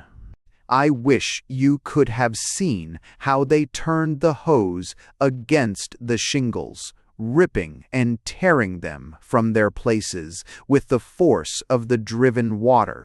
How they mounted on the roof, axe in hand, and cut madly at the rafters to bring the building down, while the black clouds of smoke rolled in volumes about the men as they worked. You could see the fire horses harnessed with logging chains to the uprights of the shed to tear the building from its place. Most of all, I wish you could have seen Mr. Smith, proprietor, as I think you know, of Smith's Hotel, there on the roof with a fireman's helmet on, cutting through the main beam of solid cedar, 12 by 12, that held tight still when the rafters and the roof tree were down already, the shed on fire in a dozen places, and the other men driven from the work by the flaming sparks and by the strangle of the smoke. Not so Mr. Smith. See him there as he plants himself firm at the angle of the beams, and with the full impact of his 280 pounds drives his axe into the wood. I tell you, it takes a man from the pine country of the north to handle an axe. Right, left, right, down it comes, with never a pause or stay, never missing by a fraction of an inch the line of the stroke. At it, Smith, down with it, till with a shout from the crowd the beam gapes asunder, and Mr. Smith is on the ground again, roaring his directions to the men and horses as they haul down the shed, in a voice that dominates the fire itself. Who made Mr. Smith the head and chief of the Mariposa Fire Brigade that night, I cannot say. I do not know even where he got the huge red helmet that he wore, nor had I ever heard till the night the church burnt down that Mr. Smith was a member of the fire brigade at all. But it's always that way. Your little narrow-chested men may plan and organize, but when there is something to be done, something real, then it's the man of size and weight that steps to the front every time.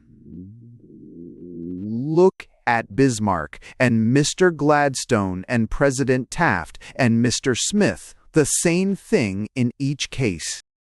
I suppose it was perfectly natural that just as soon as Mr. Smith came on the scene, he put on somebody's helmet and shouted his directions to the men and bossed the Mariposa Fire Brigade like Bismarck with the German Parliament.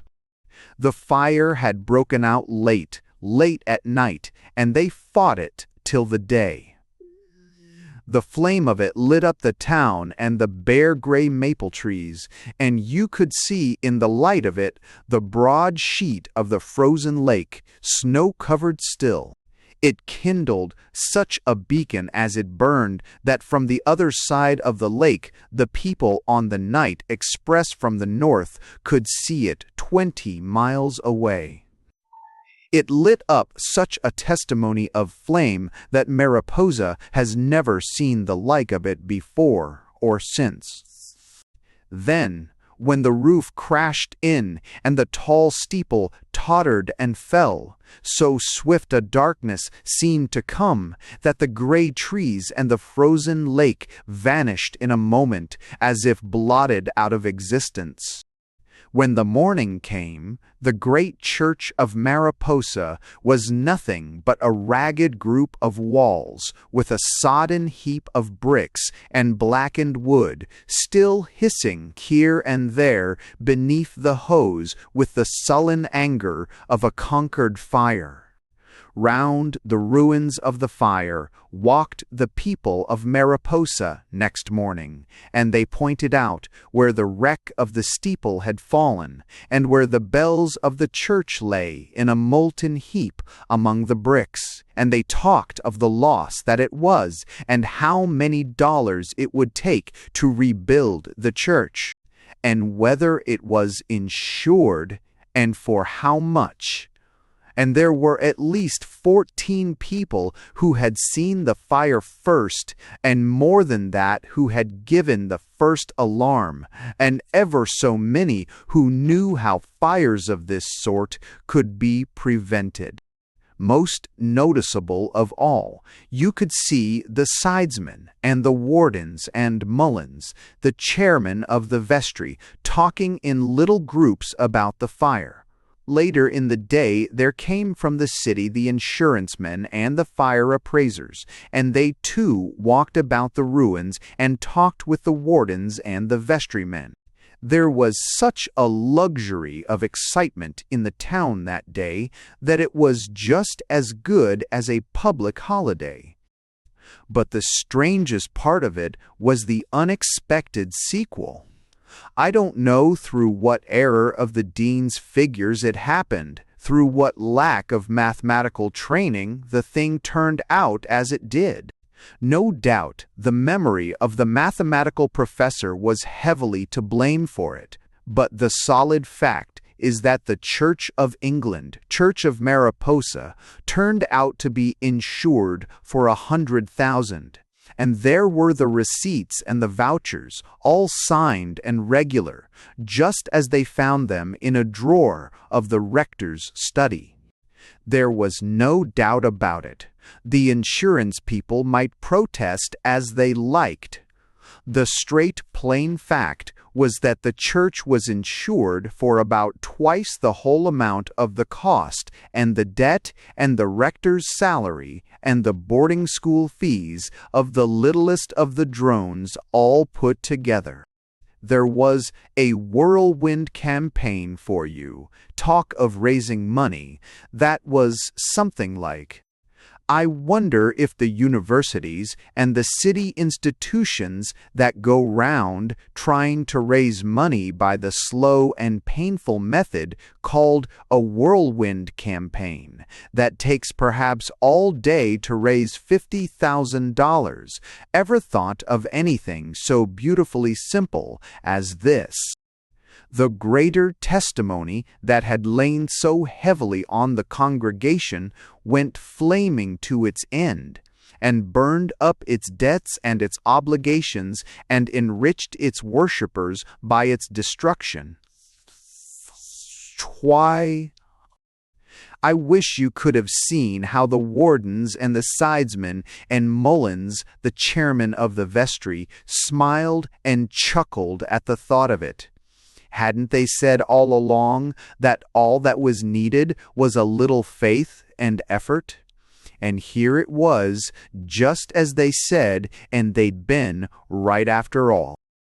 Protest from the insurance people, legal proceedings to prevent payment. My dear sir, I see you know nothing about the Mariposa court, in spite of the fact that I have already said that it was one of the most precise instruments of British fair play ever established. Why, Judge Pepperley disposed of the case and dismissed the protest of the company in less than 15 minutes. Just what the jurisdiction of Judge Pepperley's court is, I don't know, but I do know that in upholding the rights of a Christian congregation, I am quoting here the text of the decision, against the intrigues of a set of infernal skunks that make too much money anyway, the Mariposa court is without an equal. None. Pepperley even threatened the plaintiffs with the penitentiary, or worse.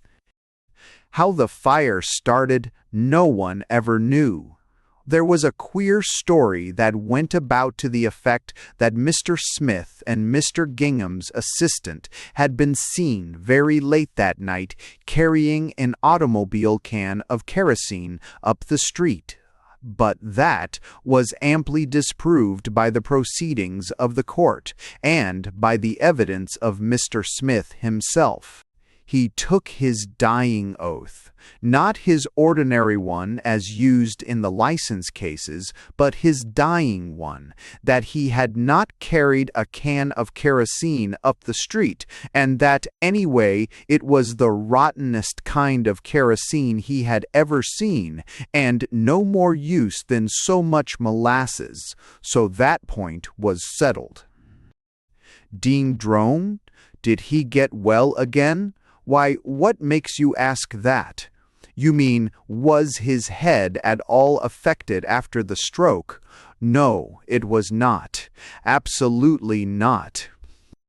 It was not affected in the least, though how anybody who knows him now in Mariposa could have the faintest idea that his mind was in any way impaired by the stroke is more than I can tell.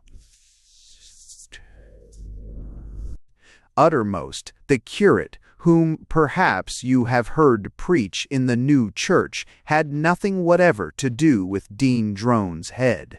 It was merely a case of the pressure of overwork. It was felt very generally by the wardens that, in these days of specialization, the rector was covering too wide a field, and that if he should abandon some of the lesser duties of his office, he might devote his energies more intently to the infant class. That was all.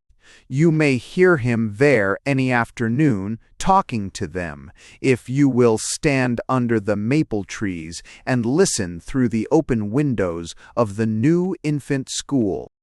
And, as for audiences, for intelligence, for attention, well, if I want to find listeners who can hear and understand about the great spaces of Lake Huron, let me tell of it. Every time face to face with the blue eyes of the infant class, fresh from the infinity of spaces greater still. Talk of grown-up people all you like, but for listeners, let me have the infant class with their pinafores and their teddy bears and their feet not even touching the floor. And Mr. Uttermost may preach to his heart's content of the newer forms of doubt revealed by the higher criticism. So you will understand that the dean's mind is, if anything, even keener, and his head even clearer than before. And if you want proof of it, notice him there beneath the plum blossoms, reading in the Greek. He has told me that he finds that he can read, with the greatest ease, works in the Greek that seemed difficult before, because his head is so clear now. And sometimes, when his head is very clear, as he sits there reading beneath the plum blossoms, he can hear them singing beyond, and his wife's voice. 7. The extraordinary entanglement of Mr. Pupkin. Judge Pepperleigh lived in a big house with hardwood floors and a wide piazza that looked over the lake from the top of Oneida Street. Every day about 5:30 he used to come home from his office in the Mariposa courthouse. On some days as he got near the house, he would call out to his wife, "Almighty Moses, Martha, who left the sprinkler on the grass." On other days he would call to her from quite a little distance off, "Hullo, mother, got any supper for a hungry man?" And Mrs. Pepperleigh never knew which it would be. On the days when he swore at the sprinkler, you could see his spectacles flash like dynamite. but on the days when he called, "Hello, mother," they were simply irradiated with kindliness. Some days, I say, he would cry out with a perfect whine of indignation, "Suffering Caesar, has that infernal dog torn up those geraniums again?" And other days you would hear him singing out, "Hullo, Rover, well, doggy, well, old fellow, bold." In the same way at breakfast, the judge, as he looked over the morning paper, would sometimes leap to his feet with a perfect howl of suffering and cry, "Sh! Everlasting Moses! The Liberals have carried East Elgin."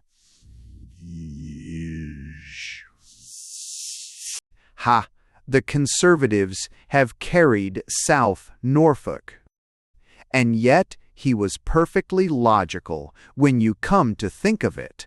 After all, what is more annoying to a sensitive, highly strung man than an infernal sprinkler playing all over the place, and what more agreeable to a good-natured, even-tempered fellow than a well-prepared supper? Or what is more likable than one's good old affectionate dog bounding down the path from sheer delight at seeing you? Or more execrable than an infernal whelp that has torn up the geraniums and is too old to keep, anyway? As for politics, well, it all seemed reasonable enough. When the Conservatives got in anywhere, Pepperley laughed and enjoyed it, simply because it does one good to see a straight, fine, honest fight where the best man wins. When a Liberal got in, it made him mad, and he said so, not, mind you, from any political bias, for his office forbid it, but simply because one can't bear to see the country go absolutely to the devil. I suppose, too, it was partly the effect of sitting in court all day listening to cases. One gets what you might call the judicial temper of mind. Pepperley had it so strongly developed that I've seen him kick a hydrangea pot to pieces with his foot because the accursed thing wouldn't flower. He once threw the canary cage clear into the lilac bushes because the blasted bird wouldn't stop singing. It was a straight case of judicial temper. Lots of judges have it, developed in just the same broad all-round way as with Judge Pepperley. I think it must be passing sentences that does it. Anyway, Pepperley had the aptitude for passing sentences so highly perfected that he spent his whole time at it inside of court and out. I've heard him hand out sentences for the Sultan of Turkey and Mrs. Pankhurst and the Emperor of Germany that made one's blood run cold. He would sit there on the piazza of a summer evening reading the paper with dynamite sparks flying from his spectacles as he sentenced the Tsar of Russia to 10 years in the salt mines, and made it 15 a few minutes afterwards. Pepperley always read the foreign news, the news of things that he couldn't alter, as a form of wild and stimulating torment. So you can imagine that, in some ways, the judge's house was a pretty difficult house to go to. I mean, you can see how awfully hard it must have been for Mr. Pupkin. I tell you, it took some nerve to step up on that piazza and say, in a perfectly natural, off-hand way, "Oh, how do you do, Judge? Is Miss Zena in?"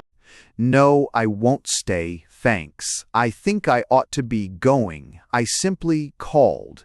A man who can do that has got to have a pretty fair amount of savoir. What do you call it? And he's got to be mighty well shaved and have his cameo pin put in his tie at a pretty undeniable angle before he can tackle it. Yes, and even then he may need to hang round behind the lilac bushes for half an hour first and cool off. And he's apt to make pretty good time down Oneida Street on the way back. Still, that's what you call love, and if you've got it and are well shaved and your boots well blacked, you can do things that seem almost impossible. Yes, you can do anything, even if you do trip over the dog in getting off the piazza. Don't suppose for a moment that Judge Pepperleigh was an unapproachable or a harsh man always, and to everybody. Even Mr. Pupkin had to admit that that couldn't be so. To know that, you had only to see Zena Pepperleigh put her arm round his neck and call him Daddy. She would do that even when there were 2 or 3 young men sitting on the edge of the piazza. You know, I think, the way they sit on the edge in Mariposa. It is meant to indicate what part of the family they have come to see. Thus, when George Duff, the bank manager, came up to the Pepperleigh house, he always sat in a chair on the veranda and talked to the judge. But when Pupkin, or Mallory Tompkins, or any fellow like that came, he sat down in a sidelong fashion on the edge of the boards, and then they knew exactly what he was there for. Dates. If he knew the house well, he leaned his back against the veranda post and smoked a cigarette, but that took nerve. But I am afraid that this is a digression, and, of course, you know all about it just as well as I do. All that I was trying to say was that I don't suppose that the judge had ever spoken a cross word to Zena in his life. Oh, he threw her novel over the grapevine. I don't deny that, but then why on earth should a girl read trash like The Errant Quest of the Paladin Pilgrim and The Life of Sir Galahad when the house was full of good reading like The Life of Sir John A. Macdonald and Pioneer Days in Tecumseh Township? Still, what I mean is that the judge never spoke harshly to Zena, except perhaps under extreme provocation, and I am quite sure that he never had to kneel. But then what father ever would want to speak angrily to such a boy as Neil Pepperleigh? The judge took no credit himself for that. The finest grown boy in the whole county, and so broad and big that they took him into the Missinaba Horse when he was only 17. And clever, so clever that he didn't need to study, so clever that he used to come out at the foot of the class in mathematics at the Mariposa High School through sheer surplus of brain power. Why, Neil was so clever that he used to be able to play billiards at the Mariposa house all evening when the other boys had to stay at home and study. Such a powerful-looking fellow, too. Everybody in Mariposa remembers how Neil Pepperleigh smashed in the face of Peter McGinnis, the Liberal organizer, at the big election, you recall it, when the old MacDonald government went out. Judge Pepperleigh had to try him for it the next morning. They say there never was such a scene even in the Mariposa court. There was, I believe, something like it on a smaller scale in Roman history, but it wasn't half as dramatic. I remember Judge Pepperleigh leaning forward to pass the sentence. For a judge is bound, you know, by his oath, and how grave he looked, and yet so proud and happy, like a man doing his duty and sustained by it. And he said, "My boy, you are innocent. You smashed in Peter McGinnis's face, but you did it without criminal intent. You put a face on him, by Jehoshaphat, that he won't lose for 6 months, but you did it without evil purpose or malign design. My boy, look up." They said it was one of the most moving scenes ever enacted in the Mariposa court. But the strangest thing is that if the judge had known what everyone else in Mariposa knew, it would have broken his heart. If he could have seen Neil with the drunken flush on his face in the billiard room of the Mariposa house, and if he had known, as everyone else did, that Neil was crazed with drink the night he struck the Liberal organizer when the old MacDonald government went out. If he could have known that even on that last day Neil was drunk when he rode with the Missinaba horse to the station to join the 3rd contingent for the war, and all the street of the little town was one great roar of people. But the judge never knew, and now he never will. For if you could find it in the meanness of your soul to tell him, it would serve no purpose now except to break his heart, and there would rise up to rebuke you the pictured vision of an untended grave somewhere in the great silences of South Africa. Did I say above, or seem to imply, that the judge sometimes spoke harshly to his wife? Or did you gather for a minute that her lot was one to lament over or feel sorry for? If so, it just shows that you know nothing about such things, and that marriage, at least as it exists in Mariposa, is a sealed book to you. You are as ignorant as Miss Spiffkins, the biology teacher at the high school, who always says how sorry she is for Mrs. Pepperleigh.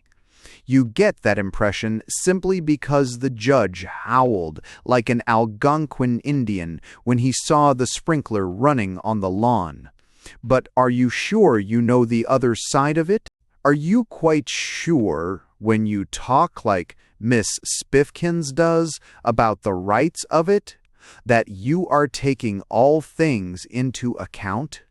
You might have thought differently, perhaps, of the Pepperleighs, anyway, if you had been there that evening when the judge came home to his wife, with one hand pressed to his temple, and in the other the cablegram that said that Neil had been killed in action in South Africa.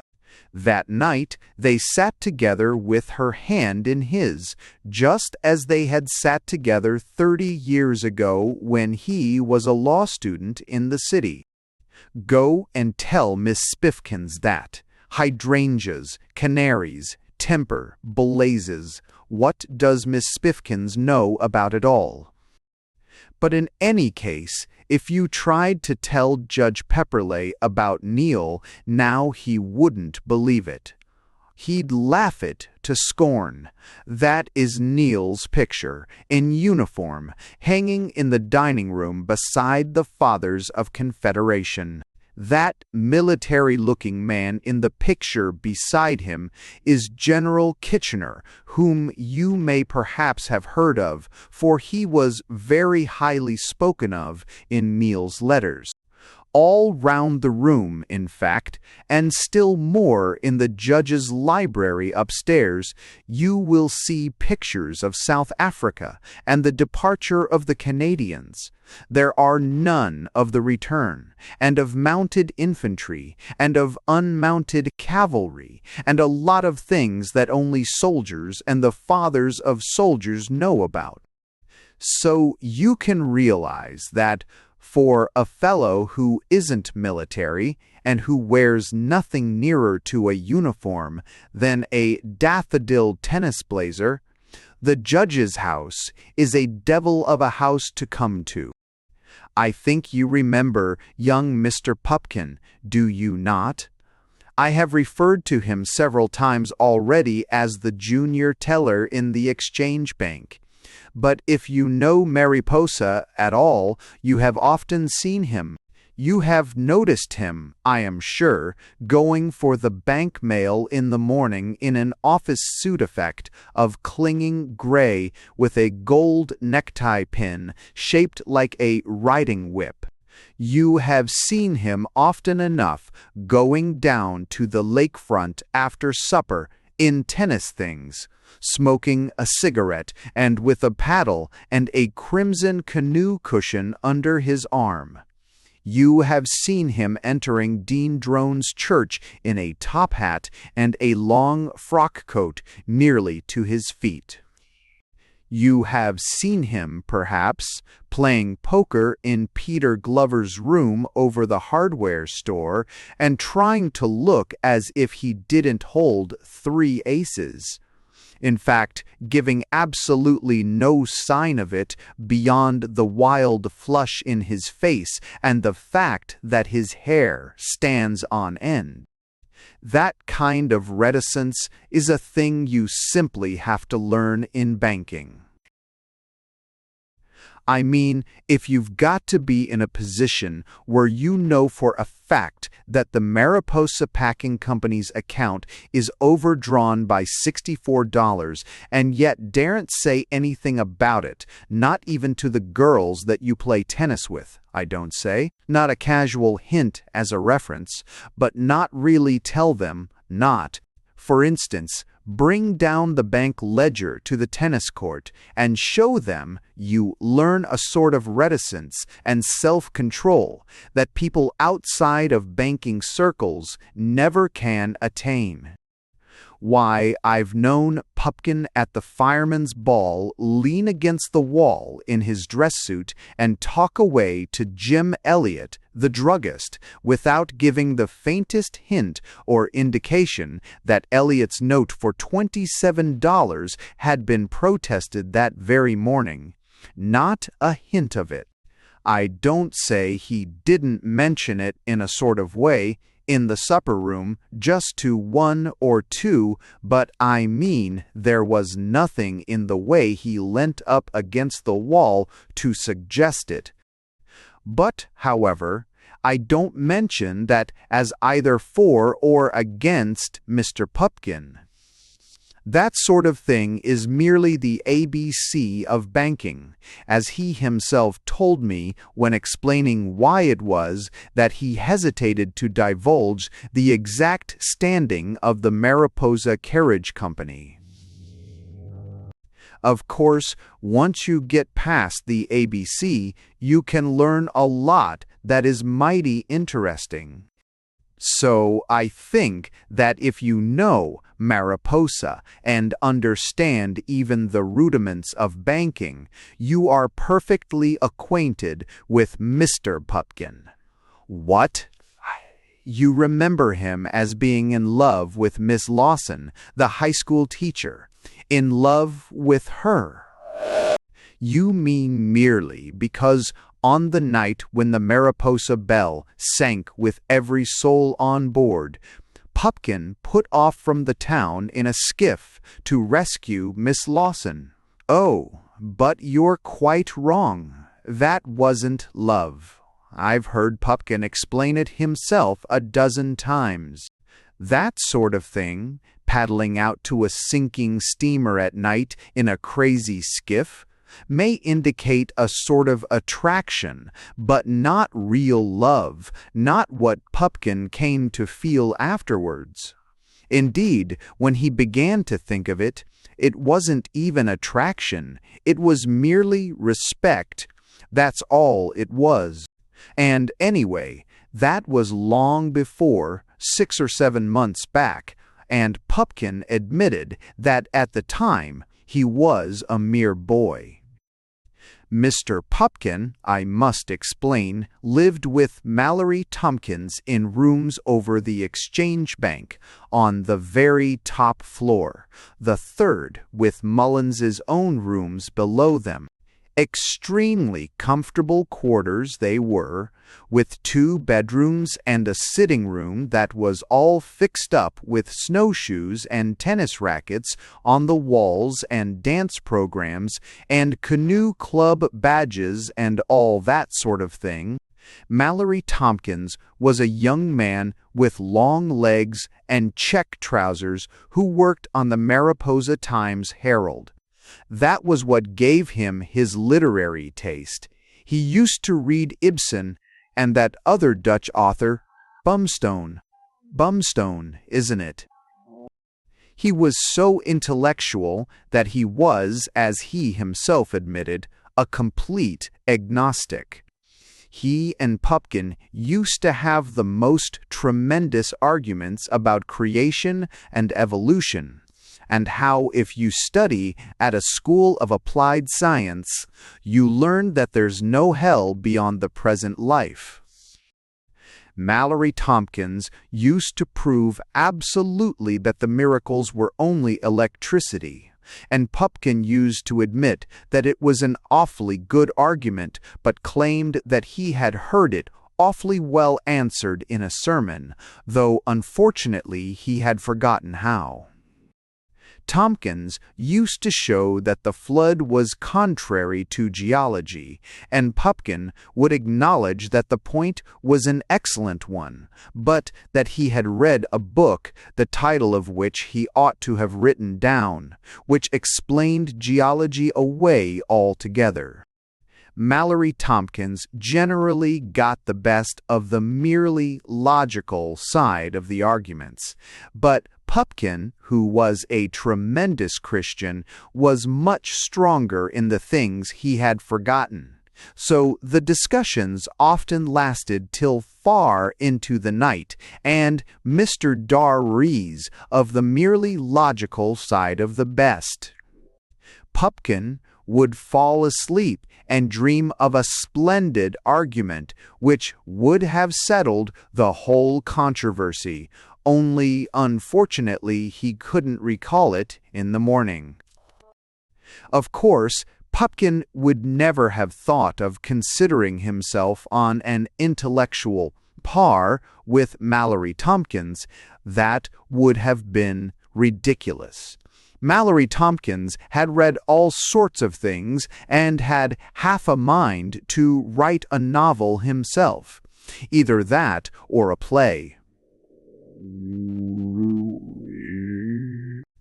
All he needed, he said, was to have a chance to get away somewhere by himself and think every time he went away to the city.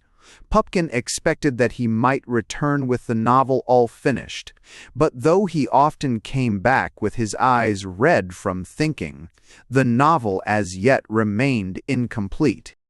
Meantime, Mallory Tompkins, as I say, was a mighty intellectual fellow.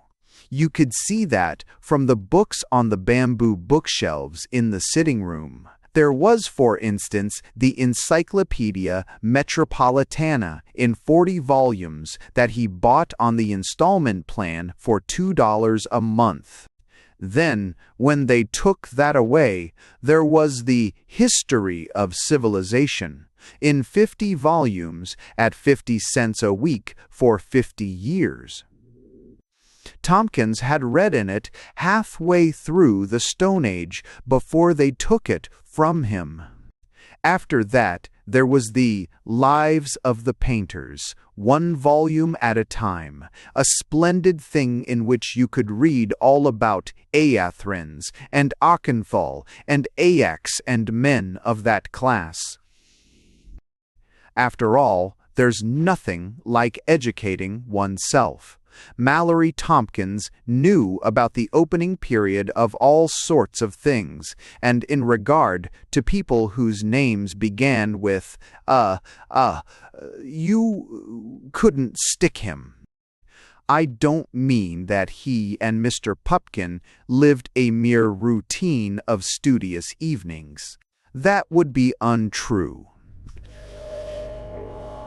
Card playing, after all, is a slow business unless you put money on it. And, besides, if you are in a bank and are handling money all day, gambling has a fascination.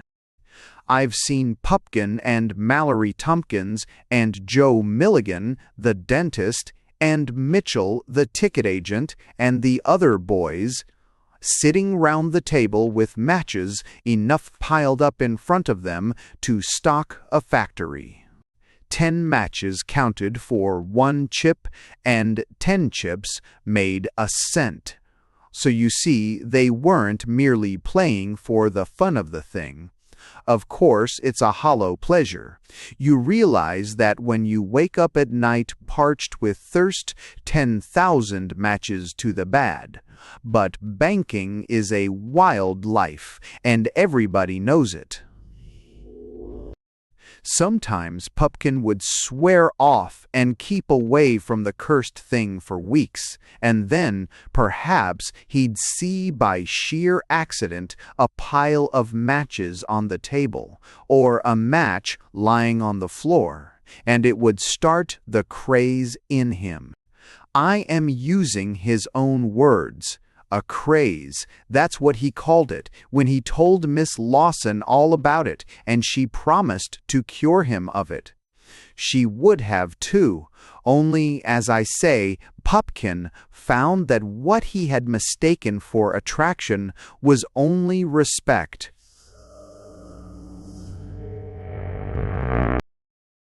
It was from Mallory Tompkins that Pupkin learned all about the Mariposa people, because Pupkin came from away off somewhere down in the maritime provinces, and didn't know a soul. Mallory Tompkins used to tell him about Judge Pepperleigh, and what a wonderfully clever man he was, and how he would have been in the Supreme Court for certain if the conservative government had stayed in another 15 or 20 years instead of coming to a premature end. He used to talk so much about the Pepperleighs that Pupkin was sick of the very name. But just as soon as he had seen Zena Pepperleigh, he couldn't hear enough of them. And as for Zena, if he could have brought her name over his lips, he would have talked of her forever. He first saw her by one of the strangest coincidences in the world, on the main street of Mariposa. If he hadn't happened to be going up the street and she to be coming down it, the thing wouldn't have happened. Afterwards, they both admitted that it was one of the most peculiar coincidences they ever heard of. Pupkin owned that he had had the strangest feeling that morning, as if something were going to happen. A feeling not at all to be classed with the one of which he had once spoken to Miss Lawson, and which was, at the most, a mere anticipation of respect. But, as I say, Pupkin met Zena Pepperleigh on the 26th of June at 25 minutes to 11, and at once the whole world changed. The past was all blotted out. Even in the new 40-volume edition of the installment record of humanity that Mallory Tompkins had just received, Pupkin wouldn't have bothered with it. She, that word henceforth meant Zena, had just come back from her boarding school, and of all times of year coming back from a boarding school, and for wearing a white shirtwaist and a crimson tie, and for carrying a tennis racket on the stricken street of a town. Gotten.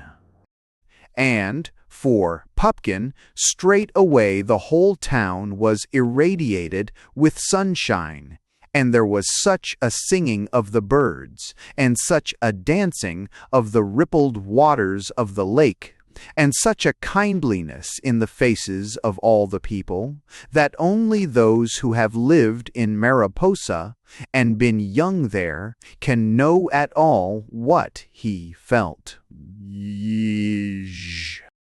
The simple fact is that just the moment he saw Zena Pepperleigh, Mr. Pupkin was clean, plumb, straight, flat, absolutely in love with her. Which fact is so important that it would be folly not to close the chapter and think about it. 8. The foreordained attachment of Zena Pepperleigh and Peter Pupkin. Zena Pepperleigh used to sit reading novels on the piazza of the judge's house, half hidden by the Virginia creepers.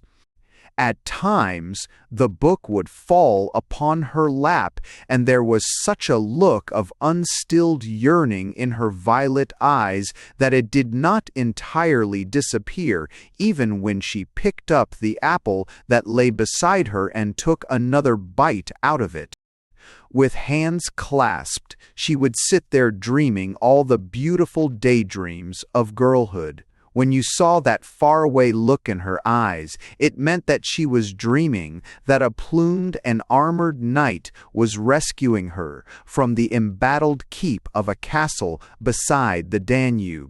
At other times, she was being borne away by an Algerian corsair over the blue waters of the Mediterranean, and was reaching out her arms towards France to say farewell to it. Sometimes when you noticed a sweet look of resignation that seemed to rest upon her features, it meant that Lord Ronald de Chevreaux was kneeling at her feet, and that she was telling him to rise, that her humbler birth must ever be a bar to their happiness, and Lord Ronald was getting into an awful state about it, as English peers do at the least suggestion of anything of the sort. Or, if it wasn't that, then her lover had just returned to her side, tall and soldierly and sunburned, after fighting for 10 years in the Sudan for her sake, and had come back to ask her for her answer, and to tell her that for 10 years her face had been with him even in the watches of the night. He was asking her for a sign, any kind of sign. 10 years in the Sudan entitles them to a sign, and Zena was plucking a white rose, just one, from her hair, when she would hear her father's step on the piazza and make a grab for the Pioneers of Tecumseh Township and start reading it like mad. She was always, as I say, being rescued and being borne away and being parted, and reaching out her arms to France and to Spain, and saying goodbye forever to Valladolid or the old grey towers of Hohenbrandwein. And I don't mean that she was in the least exceptional or romantic, because all the girls in Mariposa were just like that. An Algerian corsair could have come into the town and had a dozen of them for the asking, and as for a wounded English officer, well, perhaps it's better not to talk about it outside, or the little town would become a regular military hospital. Because, mind you, the Mariposa girls are all right. You've only to look at them to realize that. You see, you can get in Mariposa a print dress of pale blue or pale pink for $1.20 that looks infinitely better than anything you ever see in the city, especially if you can wear with it a broad straw hat and a background of maple trees and the green grass of a tennis court. And if you remember, too, that these are cultivated girls who have all been to the Mariposa High School and can do decimal fractions, you will understand that an Algerian corsair would sharpen his scimitar at the very sight of them. Don't think either that they are all dying to get married, because they are not.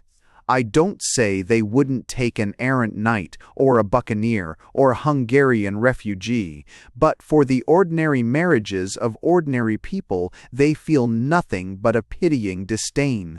So it is that each one of them in due time marries an enchanted prince and goes to live in one of the little enchanted houses in the lower part of the town. I don't know whether you know it, but you can rent an enchanted house in Mariposa for $8 a month, and some of the most completely enchanted are the cheapest. As for the enchanted princes, they find them in the strangest places, where you never expected to see them, working under a spell, you understand, in drugstores and printing offices, and even selling things in shops. But to be able to find them, you have first to read ever so many novels about Sir Galahad and the Errant Quest, and that sort of thing. Naturally, then, Zena Pepperleigh, as she sat on the piazza, dreamed of bandits and of wounded officers and of Lord Ronalds riding on foam-flecked chargers. But that she ever dreamed of a junior bank teller in a daffodil blazer riding past on a bicycle is pretty hard to imagine. So, when Mr. School Pupkin came tearing past, up the slope of Oneida Street, at a speed that proved that he wasn't riding there, merely to pass the house, I don't suppose that Zena Pepperleigh was aware of his existence. That may be a slight exaggeration. She knew, perhaps, that he was the new junior teller in the Exchange Bank, and that he came from the Maritime Provinces, and that nobody knew who his people were, and that he had never been in a canoe in his life till he came to Mariposa, and that he sat 4 pews back in Dean Drone's church, and that his salary was $800. Beyond that, she didn't know a thing about him. She presumed, however, that the reason why he went past so fast was because he didn't dare to go slow, one on the front. This, of course, was perfectly correct. Ever since the day when Mr. Pupkin met Zena in the main street, he used to come past the house on his bicycle just after bank hours. He would have gone past 20 times a day, but he was afraid to. As he came up Oneida Street, he used to pedal faster and faster. He never meant to, but he couldn't help it, till he went past the piazza where Zena was sitting at an awful speed with his little yellow blazer flying in the wind.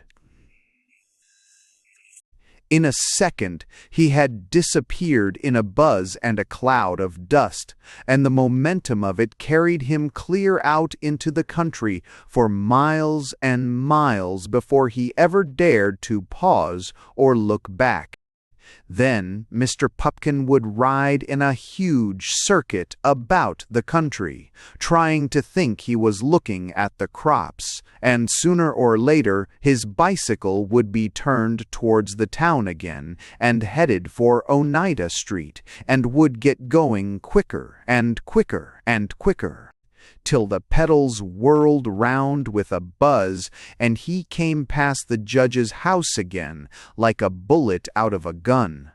He rode 15 miles to pass the house twice, and even then it took all the nerve that he had. The people on Oneida Street thought that Mr. Pupkin was crazy, but Zena Pepperleigh knew that he was not. Already, you see, there was a sort of dim parallel between the passing of the bicycle and the last ride of Tancred the Inconsolable along the banks of the Danube. I have already mentioned, I think, how Mr. Pupkin and Zena Pepperleigh first came to know one another. Like everything else about them, it was a sheer matter of coincidence, quite inexplicable unless you understand that these things are foreordained. That, of course, is the way with foreordained affairs, and that's where they differ from ordinary love. I won't even try to describe how Mr. Pupkin felt when he first spoke with Zena and sat beside her as they copied out the endless chain letter, asking for 10 cents. They wrote out, as I said, no less than 8 of the letters between them, and they found out that their handwritings were so alike that you could hardly tell them apart, except that Pupkin's letters were round, and Zena's letters were pointed, and Pupkin wrote straight up and down, and Zena wrote on a slant. Beyond that, the writing was so alike that it was the strangest coincidence in the world. Of course, when they made figures it was different, and Pupkin explained to Zena that in the bank you have to be able to make a 7 so that it doesn't look like a 9. So, as I say, they wrote the letters all afternoon, and when it was over, they walked up Oneida Street together, ever so slowly.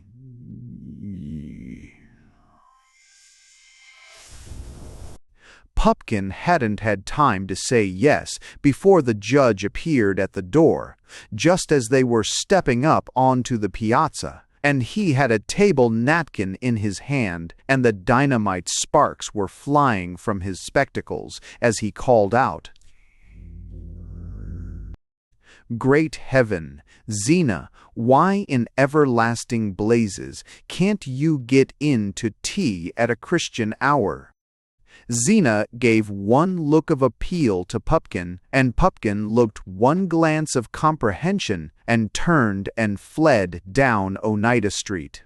And if the scene wasn't quite as dramatic as the renunciation of Tancred the Troubadour, it at least had something of the same elements in it. Pupkin walked home to his supper at the Mariposa House on air, and that evening there was a gentle distance in his manner towards Sadie, the dining-room girl, that I suppose no bank clerk in Mariposa ever showed before. It was like Sir Galahad talking with the tire-women of Queen Guinevere and receiving huckleberry pie at their hands. After that, Mr. Pupkin and Zena Pepperleigh constantly met together. They played tennis as partners on the grass court behind Dr. Turn's state. Gallagher's house, the Mariposa Tennis Club rented, you remember, for 50 cents a month. And Pupkin used to perform perfect prodigies of valor, leaping in the air to serve with his little body hooked like a letter S. Sometimes, too, they went out on Lake Wissanotti in the evening in Pupkin's canoe, with Zena sitting in the bow, and Pupkin paddling in the stern, and they went out ever so far, and it was after dark, and the stars were shining before they came home. Zena would look at the stars and say how infinitely far away they seemed, and Pupkin would realize that a girl with a mind like that couldn't have any use for a fool such as him. That impressed them both tremendously, because Pupkin didn't know that Zena remembered the names out of the astronomy book at her boarding school, and Zena didn't know that Pupkin simply took a chance on where the stars were. And ever so many times They talked so intimately that Pupkin came mighty near telling her about his home in the maritime provinces and about his father and mother, and then kicked himself that he hadn't the manliness to speak straight out about it and take the consequences. Please don't imagine from any of this that the course of Mr. Pupkin's love ran smooth. On the contrary, Pupkin himself felt that it was absolutely hopeless from the start. There were, it might be admitted, certain things that seemed to indicate progress. In the course of the months of June and July and August, he had taken Zina out in his canoe 31 times. Allowing an average of 2 miles for each evening, Pupkin had paddled Zina 62 miles, or more than 100,000 yards. That surely was something. He had played tennis with her on 16 afternoons. 3 times he had left his tennis racket up at the judge's house in Zina's charge, and once he had, with her full consent, left his bicycle there all night. This must count for something. No girl could trifle with a man to the extent of having his bicycle leaning against the veranda post all night and mean nothing by it. More than that, he had been to tea at the judge's house 14 times, and 7 times he had been asked by Lillian Drone to the rectory when Zina was coming, and 5 times by Nora Gallagher to tea at the doctor's house because Zina was there. Altogether, he had eaten so many meals where Zina was that his meal ticket at the Mariposa lasted nearly double its proper time, and the face of Sadie, the dining-room girl, had grown to wear a look of melancholy resignation, sadder than romance. Still more than that, Pupkin had bought for Zina, reckoning it altogether, about 2 buckets of ice cream and perhaps half a bushel of chocolate. Not that Pupkin grudged the expense of it.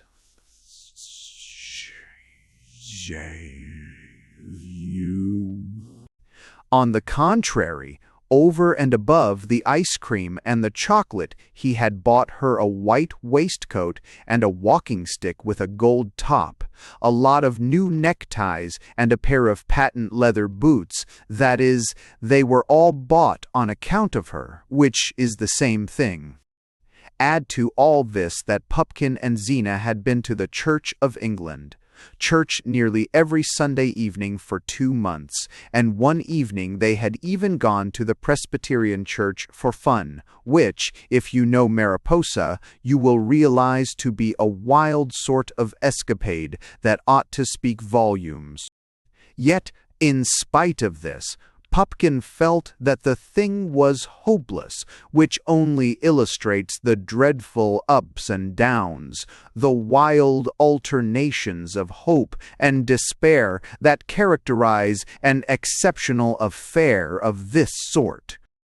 Yes, it was hopeless.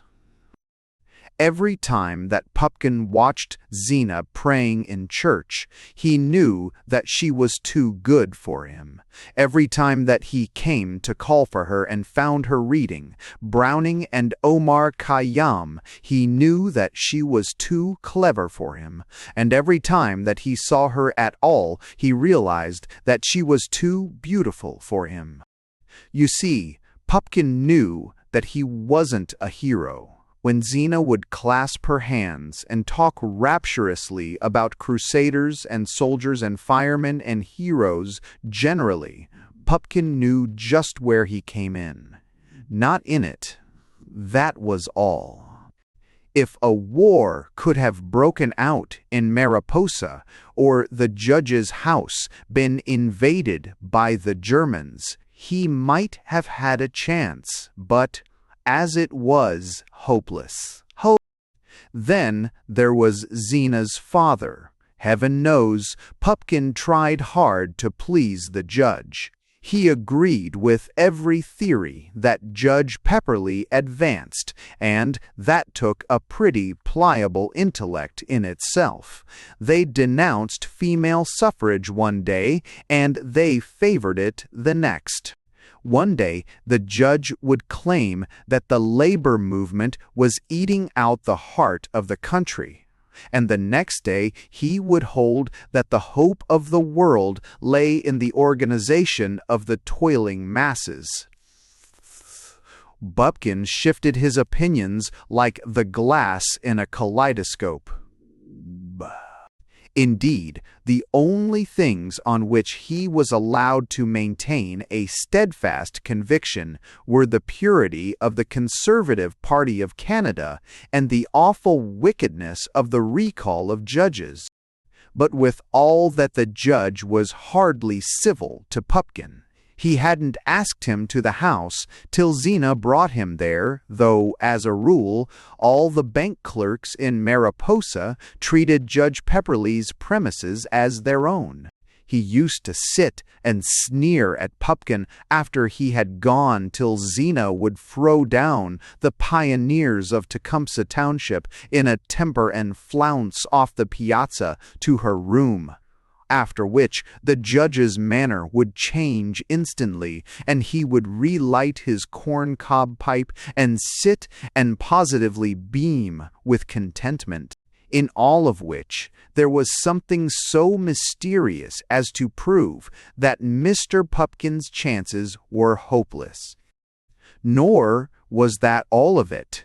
Pupkin's salary was $800 a year, and the exchange bank limit for marriage was $1,000. I suppose you are aware of the grinding capitalistic tyranny of the banks in Mariposa, whereby marriage is put beyond the reach of ever so many mature and experienced men of 19 and 20 and 21, who are compelled to go on eating on a meal ticket at the Mariposa House and living over the bank to suit the whim of a group of capitalists. Whenever Pupkin thought of this $200, he understood all that it meant by social unrest. In fact, he interpreted all forms of social discontent in terms of it. Russian anarchism, German socialism, the labor movement, Hof, Third Henry George, Lloyd George. He understood the whole lot of them by thinking of his $200. When I tell you that at this period Mr. Pupkin read memoirs of the great revolutionists and even thought of blowing up Henry Mullins with dynamite, you can appreciate his state of mind. But not even by all these hindrances and obstacles to his love for Zena Pepperleigh would Peter Pupkin have been driven to commit suicide. Oh, yes, he committed it 3 times, as I'm going to tell you, had it not been for another thing that he knew stood once and for all and in cold reality between him and Zena. He felt it in a sort of way as soon as he knew her. Each time that he tried to talk to her about his home and his father and mother, and found that something held him back, he realized more and more the kind of thing that stood between them. Most of all did he realize it, with a sudden sickness of heart, when he got word that his father and mother wanted to come to Mariposa to see him, and he had all he could do to head them off from it. Why stop them?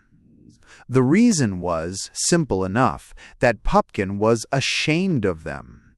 Bitterly ashamed. The picture of his mother and father turning up in Mariposa and being seen by his friends there and going up to the Pepperleighs' house made him feel faint with shame.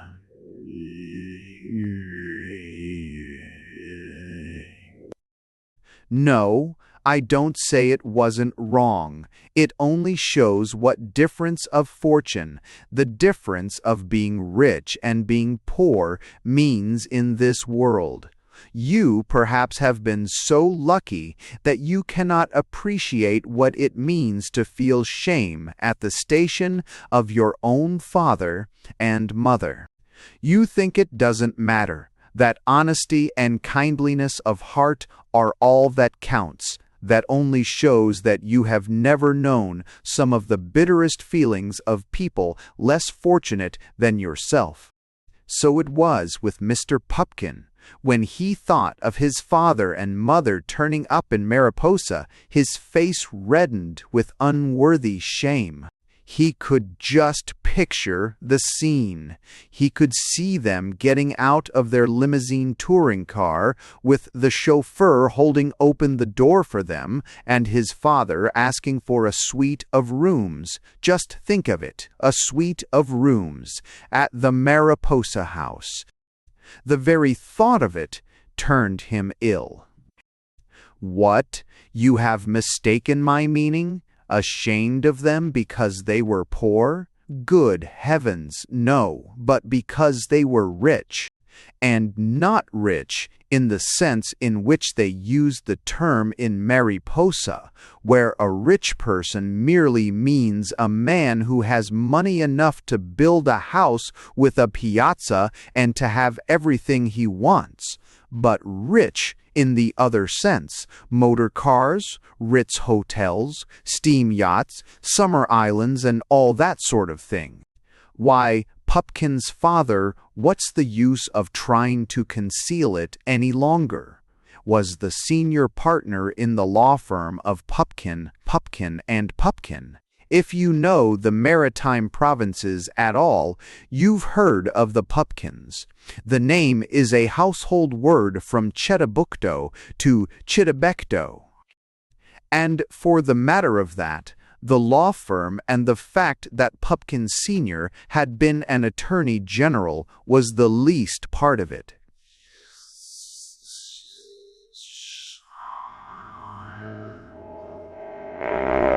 No, Pupkin Sr., like so many lawyers, was practically a promoter, and he blew companies like bubbles.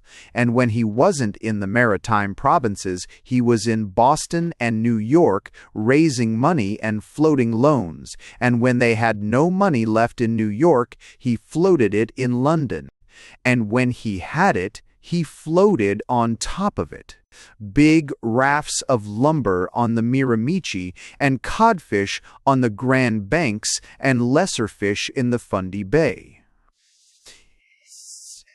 You've heard perhaps of the Tidal Transportation Company and Fundy Fisheries Corporation and the Paspebiac Pulp and Paper.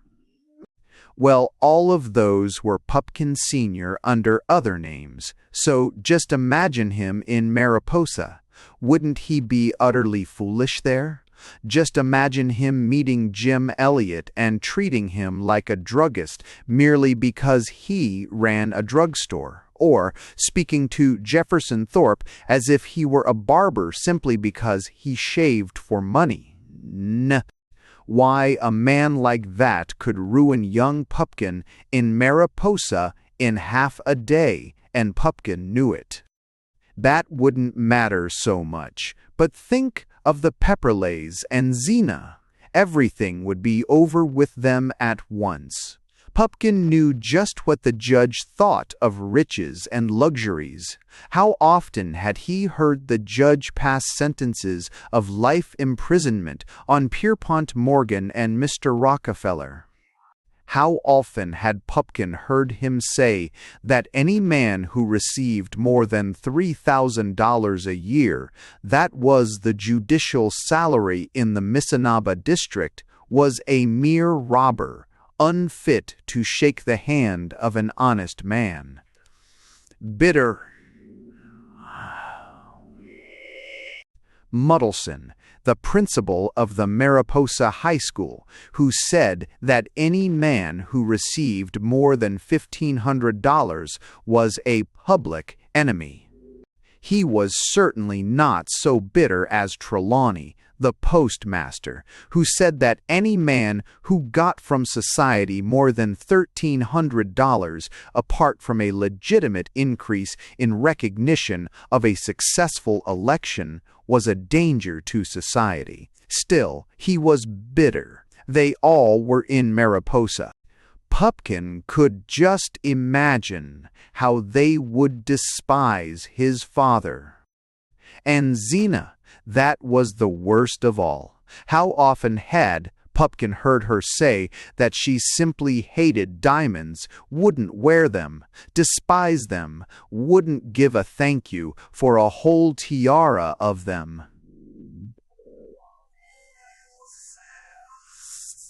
As for motor cars and steam yachts, well, it was pretty plain that that sort of thing had no chance with Zena Pepperleigh. Why, she had told Pupkin one night in the canoe that she would only marry a man who was poor and had his way to make and would hew down difficulties for her sake. What was Peter Pupkin doing, then, at $800 in a bank in Mariposa? If you ask that, it means that you know nothing of the life of the maritime provinces and the sturdy temper of the people. I suppose there are no people in the world who hate luxury and extravagance and that sort of thing quite as much as the maritime province people, and of them no one hated luxury more than Pupkin Sr. Don't mistake the man. He wore a long sealskin coat in winter, yes, but mark you, not as a matter of luxury, but merely as a question of his lungs. He smoked, I admit it, a 35-cent cigar, not because he preferred it, but merely through a delicacy of the thorax that made it imperative. He drank champagne at lunch. I concede the point, not in the least from the enjoyment of it, but simply on account of a peculiar affection of the tongue and lips that positively dictated it. His own longing, and his wife shared it, was for the simple life, an island somewhere, with birds and trees. They had bought 3 or 4 islands, one in the St. Lawrence, and 2 in the Gulf, and one off the coast of Maine, looking for this sort of thing. Pupkin Sr. often said that he wanted to have some place that would remind him of the little old farm up the Aroostook where he was brought up. He often bought little old farms just to try them, but they always turned out to be so near a city that he cut them into real estate, lots without even having had time to look at them. But, and this is where the emphasis lay in the matter of luxury for his only son, Peter, Pupkin Sr., was a maritime province man right to the core, with all the hardihood of the United Empire Loyalists ingrained in him. No luxury for that boy, no sir. From his childhood, Pupkin Sr. had undertaken, at the least sign of luxury, to tan it out of him. Then he sent him to an old-fashioned school to get it thumped out of him, and after that he had put him for a year on a Nova Scotia schooner to get it knocked out of him. If, after all that, young Pupkin, even when he came to Mariposa, wore cameo pins and daffodil blazers and broke out into ribbed silk saffron ties on payday, it only shows that the old Adam still needs further tanning even in the maritime provinces. Young Pupkin, of course, was to have gone into law. That was his father's cherished dream, and would have made the firm Pupkin, Pupkin, Pupkin, and Pupkin as it ought to have been. But young Peter was kept out of the law by the fool system of examinations devised since his father's time. Hence, there was nothing for it but to sling him into a bank. Sling him was, I think, the expression. So his father decided that if Pupkin was to be slung, he should be slung good and far. Cade and far. KD and far. K-Sh-D. You know the way they use that word in the maritime provinces. And to sling Pupkin he called in the services of an old friend, a man after his own heart, just as violent as himself, who used to be at the law school in the city with Pupkin Sr. 30 years ago. So this friend, who happened to live in Mariposa and who was a violent man, said at once, "Adrashafat. Send the boy up here."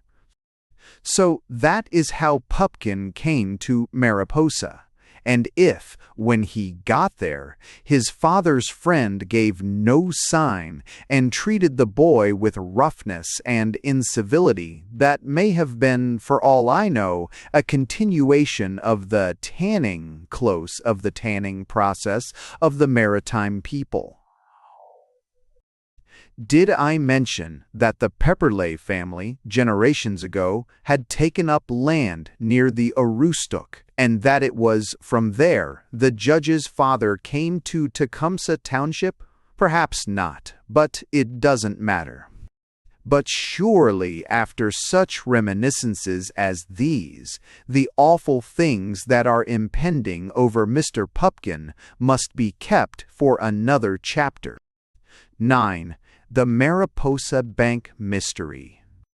Suicide is a thing that ought not to be committed without very careful thought.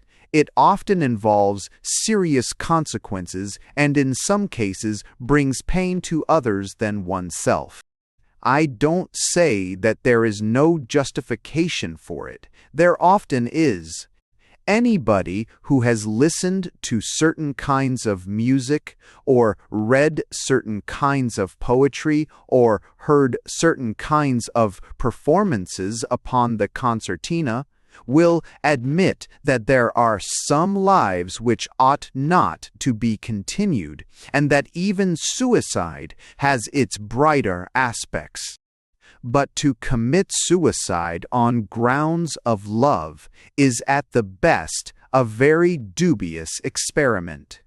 I know that in this I am expressing an opinion contrary to that of most true lovers, who embrace suicide on the slightest provocation as the only honorable termination of an existence that never ought to have begun.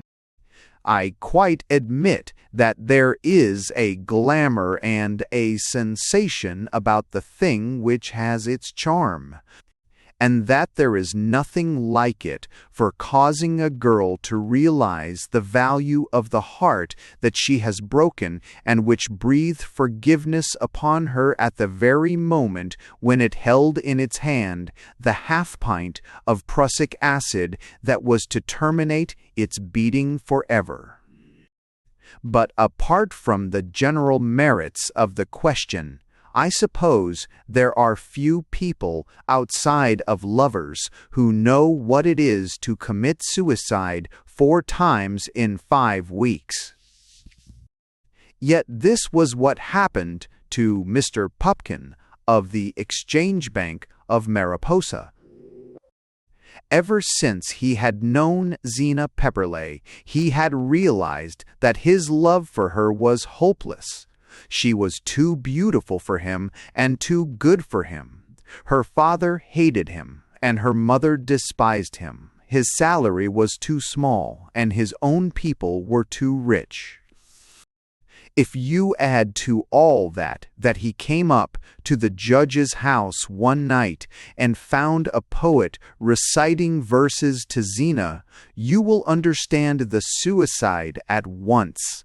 It was one of those regular poets with a solemn jackass face and lank parted hair and eyes like puddles of molasses. I don't know how he came there. Up from the city, probably. But there he was on the Pepperleigh's veranda that August evening. He was reciting poetry, either Tennyson's or Shelley's, or his own, you couldn't tell. And about him sat Zina with her hands clasped, and Nora Gallagher looking at the sky, and Jocelyn Drone gazing into infinity, and a little tubby woman looking at the poet with her head falling over sideways. In fact, there was a whole group of them. I don't know what it is about poets that draws women to them in this way. But everybody knows that a poet has only to sit and saw the air with his hands and recite verses in a deep, stupid voice, and all the women are crazy over him. Men despise him and would kick him off the veranda if they dared, but the women simply rave over him.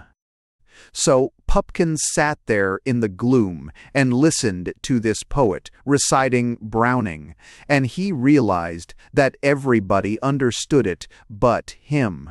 He could see Zina with her eyes fixed on the poet as if she were hanging on to every syllable. She needed to, and he stood it just about 15 minutes and then slid off the side of the veranda and disappeared without even saying good night. He walked straight down Oneida Street and along the main street just as hard as he could go. There was only one purpose in his mind: suicide.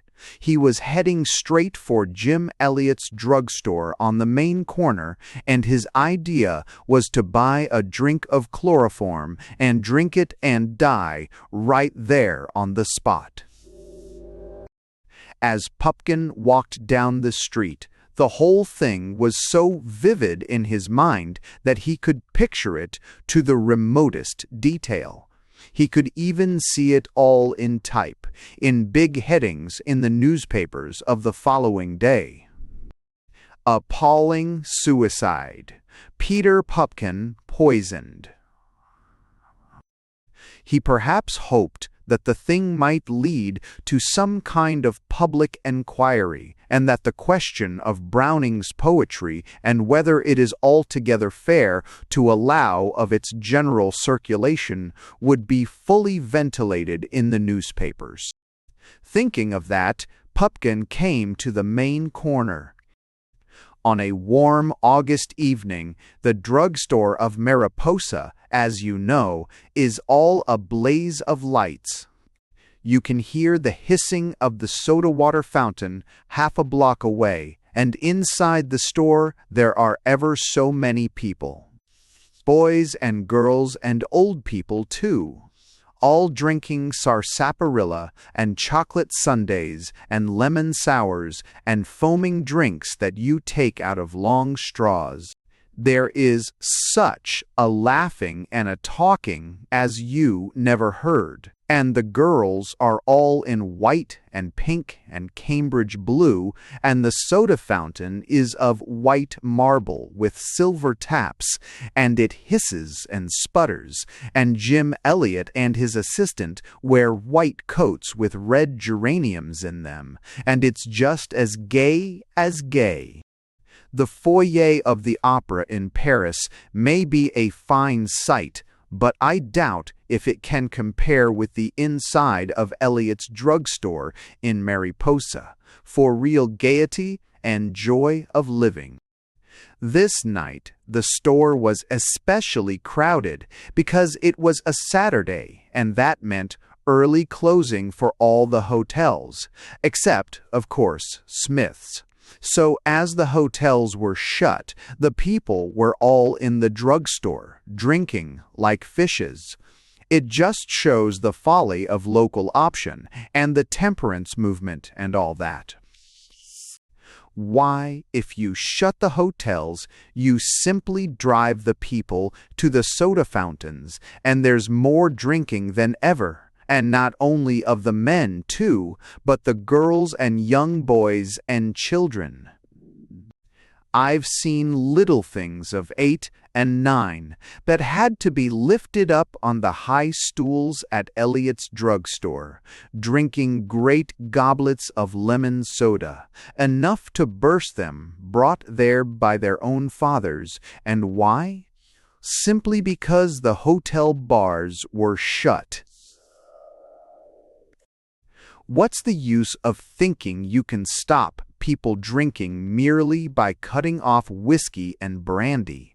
The only effect is to drive them to taking lemon sour and sarsaparilla and cherry pectoral and Coroca cordial and things they wouldn't have touched before. So in the long run, they drink more than ever. The point is that you can't prevent people having a good time, no matter how hard you try. If they can't have it with lager beer and brandy, they'll have it with plain soda and lemon pop, and so the whole gloomy scheme of the temperance people breaks down anyway. But I was only saying that Elliot's drugstore in Mariposa on a Saturday night is the gayest and brightest spot in the world. And just imagine what a fool of a place to commit suicide in. Just imagine going up to the soda water fountain and asking for 5 cents worth of chloroform and soda. Well, you simply can't, that's all. That's the way Pupkin found it. You see, as soon as he came in, somebody called out, "Hello, Pete," and 1 or 2 others called, "Hello, Pup," and some said, "How goes it?" and others, "How are you toughing it?" So the upshot of it was that instead of taking chloroform, Pupkin stepped up to the counter of the fountain, and he had a bromo seltzer with cherry soda, and after that he had one of those aerated seltzers, and then a couple of lemon seltzers and a bromo fizzer. I don't know if you know the mental effect of a bromo seltzer, but it's a hard thing to commit suicide on. You can't. You feel so buoyant. Anyway, what with the fizzing of the seltzer and the lights and the girls, Pupkin began to feel so fine that he didn't care a cuss for all the Browning in the world. And as for the poet, oh, to blazes with him. What's poetry anyway? So, would you believe it? In about 10 minutes, Peter Pupkin was off again and heading straight for the Pepperleighs' house, poet or no poet, and, what was more to the point, he carried with him 3 great bricks of Elliot's ice cream, in green, pink, and brown layers. He struck the veranda just at the moment when Browning was getting too stale and dreary for words. His brain was all sizzling and jolly with the bromo seltzer, and when he fetched out the ice cream bricks and Zena ran to get plates and spoons to eat it with, and Pupkin went with her to help fetch them, and they picked out the spoons together, they were so laughing and happy that it was just a marvel. Girls, you know, need no bromo seltzer. They're full of it all the time. And as for the poet, well, can you imagine how Pupkin felt when Zena told him that the poet was married and that the tubby little woman with her head on sideways was his wife? So they had the ice cream, and the poet ate it in buckets full. Poets always do. They need it. And after it, the poet recited some stanzas of his own. And Pupkin saw that he had misjudged the man, because it was dandy poetry, the very best. That night, Pupkin walked home on air, and there was no thought of chloroform, and it turned out that he hadn't committed suicide, but like all lovers, he had commuted it. I don't need to describe in full the later suicides of Mr. Pupkin, because they were all conducted on the same plan and rested on something the same reasons as above. Sometimes he would go down at night to the offices of the bank below his bedroom and bring up his bank revolver in order to make an end of himself with it. This, too, he could see headed up in the newspapers as "Brilliant Boy Banker Blows Out Brains." But blowing your brains out is a noisy, rackety performance, and Pupkin soon found that only special kinds of brains are suited for it. So he always sneaked back again later in the night and put the revolver in its place, deciding to drown himself instead. Yet every time that he walked down to the trestle bridge over the Ossawippi, he found it was quite unsuitable for drowning. Too high, and the water too swift and black, and the rushes too gruesome. Far better, he realized, to wait there on the railroad track and throw himself under the wheels of the express and be done with it. Yet, though Pupkin often waited in this way for the train, he was never able to pick out a pair of wheels that suited him. Anyhow, it's awfully hard to tell an express from a fast freight. I wouldn't mention these attempts at suicide if one of them hadn't finally culminated in making Peter Pupkin a hero and solving for him the whole perplexed entanglement of his love affair with Zena Pepperleigh. Incidentally, it threw him into the very center of one of the most impenetrable bank mysteries that ever baffled the ingenuity of some of the finest legal talent that ever adorned one of the most enterprising communities in the country. It happened one night, as I say, that Pupkin decided to go down into the office of the bank and get his revolver and see if it would blow his brains out.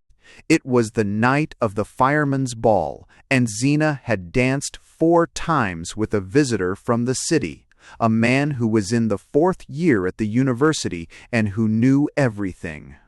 It was more than Peter Pupkin could bear. Mallory Tompkins was away that night, and when Pupkin came home, he was all alone in the building, except for Gillis, the caretaker, who lived in the extension at the back. He sat in his room for hours brooding. 2 or 3 times he picked up a book.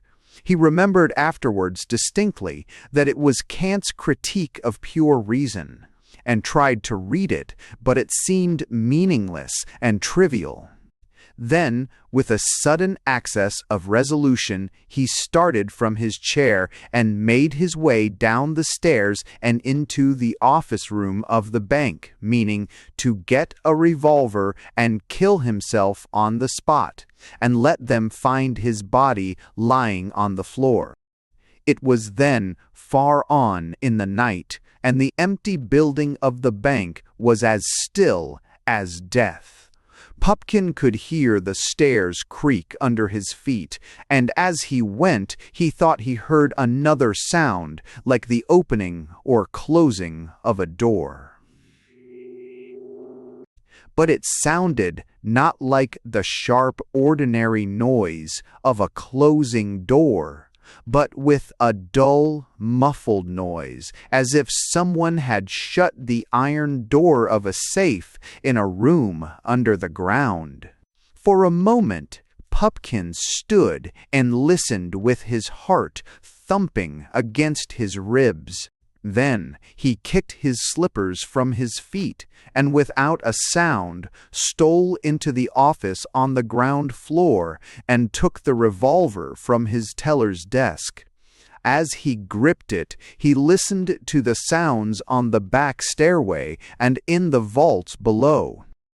I should explain that in the Exchange Bank of Mariposa, the offices are on the ground floor level with the street. Below this is another floor with low dark rooms paved with flagstones, with unused office desks and with piles of papers stored in boxes, giving. On this floor are the vaults of the bank, and lying in them in the autumn, the grain season. There is anything from $50,000 to $100,000 in currency tied in bundles. There is no other light down there than the dim reflection from the lights out on the street that lies in patches on the stone floor. I think as Peter Pupkin stood, revolver in hand, in the office of the bank, he had forgotten all about the maudlin purpose of his first coming. He had forgotten, for the moment, all about heroes and love affairs, and his whole mind was focused, sharp and alert with the intensity of the nighttime, on the sounds that he heard in the vault and on the back stairway of the bank. Straight away, Pupkin knew what it meant, as plainly as if it were written in print. He had forgotten, I say, about being a hero, and he only knew that there was $60,000 in the vault of the bank below, and that he was paid $800 a year to look after it. As Peter Pupkin stood there listening to the sounds in his stockinged feet, his face showed gray as ashes in the light that fell through the window from the street. But behind its beatings was the blood of 4 generations of loyalists, and the robber who would take that $60,000 from the Mariposa Bank must take it over the dead body of Peter Pupkin, teller. Pupkin walked down the stairs to the lower room, the one below the ground with the bank vault in it, with as fine a step as any of his ancestors showed on parade. And if he had known it, as he came down the stairway in the front of the vault room, there was a man crouched in the shadow of the passage way by the stairs at the back. This man, too, held a revolver in his hand, and, criminal or not, his face was as resolute as Pupkin's own. As he heard the teller's step on the stair, he turned and waited in the shadow of the doorway without a sound. There is no need, really, to mention all these details. They are only of interest as showing how sometimes a bank teller in a corded smoking jacket and stockinged feet may be turned into such a hero as even the Mariposa girls might dream about. All of this must have happened at about 3 o'clock in the night.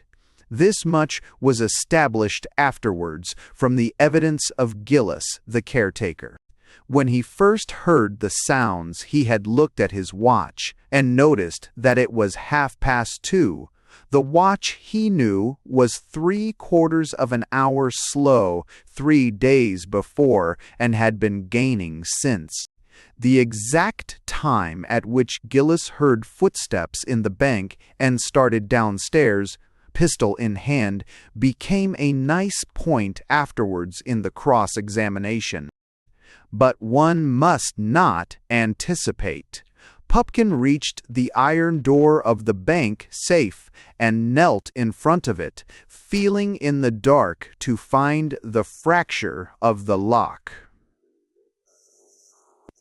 As he knelt, he heard a sound behind him, and swung round on his knees and saw the bank robber in the half-light of the passage-way and the glitter of a pistol in his hand. The rest was over in an instant.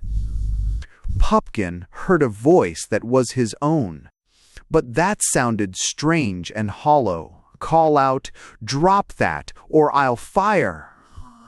And then, just as he raised his revolver, there came a blinding flash of light before his eyes, and Peter Pupkin, junior teller of the bank, fell forward on the floor and knew no more. At that point, of course, I ought to close down a chapter or volume, or at least strike the reader over the head with a sandbag to force him to stop and think. In common fairness, one ought to stop here and count 100, or get up and walk round a block, or, at any rate, picture to oneself. By 7:30 on the following morning, it was known all over Mariposa that Peter Pupkin, the junior teller of the exchange, had been shot dead by a bank robber in the vault of the building. It was known also that Gillis, the caretaker, had been shot and killed at the foot of the stairs, and that the robber had made off with $50,000 in currency, that he had left a trail of blood on the sidewalk, and that the men were out tracking him with bloodhounds in the great swamps to the north of the town. This, I say, and it is important to note it, was what they knew at 7:30. Of course, as each hour went past, they learned more and more. At 8 o'clock, it was known that Pupkin was not dead, but dangerously wounded in the lungs. At 8:30, it was known that he was not shot in the lungs, but that the ball had traversed the pit of his stomach. At 9 o'clock, it was learned that the pit of Pupkin's stomach was all right, but that the bullet had struck his right ear and carried it away. Finally, it was learned that his ear had not exactly been carried away, that is, not precisely removed by the bullet, but that it had grazed Pupkin's head in such a way that it had stunned him, and if it had been an inch or two more to the left, it might have reached his brain. This, of course, was just as good as being killed from the point of view of public interest. Indeed, by 9 o'clock, Pupkin could be himself seen on the main street with a great bandage sideways on his head, pointing out the traces of the robber. Gillis, the caretaker too, it was known by 8, had not been killed. He had been shot through the brain, but whether the injury was serious or not was only a matter of conjecture. In fact, by 10 o'clock it was understood that the bullet from the robber's second shot had grazed the side of the caretaker's head. But as far as could be known, his brain was just as before. I should add that the first report about the bloodstains and the swamp and the bloodhounds turned out to be inaccurate. The stains may have been blood, but as they led to the cellarway of Netley's store, they may have also been molasses, though it was argued, to be sure, that the robber might well have poured molasses over the bloodstains from sheer cunning. It was remembered, too, that there were no bloodhounds in Mariposa, although, mind you, there are any amount of dogs there. So you see that by 10 o'clock in the morning the whole affair was settling into the impenetrable mystery which it ever since remained. Not that there wasn't evidence enough. There was Pupkin's own story and Gillis's story, and the stories of all the people who had heard the shots and seen the robber. Some said, the bunch of robbers go running past. Others said, walking past in the night. Apparently, the robber ran up and down half the streets of Mariposa before he vanished. But the stories of Pupkin and Gillis were plain enough. Pupkin related that he heard sounds in the bank and came downstairs just in time to see the robber crouching in the passageway, and that the robber was a large, hulking, villainous-looking man wearing a heavy coat. Gillis told exactly the same story, having heard the noises at the same time, except that he first described the robber as a small, thin fellow, peculiarly villainous-looking, however, even in the dark, wearing a short jacket. But on thinking it over, Gillis realized that he had been wrong about the size of the criminal, and that he was even bigger, if anything, than what Mr. Pupkin thought. Gillis had fired at the robber. Just at the same moment had Mr. Pupkin. Beyond that, all was mystery, absolute and impenetrable. By 11 o'clock, the detectives had come up from the city under orders from the head of the bank. I wish you could have seen the two detectives as they moved to and fro in Mariposa. Fine-looking, stern, impenetrable men that they were. They seemed to take in the whole town by instinct, and so quietly. They found their way to Mr. Way, Smith's hotel, just as quietly as if it wasn't design at all, and stood there at the bar, picking up scraps of conversation. You know the way detectives do it. Occasionally, they allowed one or two bystanders, Confederates perhaps, to buy a drink for them, and you could see from the way they drank it that they were still listening for a clue. If there had been the faintest clue in Smith's hotel, or in the Mariposa house, or in the Continental, those fellows would have been at it like a flash. To see them moving round the town that day, silent, massive, imperturbable, gave one a great idea of their strange, dangerous calling. They went about the town all day, and yet in such a quiet, peculiar way that you couldn't have realized that they were working at all. They ate their dinner together at Smith's Cafe and took an hour and a half over it to throw people off the scent. Then, when they got them off it, they sat and talked with Josh Smith in the back bar to keep them off. Mr. Smith seemed to take to them right away. They were men of his own size, or near it, and anyway, hotel men and detectives have a general affinity and share in the same impenetrable silence and in their confidential knowledge of the weaknesses of the public. Mr. Smith, too, was of great use to the detectives. "Boys," he said, "I wouldn't ask too close as to what folks was out late at night. In this town, it don't do." When those two great brains finally left for the city on the 5:30, it was hard to realize that behind each grand, impassable face, a perfect vortex of clues was seething. But if the detectives were heroes, what was Pupkin?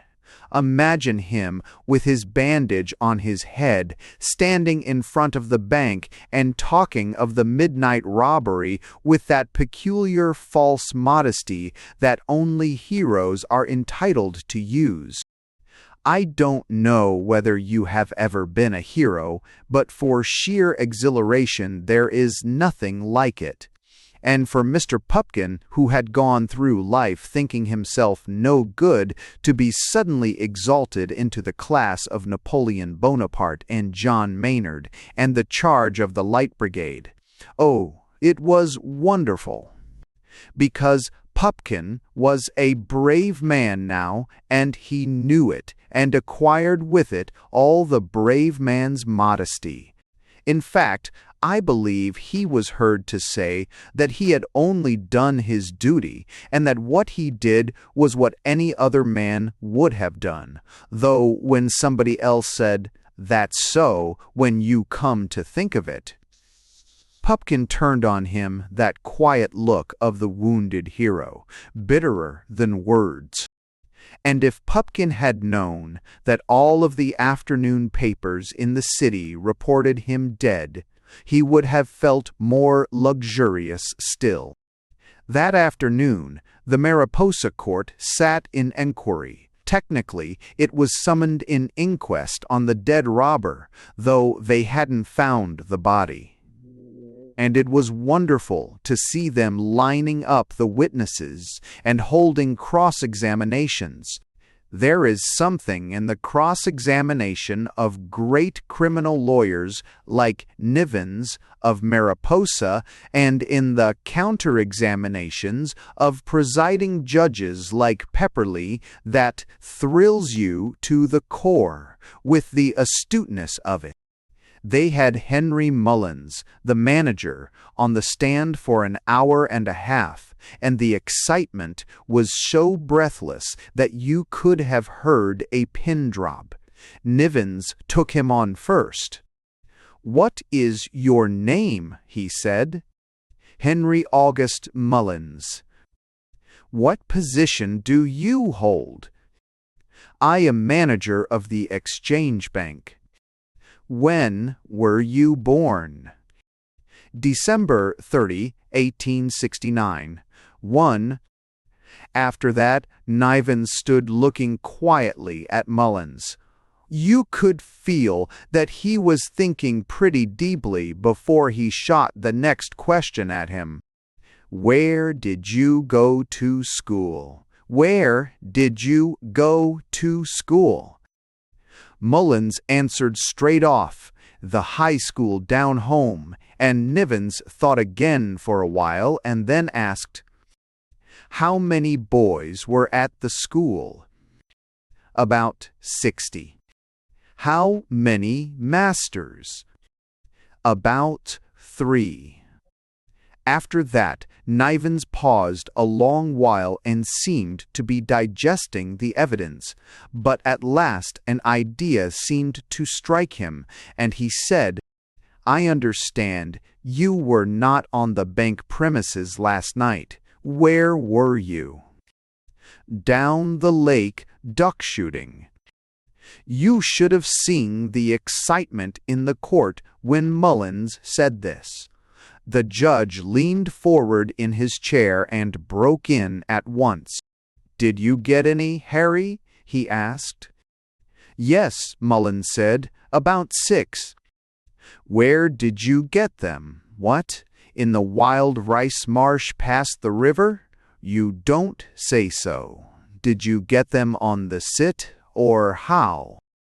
All of these questions were fired off at the witness from the court in a single breath. In fact, it was the knowledge that the first ducks of the season had been seen in the Ossawippi Marsh that led to the termination of the proceedings before the afternoon was a quarter over. Mullins and George Duff and half the witnesses were off with shotguns as soon as the court was cleared. I may as well state at once that the full story of the robbery of the Bank of Mariposa never came to the light. A number of arrests, mostly of vagrants and suspicious characters, were made, but the guilt of the robbery was never brought home to them. One man was arrested 20 miles away, at the other end of Missinaba County, who not only corresponded exactly with the description of the robber, but, in addition to this, had a wooden leg. Vagrants with one leg are always regarded with suspicion in places like Mariposa, and whenever a robbery or a murder happens, they are arrested in batches. It was never even known just how much money was stolen from the bank. Some people said $10,000, others more. The bank, no doubt for business motives, claimed that the contents of the safe were intact and that the robber had been foiled in his design. But none of this matters to the exultation of Mr. Pupkin. Good fortune, like bad, never comes in small installments. On that wonderful day, every good thing happened to Peter Pupkin at once. The morning saw him a hero. At the sitting of the court, the judge publicly told him that his conduct was fit to rank among the annals of the pioneers of Tecumseh Township, and asked him to his house for supper. At 5 o'clock, he received the telegram of promotion from the head office that raised his salary to $1,000 and made him not only a hero, but a marriageable man. At 6 o'clock, he started up to the judge's house with his resolution nerved to the most momentous step of his life.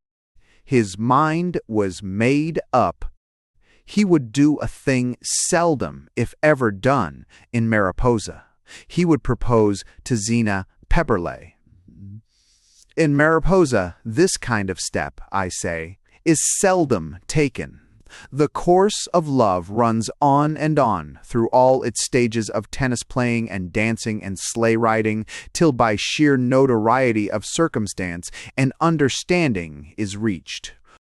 To propose straight out would be thought priggish and affected, and is supposed to belong only to people in books. But Pupkin felt that what ordinary people dare not do, heroes are allowed to attempt. He would propose to Zena, and more than that, he would tell her in a straight, manly way that he was rich and take the consequences. And he did it. That night on the piazza, where the hammock hangs in the shadow of the Virginia creeper, he did it. By sheer good luck, the judge had gone indoors to the library, and by a piece of rare good fortune, Mrs. the 50s and figures and wear, Pepperleigh had gone indoors to the sewing room, and by a happy trick of coincidence, the servant was out and the dog was tied up. In fact, no such chain of circumstances was ever offered in favor of mortal man before. What Zena said, beyond saying yes, I do not know. I am sure that when Pupkin told her of the money, she bore up as bravely as so fine a girl as Zena would. And when he spoke of diamonds, she said she would wear them for his sake. They were saying these things and other things, ever so many other things, when there was such a roar and a clatter up Oneida Street as you never heard, and there came bounding up to the house one of the most marvelous limousine touring cars that ever drew up at the home of a judge on a modest salary of $3,000. When it stopped, there sprang from it an excited man in a long sealskin coat, worn not for the luxury of it at all, but from the sheer chilliness of the autumn evening. And it was, as of course you know, Pupkin's father. He had seen the news of his son's death in the evening paper in the city. They drove the car through, so the chauffeur said, in 2 hours and a quarter, and behind them there was to follow a special trainload of detectives and emergency men. But Pupkin Sr. had cancelled all that by telegram halfway up when he heard that Peter was still living. For a moment, as his eye rested on young Pupkin, you would almost have imagined, had you not known that he came from the maritime provinces, that there were tears in them and that he was about to hug his son to his heart. But if he didn't hug Peter to his heart, he certainly did within a few moments clasp Zina to it, in that fine, fatherly way in which they clasp pretty girls in the maritime provinces. Judge Pepperleigh, I think, would have shaken both of Pupkin Sr.'s arms off when he saw him, and when you heard them call one another Ned and Philip, it made you feel that they were boys again, attending classes together at the old law school in the city. If Pupkin thought that his father wouldn't make a hit in Mariposa, it only showed his ignorance. Pupkin Sr. sat there on the judge's veranda smoking a corncob pipe as if he had never heard of Havana cigars in his life. In the 3 days that he spent in Mariposa that autumn, he went in and out of Jeff Thorpe's barber shop and Elliot's drugstore, shot black ducks in the marsh and played poker every evening at 100 matches for a cent, as if he had never lived any other life in all his days. They had to send him telegrams enough to fill a satchel to make him come away. So Pupkin and Zina in due course of time were married and went to live in one of the enchanted houses on the hillside in the newer part of the town, where you may find them to this day. You may see Pupkin there at any time cutting enchanted grass on a little lawn in as gaudy a blazer as ever. But if you step up to speak to him or walk with him into the enchanted house, pray modulate your voice a little musical though it is, for there is said to be an enchanted baby on the premises whose sleep must not lightly be disturbed. 10. The Great Election in Missinaba County. Don't ask me what election it was, whether Dominion or provincial or imperial or universal, for I scarcely know. It must, of course, have been going on in other parts of the country as well, but I saw it all from Missinaba County, which, with the town of Mariposa, was, of course, the storm center and focus point of the whole turmoil. I only know that it was a huge election, and that on it turned issues of the most tremendous importance, such as whether or not Mariposa should become part of the United States, and whether the flag that had waved over the schoolhouse at Tecumseh Township for 10 centuries should be trampled under the hoof of an alien invader, and whether Britons should be slaves, and whether Canadians should be Britons, and whether the farming class would prove themselves Canadians, and tremendous questions of that kind.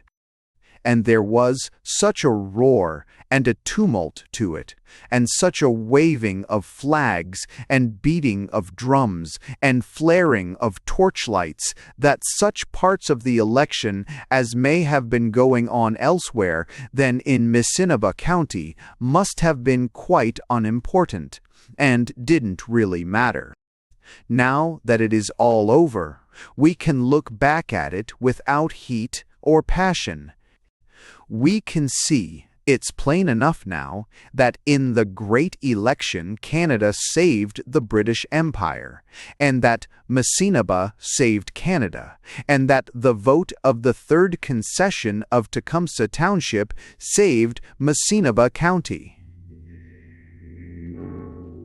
We prefer to be modest about it. If we still speak of it, it is only quietly and simply, and not more than 3 or 4 times a day. But you can't understand the election at all, and the conventions, and the campaigns, and the nominations, and the balloting, unless you first appreciate the peculiar complexion of politics in Mariposa. Let me begin at the beginning. Everybody in Mariposa is either a liberal or a conservative, or else is both. Some of the people are, or have been, liberals or conservatives all their lives, and are called dyed-in-the-wool Grits, or old-time Tories and things of that sort. These people get from long training such a swift penetrating insight into national issues that they can decide the most complicated question in 4 seconds. In fact, just as soon as they grab the city papers out of the morning mail, they know the whole solution of any problem you can put to them. There are other people whose aim it is to be broad-minded and judicious, and who vote liberal or conservative according to their judgment of the questions of the day. If their judgment of these questions tells them that there is something in it for them in voting liberal, then they do so. But if not, they refuse to be the slaves of a party or the henchmen of any political leader, so that anybody looking for henches has got to keep away from them. But the one thing that nobody is allowed to do in Mariposa is to have no politics. Of course, there are always some people whose circumstances compel them to say that they have no politics, but that is easily understood. Take the case of Trelawney, the postmaster. Long ago, he was a letter carrier under the old Mackenzie government, and later he was a letter sorter under the old MacDonald government, and after that, a letter stamper under the old Tupper government, and so on. Trelawney always says that he has no politics, but the truth is that he has too many, nay. So too with the clergy in Mariposa. They have no politics, absolutely none.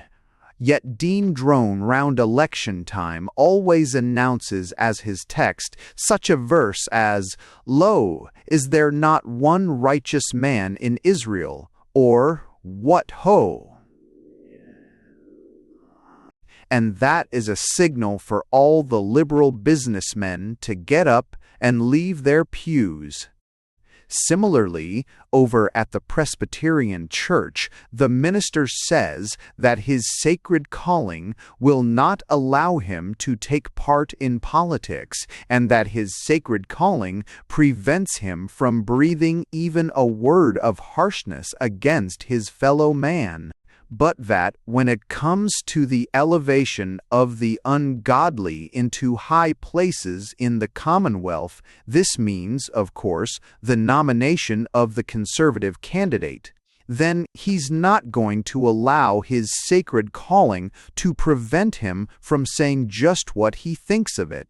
And by that time, having pretty well cleared the church of conservatives, he proceeds to show from the scriptures that the ancient Hebrews were liberals to a man. except those who were drowned in the flood or who perished, more or less deservedly, in the desert. There are, I say, some people who are allowed to claim to have no politics, the office holders and the clergy and the school teachers and the hotel keepers, but beyond them, anybody in Mariposa who says that he has no politics is looked upon as crooked, and people wonder what it is that he is out after. In fact, the whole town and county is a hive of politics, and people who have only witnessed gatherings such as the House of Commons at Westminster and the Senate at Washington, and never seen a conservative convention at Tecumseh Corners or a liberal rally at the Concession Schoolhouse, don't know what politics means. So you may imagine the excitement in Mariposa when it became known that King George had dissolved the Parliament of Canada and had sent out a writ or command for Missinaba County to elect for him some other person than John Henry Bagshaw, because he no longer had confidence in him. The king, of course, is very well known, very favorably known in Mariposa. Everybody remembers how he visited the town on his great tour in Canada and stopped off at the Mariposa station. Although he was only a prince at the time, there was quite a big crowd down at the depot, and everybody felt what a shame it was that the prince had no time to see more of Mariposa, because he would get such a false idea of it, seeing only the station and the lumber yards. Still, they all came to the station, and all the liberals and conservatives mixed together perfectly freely and stood side by side without any distinction, so that the prince should not observe any party differences among them. And he didn't. You could see that he didn't. They read him an address all about the tranquility and loyalty of the empire, and they purposely left out any reference to the trouble over the town wharf or the big row there had been about the location of the new post office. There was a general decent feeling that it wouldn't be fair to disturb the prince with these things. Later on, as king, he would, of course, haven to know all about them, but meanwhile it was better to leave him with the idea that his empire was tranquil. So they deliberately couched the address in terms that were just as reassuring as possible, and the prince was simply delighted with it. I am certain that he slept pretty soundly after hearing that address. Why, you could see it taking effect even on his aides de camp and the people round him, so imagine how the prince must have felt. I think in Mariposa they understand kings perfectly. Every time that a king or a prince comes, they try to make him see the bright side of everything and let him think that they're all united. Judge Pepperleigh walked up and down arm in arm with Dr. Gallagher, the worst grit in the town, just to make the prince feel fine. So when they got the news that the king had lost confidence in John Henry Bagshaw, the sitting member, they never questioned it a bit. Lost confidence?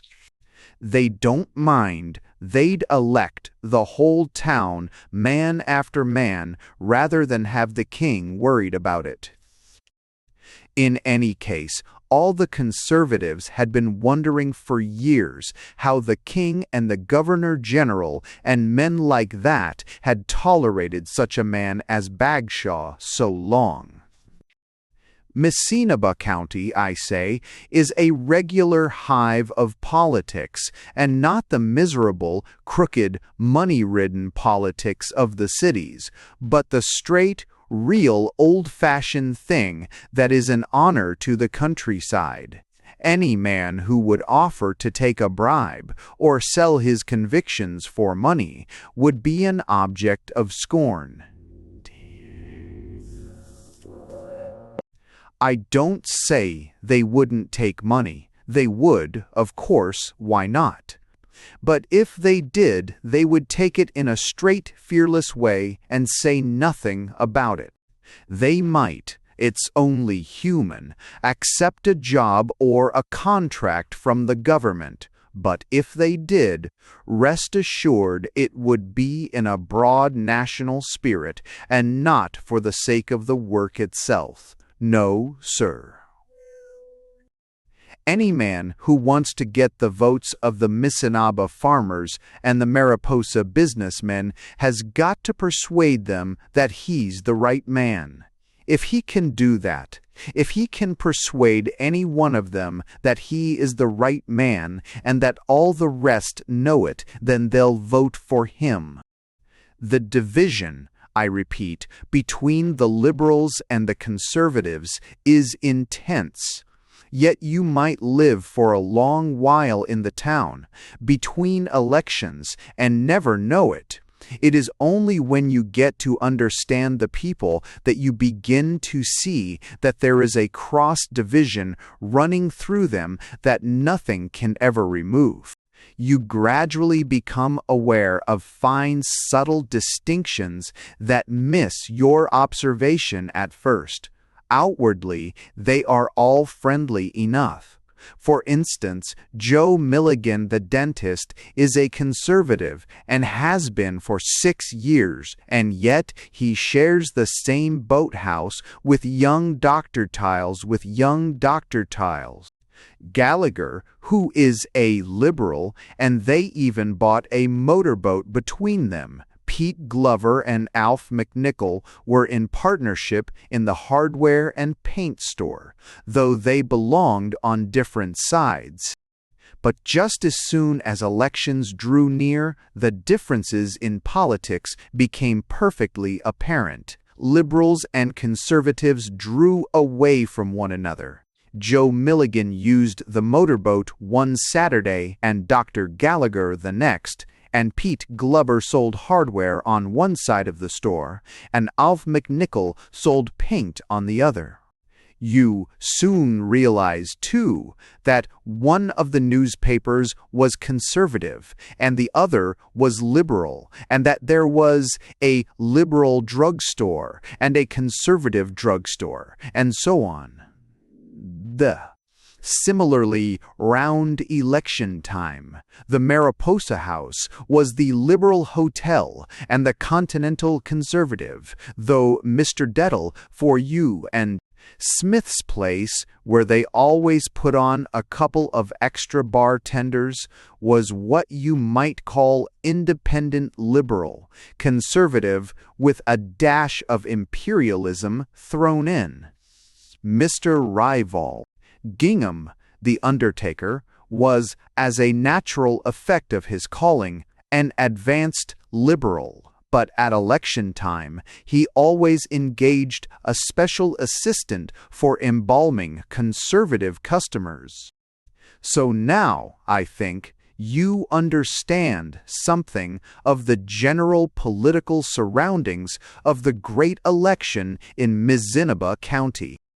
John Henry Bagshaw was the sitting member, the Liberal member, for Misinaba County. The Liberals called him the Old Warhorse, and the Old Battle-Axe, and the Old Charger, and the Old Champion, and all sorts of things of that kind. The Conservatives called him the Old Jackass, and the Old Jackass, and the Old Army, Mule, and the Old Booze Fighter, and the Old Grafter, and the Old Scoundrel. John Henry Bagshaw was, I suppose, one of the greatest political forces in the world. He had flowing white hair, crowned with a fedora hat, and a smooth, statesman-like face which it cost the country 25 cents a day to shave. Altogether, the Dominion of Canada had spent over $2,000 in shaving that face during the 20 years that Bagshaw had represented Misinaba County. Bagshaw wore a long political overcoat that it cost the country 20 cents a day to brush, and boots that cost the Dominion 15 cents every morning to shine. But it was money well spent. Limes. Bagshaw of Mariposa was one of the most representative men of the age, and it's no wonder that he had been returned for the county for 5 elections running, leaving the Conservatives nowhere. He owned 200 acres out on the 3rd concession and kept 2 men working on it all the time to prove that he was a practical farmer.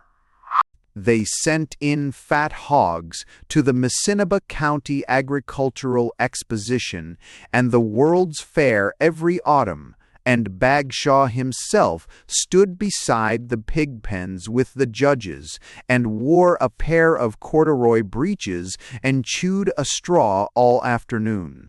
After that, if any farmer thought that he was not properly represented in Parliament, it showed that he was an ass. Bagshaw owned a half share in the harness business and a quarter share in the tannery, and that made him a businessman. He paid for a pew in the Presbyterian Church, and that represented religion in Parliament. He attended college for 2 sessions 30 years ago, and that represented education and kept him abreast with modern science, if not ahead of it. He kept a little account in one bank and a big account in the other, so that he was a rich man or a poor man at the same time. Add to that John Henry Bagshaw was perhaps the finest orator in Mariposa. That, of course, is saying a great deal. There are speakers there, lots of them, that can talk 2 or 3 hours at a stretch, but the old warhorse could beat them all. They say that when John Henry Bagshaw got well started, say after a couple of hours of talk, he could speak as Pericles or Demosthenes or Cicero never could have spoken. You could tell Bagshaw 100 yards off as a member of the House of Commons. He wore a pepper and salt suit to show that he came from a rural constituency, and he wore a broad gold watch chain with dangling seals to show that he also represents a town. You could see from his quiet, low collar and white tie that his electorate were a God-fearing, religious people, while the horseshoe pin that he wore showed that his electorate were not without sporting instincts and knew a horse from a jackass. Most of the time, John Henry Bagshaw had to be at Ottawa, though he preferred the quiet of his farm and always left it, as he said, with a sigh. If he was not in Ottawa, he was in Washington, and of course at any time they might need him in London, so that it was no wonder that he could only be in Mariposa about 2 months of the year. That is why everybody knew when Bagshaw got off the afternoon train one day early in the spring that there must be something very important coming, and that the rumors about a new election must be perfectly true. Everything that he did showed this. He gave the baggage man 25 cents to take the check off his trunk, the bus driver 50 cents to drive him up to the main street, and he went into Callahan's tobacco store and bought 2 10-cent cigars and took them across the street and gave them to Mallory Tompkins of the Times Herald as a present from the Prime Minister. All that afternoon, Bagshaw went up and down the main street of Mariposa, and you could see, if you knew the signs of it, that there was politics in the air. He bought nails and putty and glass in the hardware store, and harness in the harness shop, and drugs in the drugstore, and toys in the toy shop, and all the things like that that are needed for a big campaign. Then, when he had done all this, he went over with McGinnis, the Liberal organizer, and Mallory Tompkins, the Times Herald man, and Gingham, the great independent Liberal undertaker, to the back parlor in the Mariposa House. You could tell from the way John Henry Bagshaw closed the door before he sat down that he was in a pretty serious frame of mind. "Gentlemen," he said, "the election is a certainty. We're going to have a big fight on our hands, and we've got to get ready for it." "Is it going to be on the tariff?" asked Tompkins. "Yes, gentlemen, I'm afraid it is. The whole thing is going to turn on the tariff question. I wish it were otherwise. I think it madness, but they're bent on it, and we got to fight it on that line." "Why, they can't fight it merely on the question of graft," continued the old war horse, rising from his seat and walking up and down. "Heaven only knows. I warned them.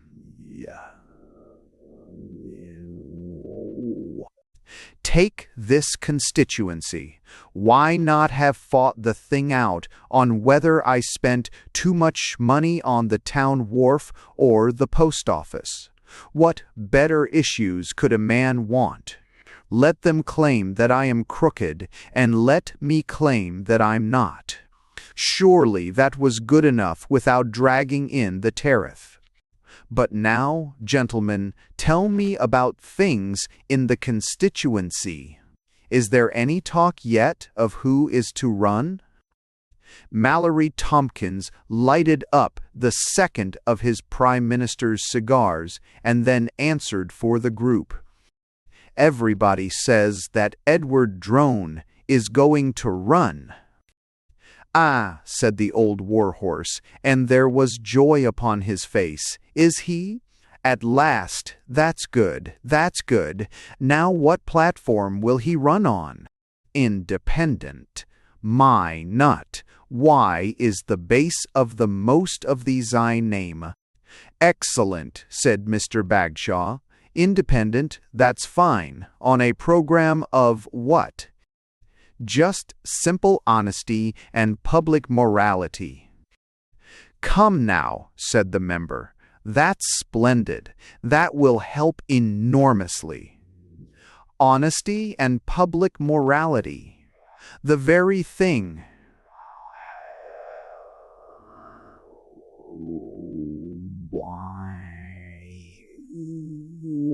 "Can't you manage to get some articles in the other papers hinting that, at the last election, we bribed all the voters in the county, and that we gave out enough contracts to simply pervert the whole constituency?"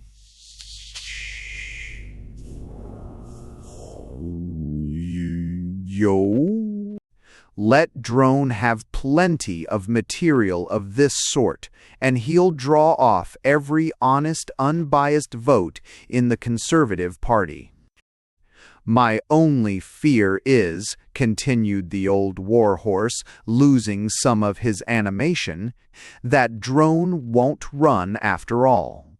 He's said it so often before and never has. He hasn't got the money. But we must see to that." "But how like Drone it is to come out at this time?" It was indeed very like Edward Drone to attempt so misguided a thing as to come out an independent candidate in Missinaba County on a platform of public honesty. It was just the sort of thing that anyone in Mariposa would expect from him. Edward Drone was the rural dean's younger brother, young Mr. Drone, they used to call him years ago, to distinguish him from the rector. He was a somewhat weaker copy of his elder brother, with a simple, inefficient face and kind blue eyes. Edward Drone was, and always had been, a failure. In training, he had been, once upon a time, an engineer and built dams that broke, and bridges that fell down, and wharves that floated away in the spring floods. He had been a manufacturer and failed, had been a contractor and failed, and now lived a meager life as a sort of surveyor or land expert on goodness knows what. In his political ideas, Edward Drone was, and, as everybody in Mariposa knew, always had been crazy. He used to come up to the autumn exercises at the high school and make speeches about the ancient Romans and Titus Manlius and Quintus Curtius at the same time, when John Henry Bagshaw used to make a speech about the maple leaf and ask for an extra half holiday. Drone used to tell the boys about the lessons to be learned from the lives of the truly great, and Bagshaw used to talk to them about the lessons learned from the lives of the extremely rich. Drone used to say that his heart filled whenever he thought of the splendid patriotism of the ancient Romans, and Bagshaw said that whenever he looked out over this wide dominion, his heart overflowed. Even the youngest boy in the school could tell that Drone was foolish. Not even the school teachers would have voted for him. "What about the Conservatives?" asked Bagshaw presently. "Is there any talk yet as to who they'll bring out?" Gingham and Mallory Tompkins looked at one another. They were almost afraid to speak. "Hadn't you heard?" said Gingham. "They've got their man already." "Who is it?" said Bagshaw quickly. "They're going to put up Josh Smith." "Great heaven," said Bagshaw, jumping to his feet. "Smith?" "Yes, sir," said Mr. Gingham. "That's the man. Do you remember, in history, how Napoleon turned pale when he heard that the Duke of Wellington was to lead the Allies in Belgium? Do you remember how, when Themistocles heard that Aristogiton was to lead the Spartans, he jumped into the sea? Possibly you don't, but it may help you to form some idea of what John Henry Bagshaw felt when he heard that the Conservatives had selected Josh Smith, proprietor of Smith's Hotel. You remember Smith. You've seen him there on the steps of his hotel, 280 pounds in his stockinged feet. You've seen him selling liquor after hours through sheer public spirit, and you recall how he saved the lives of hundreds of people on the day when the steamer sank, and how he saved the town from being destroyed the night when the Church of England church burned down. You know that hotel of his, too, halfway down the street, Smith's Northern Health Resort, though already they were beginning to call it Smith's British Arms. So you can imagine that Bagshaw came as near to turning pale as a man in federal politics can. "I never knew Smith was a conservative," he said faintly. "He always subscribed to our fund." "He is now," said Mr. Gingham ominously. "He says the idea of this reciprocity business cuts him to the heart." "The infernal liar," said Mr. Bagshaw. There was silence for a few moments. Then Bagshaw spoke again. "Will Smith have anything else in his platform besides the trade question?" "Yes," said Mr. Gingham gloomily, "he will." "What is it?" "Temperance and total prohibition." John Henry Bagshaw sank back in his chair as if struck with a club. There, let me leave him for a chapter. 11. The candidacy of Mr. Smith.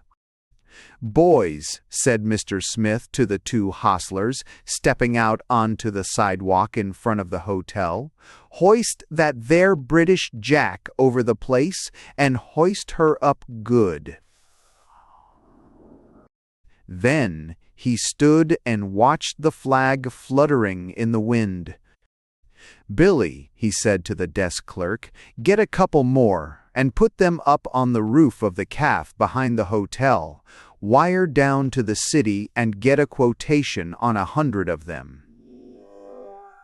Cate them signs. Put up new ones, with British beer at all hours. Clear out the rye whiskey and order in Scotch and Irish, and then go up to the printing office and get me them placards." Then another thought struck Mr. Smith. "Say, Billy," he said, "wire to the city for 50 pictures of King George. Get 'em good and get 'em colored. It don't matter what they cost." "All right, sir," said Billy. And Billy called Mr. Smith as still another thought struck him. Indeed, the moment Mr. Smith went into politics, you could see these thoughts strike him like waves. Get 50 pictures of his father, old King Albert. "All right, sir." And say, "I tell you, while you're at it, get some of the old Queen Victorina, if you can. Get 'em in mourning, with a harp and one of them lions and a 3-pointed prong." It was on the morning after the Conservative convention. Josh Smith had been chosen the candidate. And now the whole town was covered with flags and placards, and there were bands in the streets every evening, and noise and music and excitement that went on from morning till night. Election times are exciting enough even in the city, but there the excitement dies down in business hours. In Mariposa, there aren't any business hours, and the excitement goes on all the time. Mr. Smith had carried the convention before him. There had been a feeble attempt to put up Nivens, but everybody knew that he was a lawyer and a college man and wouldn't have a chance by a man with a broader outlook like Josh Smith. So the result was that Smith was the candidate, and there were placards out all over the town with Smith and British allegiance in big letters, and people were wearing badges with Mr. Striding. Smith's face on one side and King George's on the other. And the fruit store next to the hotel had been cleaned out and turned into committee rooms with a gang of workers smoking cigars in it all day and half the night. There were other placards, too, with "Bagshaw and Liberty," "Bagshaw and Prosperity," "Vote for," "The Old Missinaba Standard Bearer," and uptown beside the Mariposa House, there were the Bagshaw Committee Rooms with a huge white streamer across the street, and with a gang of Bagshaw workers smoking their heads off. but Mr. Smith had an estimate made which showed that nearly 2 cigars to 1 were smoked in his committee rooms as compared with the Liberals.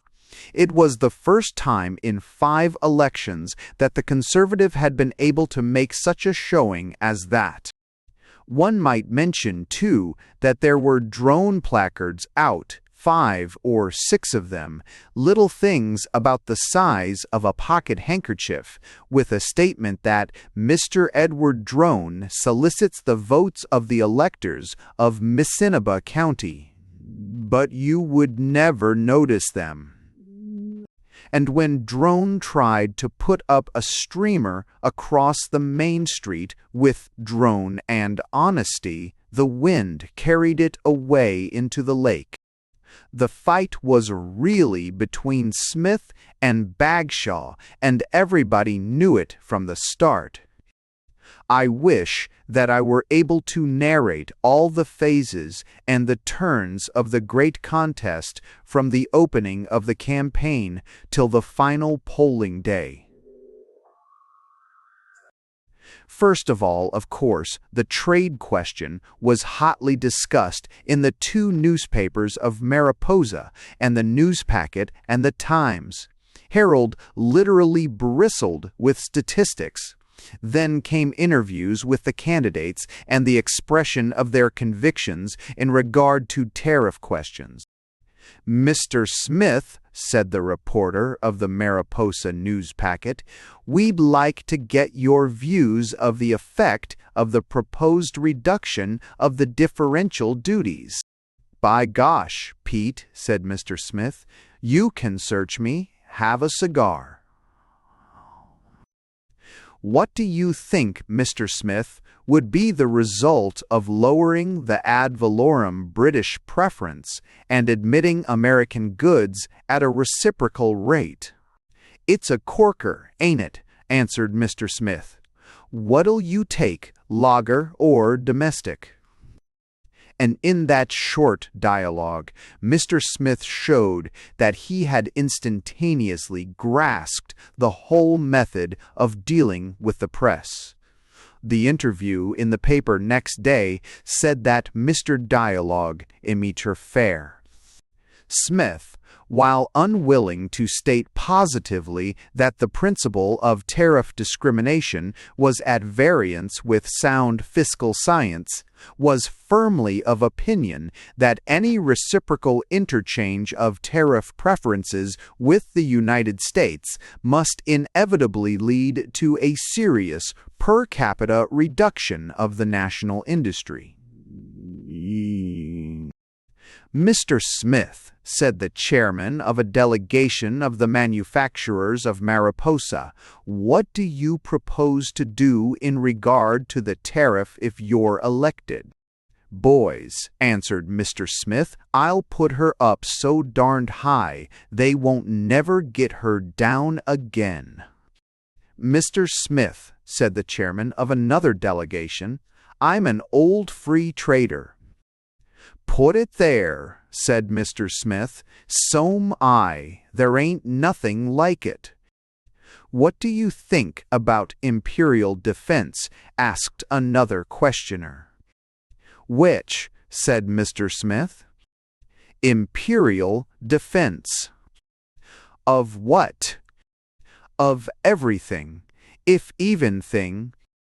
Who says it? Said Mr. Smith. Everybody is talking of it. What do the conservative boys at Ottaway think about it? Answered Mr. Smith. They're all for it, if you want for it too. Well, I'm for it too, said Mr. Smith. These little conversations represented only the first stage, the argumentative stage of the great contest.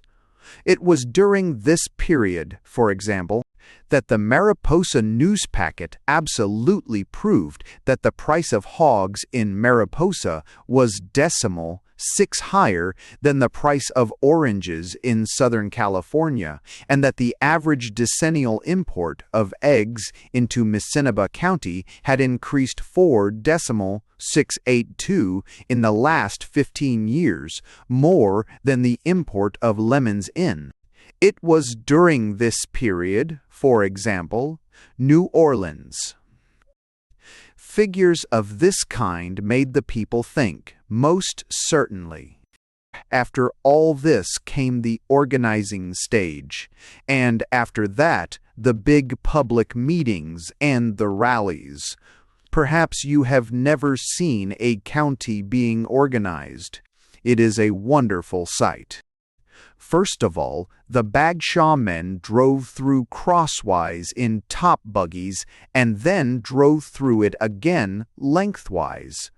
Whenever they met a farmer, they went in and ate a meal with him, and after the meal they took him out to the buggy and gave him a drink. After that, the man's vote was absolutely solid until it was tampered with by feeding a conservative. In fact, the only way to show a farmer that you are in earnest is to go in and eat a meal with him.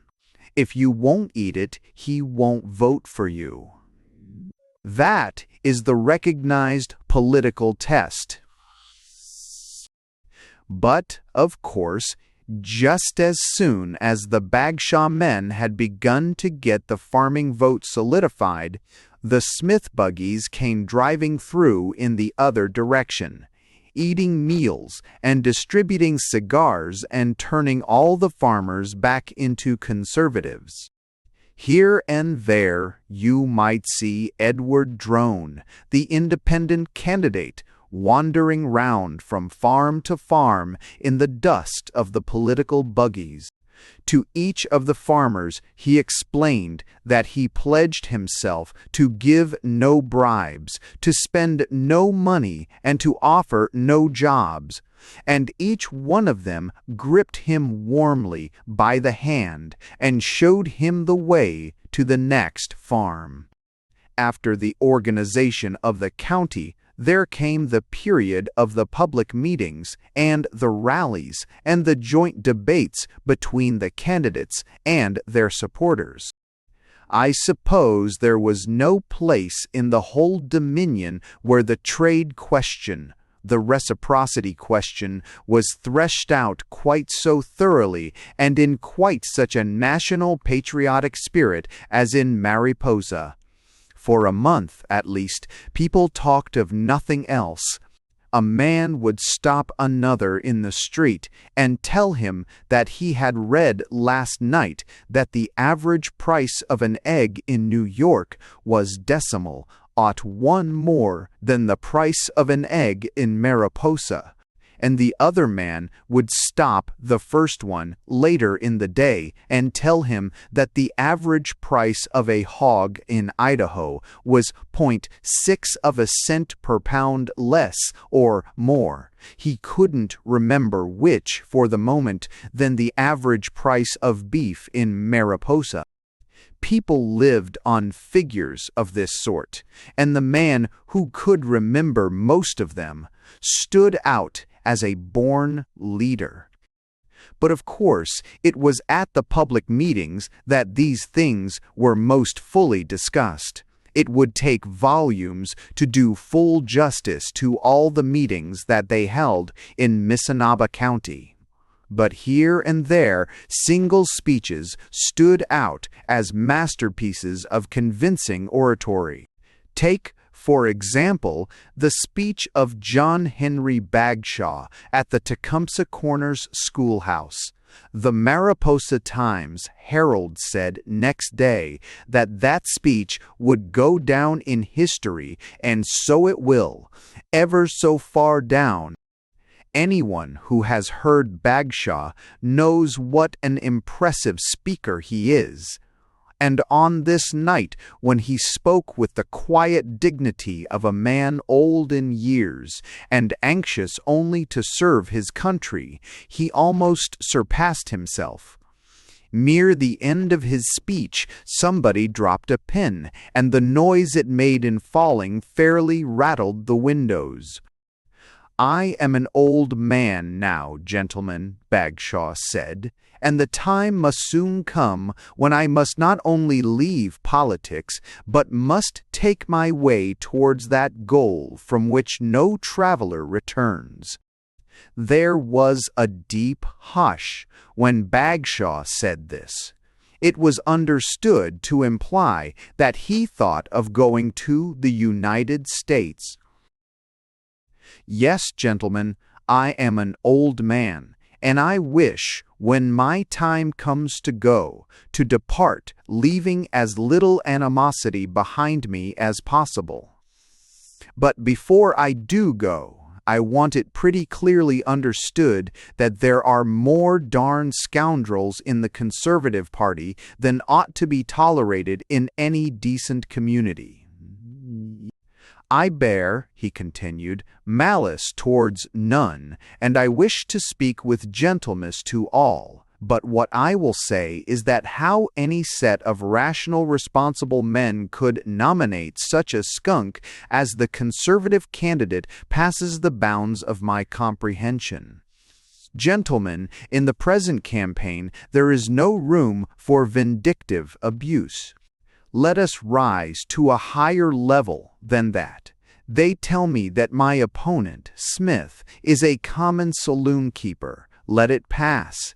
They tell me that he has stood convicted of horse-stealing, that he is a notable perjurer, that he is a known as the blackest-hearted liar in Missinaba County. Let us not speak of it. Let no whisper of it pass our lips, and our lips. No, gentlemen," continued Bagshaw, pausing to take a drink of water, "let us rather consider this question on the high plane of national welfare. Let us not think of our own particular interests, but let us consider the good of the country at large. And to do this, let me present to you some facts in regard to the price of barley in Tecumseh Township." Then, amid a deep stillness, Bagshaw read off the list of prices of 16 kinds of grain, in 16 different places during 16 years. "But let me turn," Bagshaw went on, "to another phase of the national subject, and view for a moment the price of marsh hay in Missinaba County.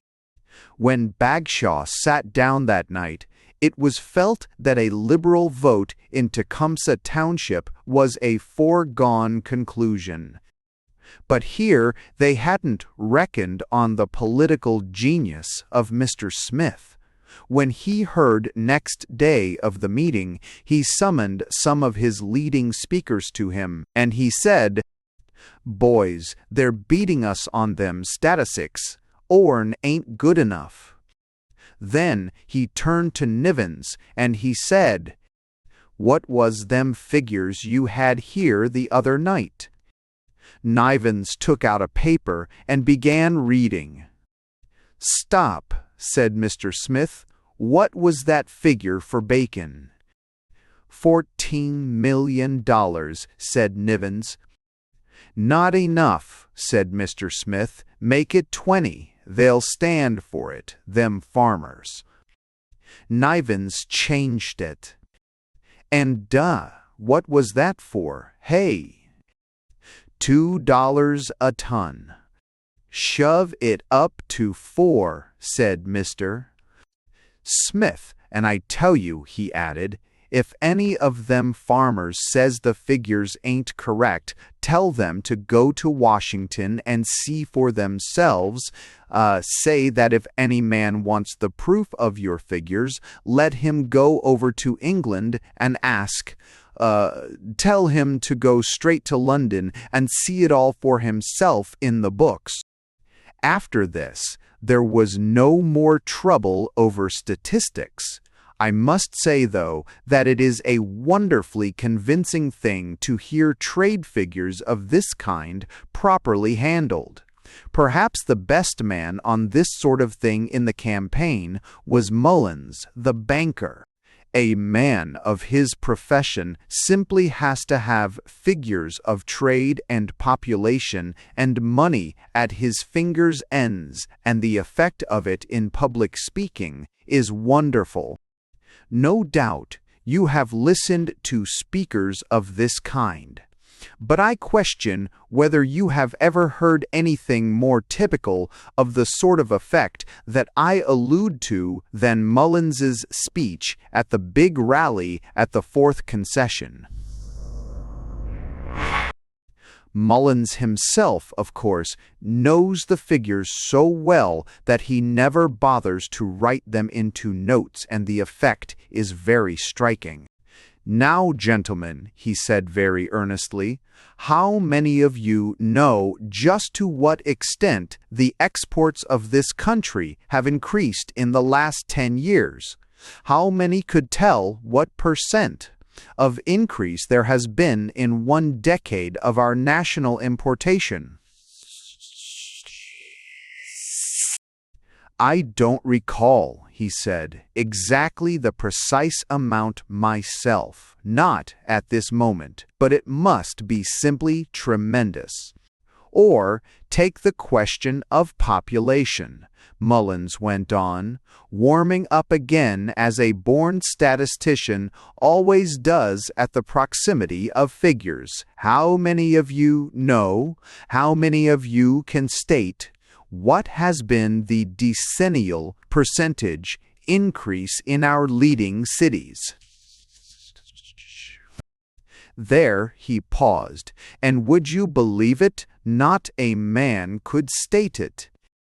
"I don't recall the exact figures," said Mullins, "but I have them at home, and they are positively colossal." But just in one phase of the public speaking, the candidacy of Mr. Smith received a serious setback. It had been arranged that Mr. Smith should run on a platform of total prohibition, but they soon found that it was a mistake. They had imported a special speaker from the city, a grave man with a white tie, who put his whole heart into the work and would take nothing for it except his expenses and a sum of money for each speech. But beyond the money, I say, he would take nothing. He spoke one night at the Tecumseh Corners Social Hall at the same time when the Liberal meeting was going on at the Tecumseh Corners Schoolhouse. "Gentlemen," he said, as he paused halfway in his speech, "while we are gathered here in earnest discussion, do you know what is happening over at the meeting place of our opponents? Do you know that 17 bottles of rye whiskey were sent out from the town this afternoon to that innocent and unsuspecting schoolhouse, all lotion thorection? 17 bottles of whiskey hidden in between the blackboard and the wall, and every single man that attends that meeting, mark my words, every single man will drink his fill of the abominable stuff at the expense of the Liberal candidate." Just as soon as the speaker said this, you could see the Smith men at the meeting look at one another in injured surprise, and before the speech was half over, the hall was practically emptied. After that, the total prohibition plank was changed, and the committee substituted a declaration in favor of such a form of restrictive license as should promote temperance while encouraging the manufacture of spirituous liquors, and by a severe regulation of the liquor traffic should place intoxicants only in the hands of those fitted to use them. Finally, there came the great day itself, the election day that brought, as everybody knows, the crowning triumph of Mr. Smith's career. There is no need to speak of it at any length, because it has become a matter of history. In any case, everybody who has ever seen Mariposa knows just what Election Day is like. The shops, of course, are, as a matter of custom, all closed, and the bar rooms are all closed by law, so that you have to go in by the back way. All the people are in their best clothes, and at first they walk up and down the street in a solemn way, just as they do on the 12th of July and on St. Patrick's Day, before the fun begins. Everybody keeps looking in at the different polling places to see if anybody else has voted yet, because, of course, nobody cares to vote first for fear of being fooled after all, and voting on the wrong side. Most of all did the supporters of Mr. Smith, acting under his instructions, hang back from the poll in the early hours. To Mr. Smith's mind, voting was to be conducted on the same plan as bear shooting. "Hold back your votes, boys," he said, "and don't be too eager. Wait till she begins to warm up, and then let 'em have it good and hard." In each of the polling places in Mariposa there is a returning officer, and with him are 2 scrutineers, and the electors, I say, peep in and out like mice looking into a trap. The voting, of course, is by secret ballot, so that no one except the scrutineers and the returning officer and the 2 or 3 people who may be round the poll can possibly tell how a man has voted. That's how it comes about that the first results are often so contradictory and conflicting. Sometimes the poll is badly arranged and the scrutineers are unable to see properly just how the ballots are being marked, and they count up the Liberals and Conservatives in different ways. Often, too, a voter makes his mark so hurriedly and carelessly that they have to pick it out of the ballot box and look at it to see what it is. I suppose that may have been why it was that in Mariposa the results came out at first in such a conflicting way. Perhaps that was how it was that the first reports showed that Edward Drone, the independent candidate, was certain to win.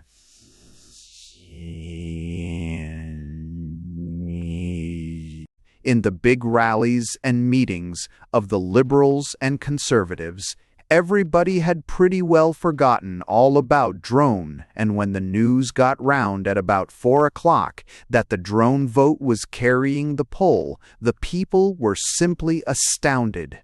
Not that they were not pleased.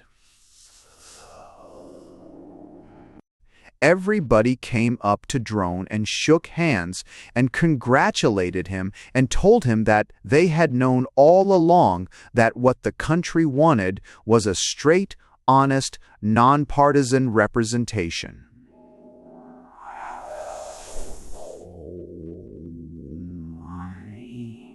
Already 3 or 4 of them had taken Drone aside and explained that what was needed in the town was a straight, clean, nonpartisan post office built on a piece of ground of a strictly nonpartisan character, and constructed under contracts that were not tainted and smirched with party affiliation.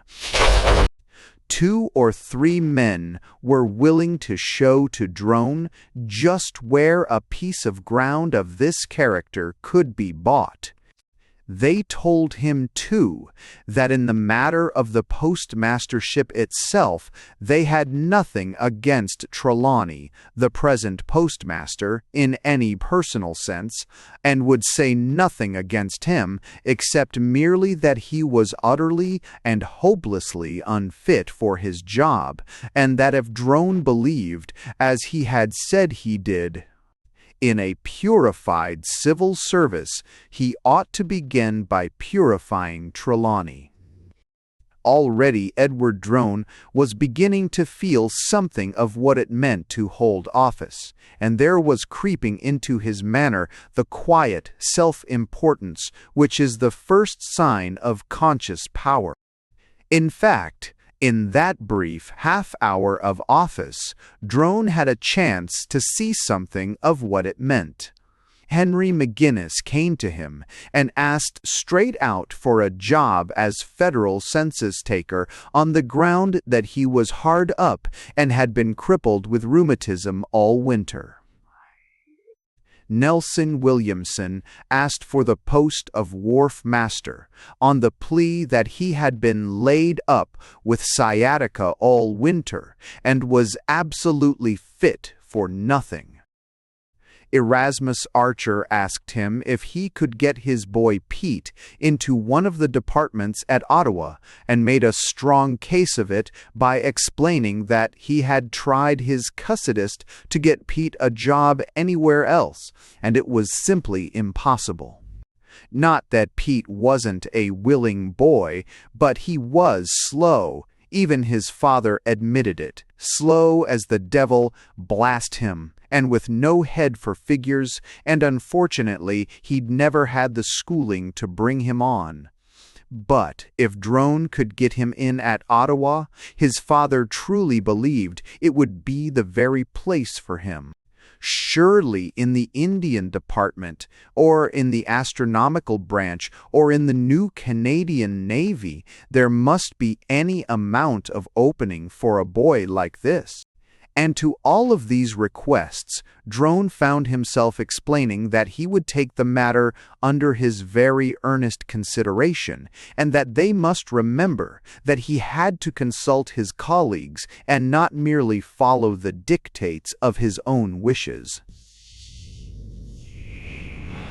In fact, if he had ever in his life had any envy of cabinet ministers, he lost it in this hour. But Drone's hour was short. Even before the poll had closed in Mariposa, the news came sweeping in, true or false, that Bagshaw was carrying the county. The second concession had gone for Bagshaw in a regular landslide, 6 votes to only 2 for Smith, and all down the Township Line Road, where the hay farms are. Bagshaw was said to be carrying all before him. Just as soon as that news went round the town, they launched the Mariposa Band of the Knights of Pythias. Every man in it is a liberal, down the main street, with big red banners in front of it, with the motto "Bagshaw Forever" in letters a foot high. Everybody crowded round Bagshaw on the steps of the Mariposa House and shook his hand and said they were proud to see the day, and that the Liberal Party was the glory of the Dominion, and that as for this idea of non-partisan politics, the very thought of it made them sick. Ors's I have dree stot of it made them sick. Right away in the committee rooms, they began to organize the demonstration for the evening with lantern slides and speeches, and they arranged for a huge bouquet to be presented to Bagshaw on the platform by 4 little girls, all liberals, all dressed in white. And it was just at this juncture, with 1 hour of voting left, that Mr. Smith emerged from his committee rooms and turned his voters on the town, much as the Duke of Wellington sent the whole line to the charge at Waterloo. From every committee room and subcommittee room they poured out in flocks with blue badges fluttering on their coats. "Get at it, boys," said Mr. Smith. "Vote and keep on voting till they make you quit." Then he turned to his campaign assistant. "All Vasey," he said, "wire down to the city that I'm elected by an overwhelming majority and tell them to wire it right back."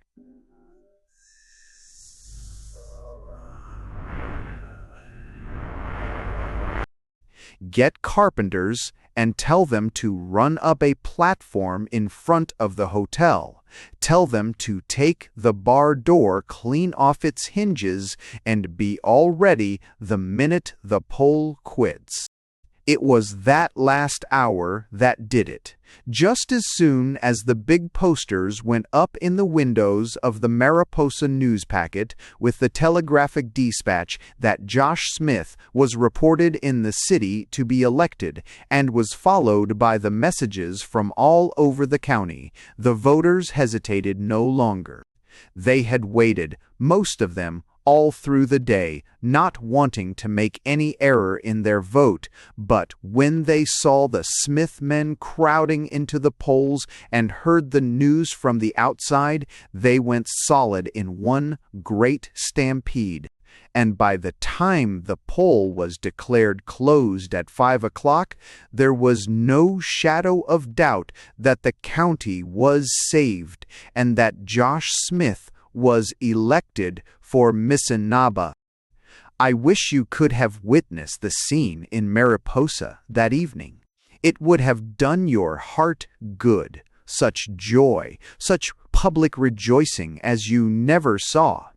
It turned out that there wasn't really a liberal in the whole town, and that there never had been. They were all conservatives, and had been for years and years. Men who had voted with pain and sorrow in their hearts for the Liberal Party for 20 years came out that evening and owned up straight that they were conservatives. They said they could stand the strain no longer and simply had to confess.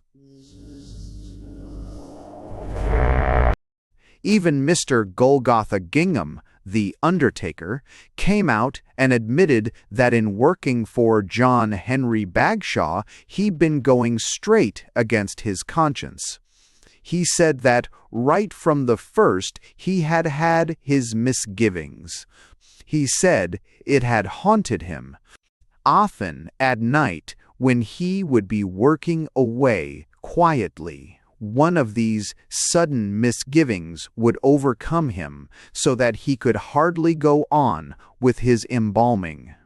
Why, it appeared that on the very first day when reciprocity was proposed, he had come home and said to Mrs. Statingvary Gingham that he thought it simply meant selling out the country. And the strange thing was that ever so many others had just the same misgivings. Trelawney admitted that he had said to Mrs. Trelawney that it was madness, and Jeff Thorpe, the barber, had, he admitted, gone home to his dinner the first day reciprocity was talked of, and said to Mrs. Thorpe that it would simply kill business in the country and introduce a cheap, shoddy, American form of haircut that would render true loyalty impossible. To think that Mrs. Gingham and Mrs. Trelawney and Mrs. Thorpe had known all this for 6 months and kept quiet about it. Yet I think there were a good many Mrs. Ginghams in the country. It is merely another proof that no woman is fit for politics. The demonstration that night in Mariposa will never be forgotten. The excitement in the streets, the torchlights, the music of the band of the Knights of Pythias, an organization which is conservative in all but name, and above all, the speeches and the patriotism. They had put up a big platform in front of the hotel, and on it were Mr. Smith and his chief workers, and behind them was a perfect forest of flags. They presented a huge bouquet of flowers to Mr. Animation Smith, handed to him by 4 little girls in white, the same 4 that I spoke of above, for it turned out that they were all conservatives. Then there were the speeches. Judge Pepperleigh spoke and said that there was no need to dwell on the victory that they had achieved because it was history.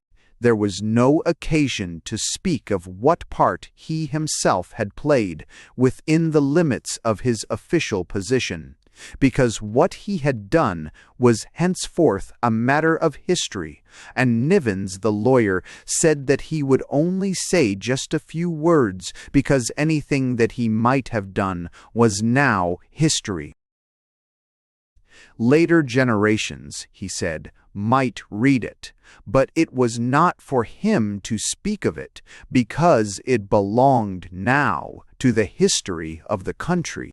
And after them, others spoke in the same strain, and all refused absolutely to dwell on the subject for more than half an hour, on the ground that anything that they might have done was better left for future generations to investigate. And no doubt this was very true, as to some things anyway. Mr. Smith, of course, said nothing. He didn't have to, not for 4 years, and he knew it. 12. L'Envoi, the train to Mariposa. It leaves the city every day about 5 o'clock in the evening, the train for Mariposa. Strange that you did not know of it, though you come from the little town, or did long years ago. Odd that you never knew, in all these years, that the train was there every afternoon, puffing up steam in the city station, and that you might have boarded it any day and gone home. No, not home. Of course you couldn't call it home. Now, home means that big red sandstone house of yours in the costlier part of the city.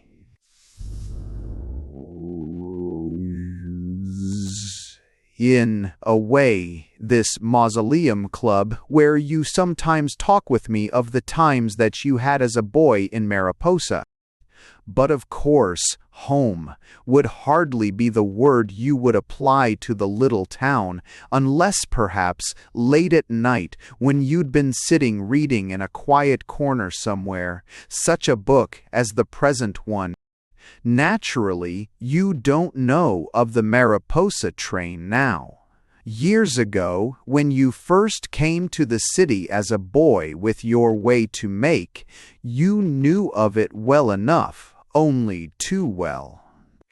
The price of a ticket counted in those days, and though you knew of the train, you couldn't take it, but sometimes, from sheer homesickness, you used to wander down to the station on a Friday afternoon after your work, and watch the Mariposa people getting on the train, and wish that you could go. Why, you knew that train at one time better, I suppose, than any other single thing in the city, and loved it too for the little town in the sunshine that it ran to.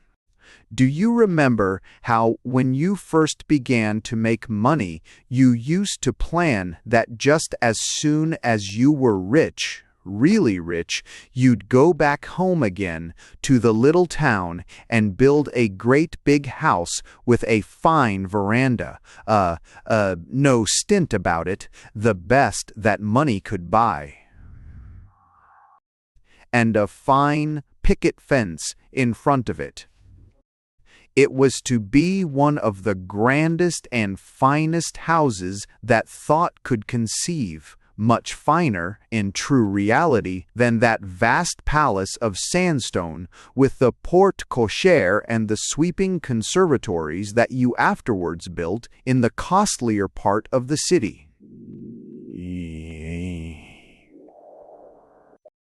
But if you have half forgotten Mariposa, and long since lost the way to it, you are only like the greater part of the men here in this mausoleum club in the city. Would you believe it, that practically every one of them came from Mariposa once upon a time, and that there isn't one of them that doesn't sometimes dream in the dull quiet of the long evening here in the club, that someday he will go back and see the place? They all do, only they're half ashamed to own it. Ask your neighbor there at the next table whether the partridge that they sometimes serve to you here can be compared for a moment to the birds that he and you, or he and someone else, used to shoot as boys in the spruce thickets along the lake. Ask him if he ever tasted duck that could for a moment be compared to the black ducks in the rice marsh along the Ossawippi. And as for fish and fishing, no, don't ask him about that, for if he ever starts telling you of the chub they used to catch below the mill dam and the green bass that used to lie in the water shadow of the rocks beside the Indians' island, not even the long, dull evening in this club would be long enough for the telling of it. But no wonder they don't know about the 5 o'clock train for Mariposa. Very few people know about it. Hundreds of them know that there is a train that goes out at 5 o'clock, but they mistake it. Ever so many of them think it's just a suburban train. Lots of people that take it every day think it's only the train to the golf grounds. But the joke is that after it passes out of the city and the suburbs and the golf grounds, it turns itself little by little into the Mariposa train, thundering and pounding towards the north with hemlock sparks pouring out into the darkness from the funnel of it. Of course, you can't tell it just at first. All those people that are crowding into it with golf clubs and wearing knickerbockers and flat caps would deceive anybody. That crowd of suburban people going home on commutation tickets and sometimes standing thick in the aisles, those are, of course, not Mariposa people. But look round a little bit and you'll find them easily enough. Here and there in the crowd, those people with the clothes that are perfectly all right, and yet look odd in some way, the women with the peculiar hats, and the, what do you say, last year's fashions. Anyway, those are the Mariposa people all right enough. That man, with the $2 Panama and the glaring spectacles, is one of the greatest judges that ever adorned the bench of Missinaba County. That clerical gentleman with the wide black hat, who is explaining to the man with him the marvelous mechanism of the new air brake, one of the most conspicuous illustrations of the divine structure of the physical universe. Surely you have seen him before. Oh yes, there are any number of them on the train every day. But, of course, you hardly recognize them while the train is still passing through the suburbs and the golf district and the outlying parts of the city area. But wait a little, and you will see that when the city is well behind you, bit by bit, the train changes its character. The electric locomotive that took you through the city tunnels is off now, and the old wood engine is hitched on in its place. I suppose, very probably, you haven't seen one of these wood engines since you were a boy 40 years ago. The old engine, with a wide top like a hat on its funnel, and with sparks enough to light up a suit for damages once in every mile. Do you see, too, that the trim little cars that came out of the city on the electric suburban express are being discarded now at the way stations, one by one, and in their place is the old familiar car with the stuff cushions in red plush? How gorgeous it once seemed, and with a box stove set up in one end of it. The stove is burning furiously at its sticks this autumn evening, for the air sets in chill as you get clear away from the city and are rising up to the higher ground of the country of the pines and the lakes. Look from the window as you go. The city is far behind now, and right and left of you there are trim farms with elms and maples near them, and with tall windmills beside the barns that you can still see in the gathering dusk. There is a dull red light from the windows of the farmstead. It must be comfortable there after the roar and clatter of the city, and only think of the still quiet of it.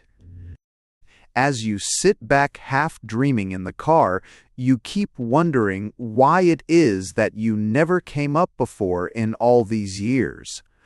Ever so many times you planned that just as soon as the rush and strain of business eased up a little, you would take the train and go back to the little town to see what it was like now, and if things had changed much since your day. But each time when your holidays came, somehow you changed your mind and went down to Narragansett or Nagahoket or Nagasomething and left over the visit to Mariposa for another time. It is almost night now.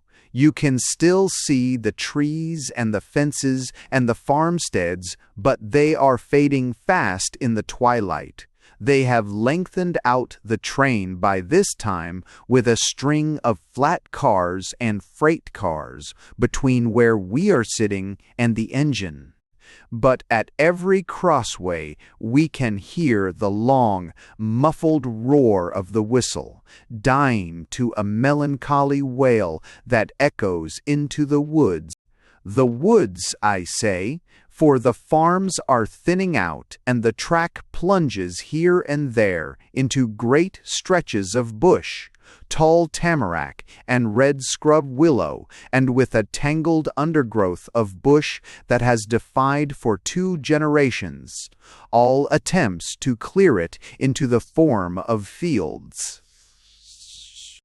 Why, look, that great space that seems to open out in the half-dark of the falling evening. Why, surely yes, Lake Ossawippi, the big lake, as they used to call it, from which the river runs down to the smaller lake, Lake Wisanati, where the town of Mariposa has lain waiting for you there for 30 years.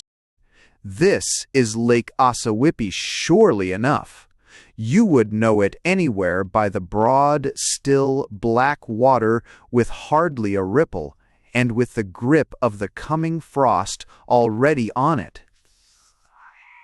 Such a great sheet of blackness it looks as the train thunders along the side, swinging the curve of the embankment at a breakneck speed as it rounds the corner of the lake. How fast the train goes this autumn night! You have traveled, I know you have, in the Empire State Express, and the New Limited and the Maritime Express that holds the record of 600 whirling miles from Paris to Marseille. But what are they to this mad career? This breakneck speed, this thundering roar of the Mariposa local driving hard to its home? Don't tell me that the speed is only 25 miles an hour. I don't care what it is. I tell you, and you can prove it for yourself if you will, that that train of mingled flat cars and coaches that goes tearing into the night, its engine whistle shrieking out its warning into the silent woods and echoing over the dull, still lake, is the fastest train in the whole world. Yes, and the best, too, the most comfortable, the most reliable, the most luxurious and the speediest train that ever turned a wheel. And the most genial, the most sociable, too. See how the passengers all turn and talk to one another now as they get nearer and nearer to the little town. That dull reserve that seemed to hold the passengers in the electric Suburban has clean vanished and gone. They are talking. Listen. Of the harvest and the late election, and of how the local member is mentioned for the cabinet, and all the old familiar topics of the sort. Already the conductor has changed his glazed hat for an ordinary round Christie, and you can hear the passengers calling him and the brakesman Bill and Sam as if they were all one family. What is it now? 9:30. Ah, then we must be nearing the town, this big bush that we are passing through. You remember it surely as the great swamp just this side of the bridge over the Ossawippi. There is the bridge itself, and the long roar of the train as it rushes, sounding, over the trestle work that rises above the marsh. Hear the clatter as we pass the semaphores and switch lights. We must be close in now. What? It feels nervous and strange to be coming here again after all these years? It must indeed.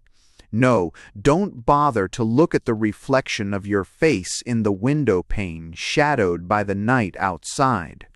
Nobody could tell you now, after all these years. Your face has changed in these long years of money getting in the city. Perhaps if you had come back now and again, just at odd times, it wouldn't have been so. There, you hear it? The long whistle of the locomotive. 1, 2, 3. You feel the sharp slackening of the train as it swings round the curve of the last embankment that brings it to the Mariposa station. See, too, as we round the curve, the row of the flashing lights, the bright windows of the depot. How vivid and plain it all is, just as it used to be 30 years ago. There is the string of the hotel buses drawn up all ready for the train, and as the train rounds in and stops hissing and panting at the platform, you can hear above all other sounds the cry of the brakesman and the porters. Why just of the brakesman and the Mariposa, Mariposa, Rapisa. And as we listen, the cry grows fainter and fainter in our ears, and we are sitting here again in the leather chairs of the Mausoleum Club, talking of the little town in the sunshine that once we knew. Thanks for listening to Sunshine Sketches of a Little Town by Stephen Leacock.